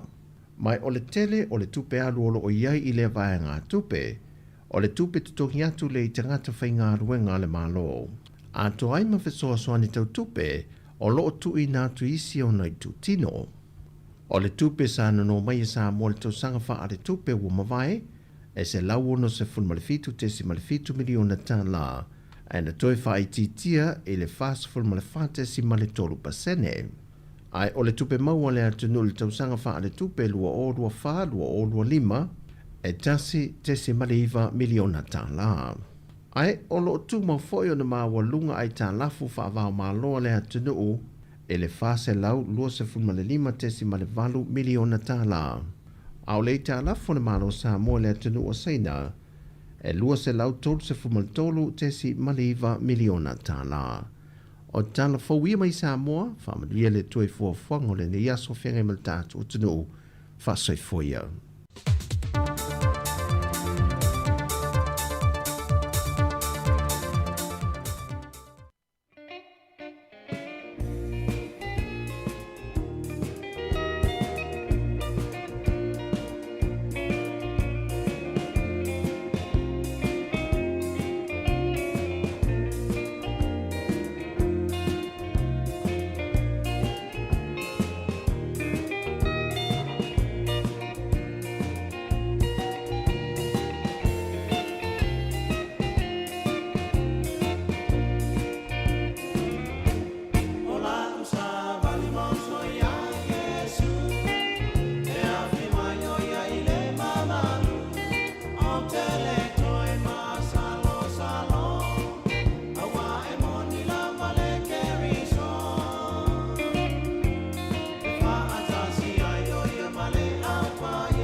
Musika o malolonga matau mafutanga o leo au si fofonga o le laumua. Fianga musika su filoi le fa fonga militate wat no luas fultas minute te nei le tu las ful man lua na mai atu le fa ponga muli o tatu telefone nei oli pe ona tapina e Severina Casiano te fa fonga le tu la tasi ile au nei ya to fa malo atu mlatu na wa to tele tatu wat no na wa faita muftanga ya wa foi malolonga ile malolo mai ia ila to mai nga luenga ya wa foi nai fa malo stino ya la itaringa sua mo le tasi le tu la ona toi amatai fo ile ola tunga ruenga le tula tasi malol fa malosi malol on sai o le utato yai le masina o setema o le lua fe lua se fulu ma le lima o le tato ilona solo na fa o fa so setema ia le utato yai ia manatu ia o lo solo manuia nga luenga o fuanga ia o maftanga ia mai se fo io tal noanga ia o fa fianga ia iso se vaenga la fo ile o amatai le tato masina o setema ya malofo ya ila to lo fa upea nga luenga le nei taimi o avata vale malo le fo nei taimi o le oli o lo fa upea ya nga luenga ni la avata vale ya fa manatu pe le saonga le mu ya ma sao fa tulanga ina mga ala na lo e nga yai malofo le on sai yo ila to lo malo lo ma tari si le nei taimi tono ainga fa talo fa tu nei tatu mutu tau si nei taimi malo la vale mai mo mai ma le fa fo mai ya mai mo mai TV na lo ki mai ai lau TV ilunga o le YouTube le si fonga le lo mo Wellington ma na polo klame na fa fianga musika se filoi ya se ipa ila foi le tu la tolu il tata unanga na ilunga o tata upenga ta failangi ya masalo o le ua ele o toi mama masalo foi ipa ua lata ina uma ia le faitaunga muli mo le faitaunga alo ia o palota itu malo le sa toi mai ana nafi ia o te msalo ele o toi umi ia po la fo mai an le taimi ia po o stemi fo io nei le uli po na nei le afiafi ia ona fa ilo mai lo lea ia tulanga pe fia ia suita va mai patita itasi e pe ona ia il palo tartata o tino ia sila ne pe ilungo le tata o Facebook ia o lo fai lava fo ima tu ina tu le sunga mari fai valu vaenga na ia wale no fasila fia le tata o tino ia ile unga wa yai ia faitaunga lo ia o le palotas tatu tunu o Sāmoa ia mo le nei tau sanga ia ai tatu mafuta pe fa fianga ia fai lama mai mo ane ia na lo ngalue foi le sunga mari fai valu ia ile isi tu o le tatu o nanga nei ia le fai ma tu atu lunga ia I unga o tatu fai nga palota ia o lo fa atawini na taimini nei ia mai se ia I tu malo ia sa to mai ana nafi ia wa o le tu mautinoa e mai anei ale o nei le uli ia stemi o le afia finei ia o le mai ai le faitaunga alo ia ona tatu lolo lea ia le tulanga ia pe fia no foa o le parlemene lela nga ia tatu ia ai ese la ia le tele fa misinonga ia la tatu wanga ifo ia wa o te ia ilo ulava manatu na wa ulma to tu malo o te ilo ai longa ia ni fa misinonga ai longa I se tangi ilo lava wa o te mana malama uma isu tau va ia nao ia e masani le e wo le ia ai no fo ia o le mafuanga na le ala I ona fa ia tu la utala le matou lava I tu malo le ale fia isi tu malo al matou lava I tu malo o te ilo ai longa ia se tangi ia ta ilo langa e tawa ona o le tula fonua ia o tulanga e whenga palot ia o tulanga ia le mwhai ona tau fia ia pe ia se tangi sui tau va ia o lo lava la ngona na o ia I le mātou tu malo luas fulu 5 minute o te nei le tu la se fulu ma le lua le si ufonga la mwe Wellington fa talo vatu le sunga pa napa anu motiva malo pa napa ia manuia lava le nei o uli fa aftai lava le mafuta mai fa talo vatu le sunga maua sale o lo mafuta mai nai Tacoma I Washington I Amerika ia pesa wa malo fa aftai lo mai mo mai lunga le YouTube ia ma le sunga ia plafionga ia muri anga tele lumanai tala I le motu ia te le lopo feo Sāmoa se ainga Sāmoa o lo tari suai ia ma fai el tau maftanga le sunga ia lumanai ma lo lumanai ia lo tele atu ia ila ufionga tu lo suafa le sunga lumanai ia te le suafa ta malo muri anga tele lumanai tala I motu ia alo vatu mo lau fionga ia vai po fere ainga na te tari sua ni ia uli ia fai malu oi la ingo te maiti luas fulona minuta te ene le tu la e se fulu male lua fatalo vatu le sunga pepa fitness ma lo fa aftai te le lava le mafta mai manuia fo le ia uli fo fuanga ia olo fianga ia i mauto umalawa ia tari sua fo le totele ma tau maftanga le ia uli ia ai mafuta mai pe mfafong mai i tatou pespesenga ma musika su i fifiloi le tau tua le sifonga lau mua i Wellington. Mika Sisters.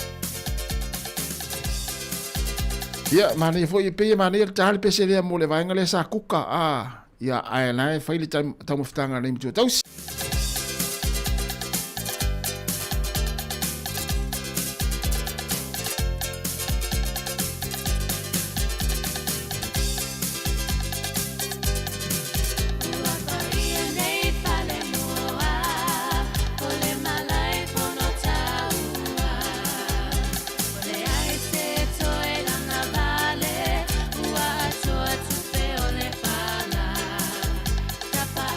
Samoa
usika o malolonga ma tau mawhitanga o leo au li si ufofonga o le laumua.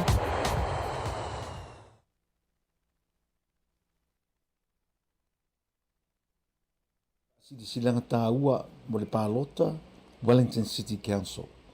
Le mamalu o Sāmoa lo o lala i le Eastern Ward. E iainu unei, Gilberni, Rongotai, Ataitai, Rose Neath, Melrose, Lyle Bay, Houghton Bay, Maupuia, Miramar, Strathmore, Karaka Bay, Moore Point, ma Breaker Bay. E talosanga atu, mo lau pālota, mo wau le suitau vātu o tasi o Samoa, ma le Pasifika le Eastern Ward. Mana o mia lau pālota, o waso tātou no foa i whainga nua Wellingtone, Wellington City Council. O le so iwo se te mai lafo tuai pepa pālota i lo utua tusi. E te talai ona e pālota e whaangata i le aso sefulutasi o ke topa i le sefululua le awauli.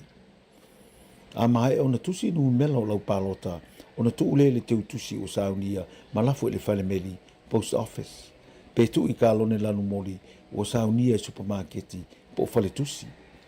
Mana tua e whaangata uma pālota i le aso sefulutasi o ke topa i le utula e sefululua le awauli.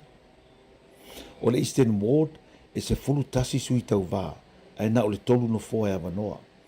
O le fautuanga, pālota lava na o le tolu tangata e te manao iai, e te le tau pālota i tangata uma e sefulutasi o lo iai le lisi. Tusi le numera tasi i talane o le ingoa o le tangata e te maasani, maua e filifilia e numera tasi iai lau lango. Wha solo i le lua ma le tolu, mo isi tangata e te ilua ma lango ina. O lau pālota mo wau, o lau sao fo ile na ili whaile lei o pūlenga le council. Wha iti tia rates ma rents, tupi tu tongi o whale, whaile leia au wala, whaile leia no whanga whai tele, e pe o paka swimming pools, whale tusi. Wha tele ni awa noa, mano whanga mo tamaiti ma tupulanga ta aloai, whaile leia pasi lau pāsese i taimi, mano whanga tala whea ngai, mo tangata mātustua. Wha iti tia tangata mo moe i whafo whale loa, ma a isi tupe ai, ona e afia e pisinisi, ma le saunga le mo tangata whaatau. Pālota, no mera tasi mo kena akui. E tā ua lau pālota mo wau, o wa e tā ua lau leo, o lau sau mo Wellingtone, mo le numa nai o tanto uma. Whaafitai, kena akui, sui tau wā Eastern Ward, mo tukairangi.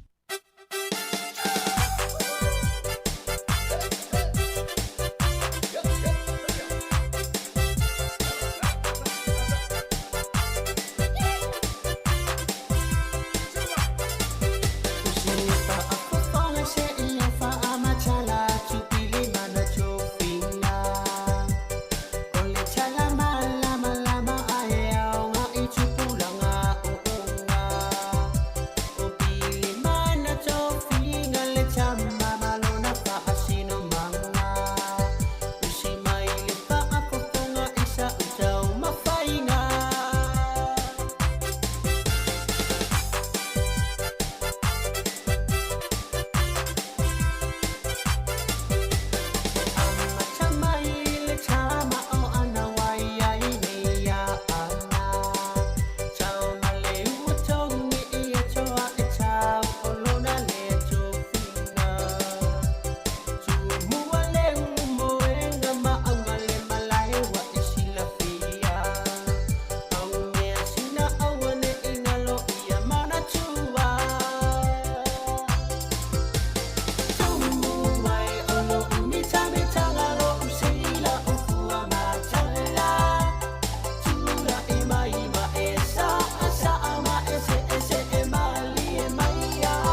tusika o malolonga ma tau mawhatanga o leo au li si ufofonga o le laumua.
Tia whangamania no whepesa le tia maa mai mau le mawhitanga ia sao le leia mai mau tātou mawhitanga le la umaletasi tālo le tasi mai atu le tautua le si whanga lau mua i Wellington ia le la tautua mai le sunga e ta sesa mai Sāmoa i lunga o tātou penga tawhailangi se i pa ia li tula tolu i le fia na nei ia ala ia fo i o leo ua mo le avanoa ia toe amataria mai tātou tautua mai Sāmoa i le stofi ia pe ona ia le nei auri ia leo toe sifulonu minute ia ona mai leo le tautua i lunga le ala leo le tasi ono tesi ma le tasi whamo ti whonga lau mua Wellington ia ma le fo i se i tautua mai fo i ia le tātou o whainga luenga mai Sāmoa ia po afu ini vaenga ia le a moli mai ia e mai se o le tūlanga e pe ona ia le aso muli wa o le i tū mautinoa o le aso muli nei o le foi lea o le palota muli ia pole la wina muli o palota ia ai tu malo te jas ia pole aso muli fone ia fa mai ai nai ia faitau ngalo ia o palota ia me se foi ia o tu malo lima se fun maltasi msalo le tele o telenga ia lela a tano mai le sunga ata se sa mai Sāmoa ia i le tatou tautua mai le tasi se pa ile tu la tolu ile afia na nei ia ai lela fa la titi ala utala noa ai fa tele tatou musika ia o to tele fo tatou ia tele na le inta moftanga e bi fa moi musika si fonga la mua ia e le langona i te fia ai ia si fonga la mua musika to es fulu 5 minute tari tu la ia dua le tatou pesen na tatou e fa yama ina i tama i pese fa pia ia fa no file mo ni ia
Ele mafai ona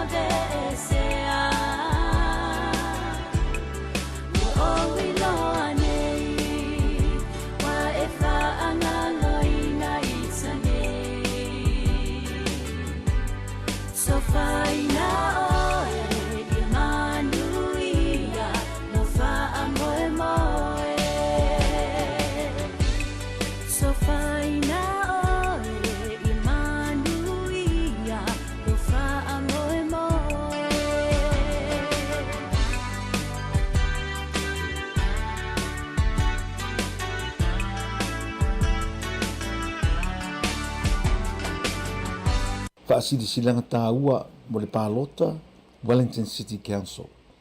Le mamalu o Sāmoa lo o lala i le Eastern Ward. E iainu nei, Gilberni, Rongotai, Ataitai, Roseneath, Melrose, Lyell Bay, Houghton Bay, Maupuia, Miramar, Strathmore, Karaka Bay, Moore Point, ma Breaker Bay.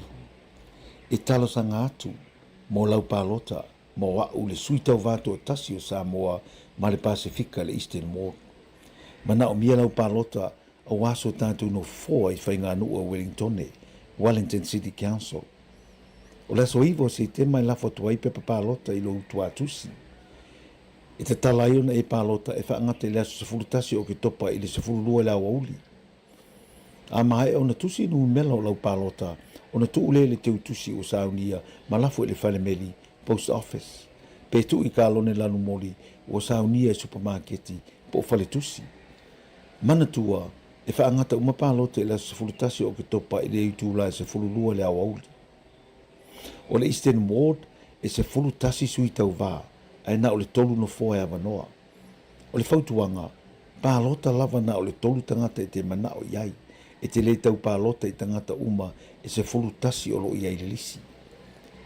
Tusi le numera tasi i talane o le ingoa o le tangata e te maasani, maua e filifilia e numera tasi iai laulangolango.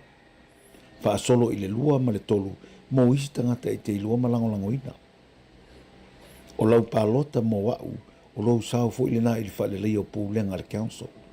Whaititia rates ma rents, tupi tutongi o whale, whaalelei au wala, whaalelei no whanga whaitele, e pe o paka swimming pools, whale tusi.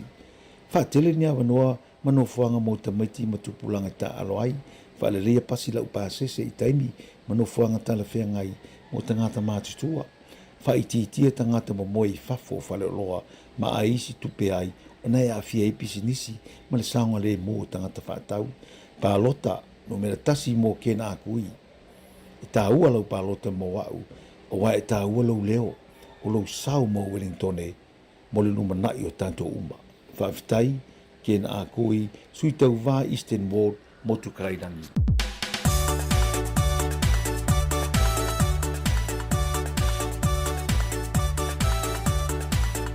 O le whaatawhiti reo le tātou tautua i Wellingtone, porirua, mai alo le pese rea wha mawai atu le tātou onang nei, ia e tariu tātou whasalaunga i Sāmoa le sunga i a tā sesa le itura tasi.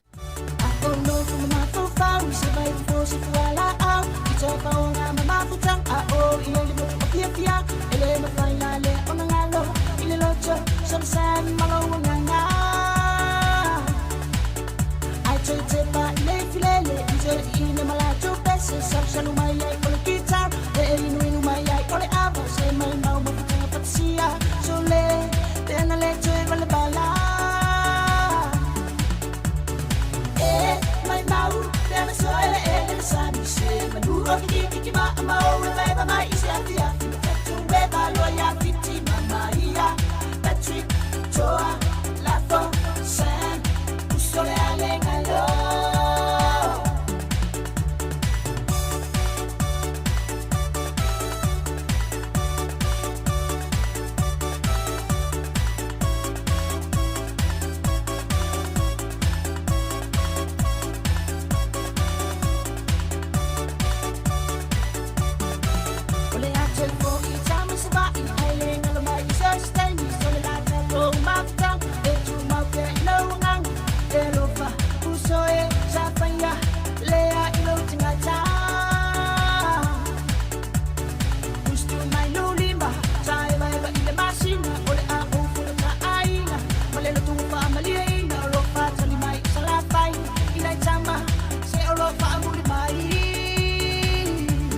Ia Sāmoa ua mahai ala tātou tautua le nei aso mai Wellington ia o leo le atariu tātou whaasalaunga Sāmoa ia le tautua le sunga ia tāse sailungo tātou penga tawhailangi ai mō le tātou wala leo lava ia o leo wa whamai atu le tātou au nanganei i le tasi ono te sima le tasi whamoa whaaftai atu i lau te talo ma lau tāpua inga ai mesi o le tātou maaftanga mai lava le tāiona le ilari le tūlai fitu se ipa ia mai le nei taimi wa wha muta inai ma wha mai inai le tātou nanga ma le tautua Pamalulu te foi au sala foi se ngana lau fai ngā luenga ia fa mangaloso mātou whale tonu e manatu sa wha amleina lau wha fonga ia i le tātou tautua ma polo kalame wha ngā solo e meso wha fia fianga se i pa ia moile nei taimi tātou tue whiro i tai au taimi masani manu ia fuanga ma te toe le nei aso e mesi la tole atoe anga ia tu ngā luenga a mātou le tula tasi wha amani tele lava le atua tātou tue whiro i tai au le tula tasi a le tula fitu i le taimi masani ia ai mai le tātou o nanganei ma le tautua le si whonga lau mua mātou te whātou whāwhāso i fua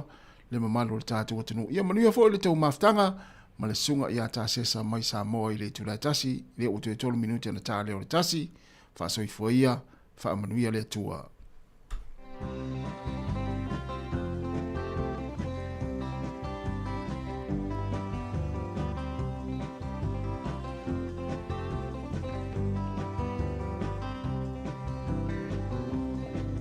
Ai se I moe ane noa La ia ma se tine Sāmoa Penga wia I mai o I tūtino uma e wamai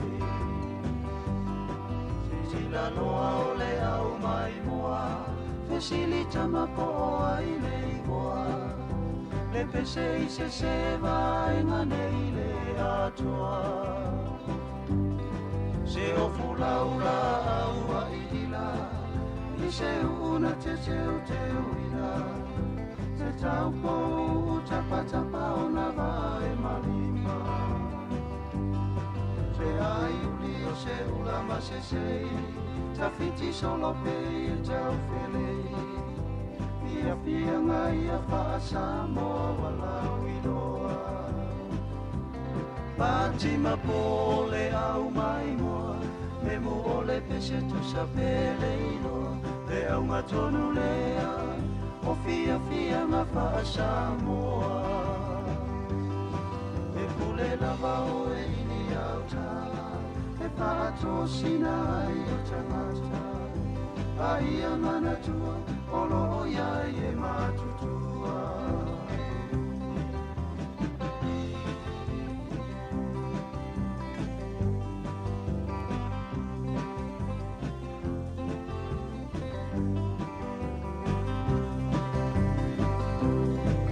Tula iloa se toe a ina Tanava ai ua sautua lima Ai sa inu I se whaamafua se a inga E whana ua tau wheturi ane Tau mawhai e tau ave I le whare E tupe a ia o anga lava o le fia fia Le taimi la o le tau aluma Ua tau au ina sisi wa uma Wa ai malo e wala au mai lunga Tala o se lo matua Whapa o masasa mai solo tua Wale o lele o tawhia whale a lilifua Tupulanga e ia e mana tua Lau fia ngai a leso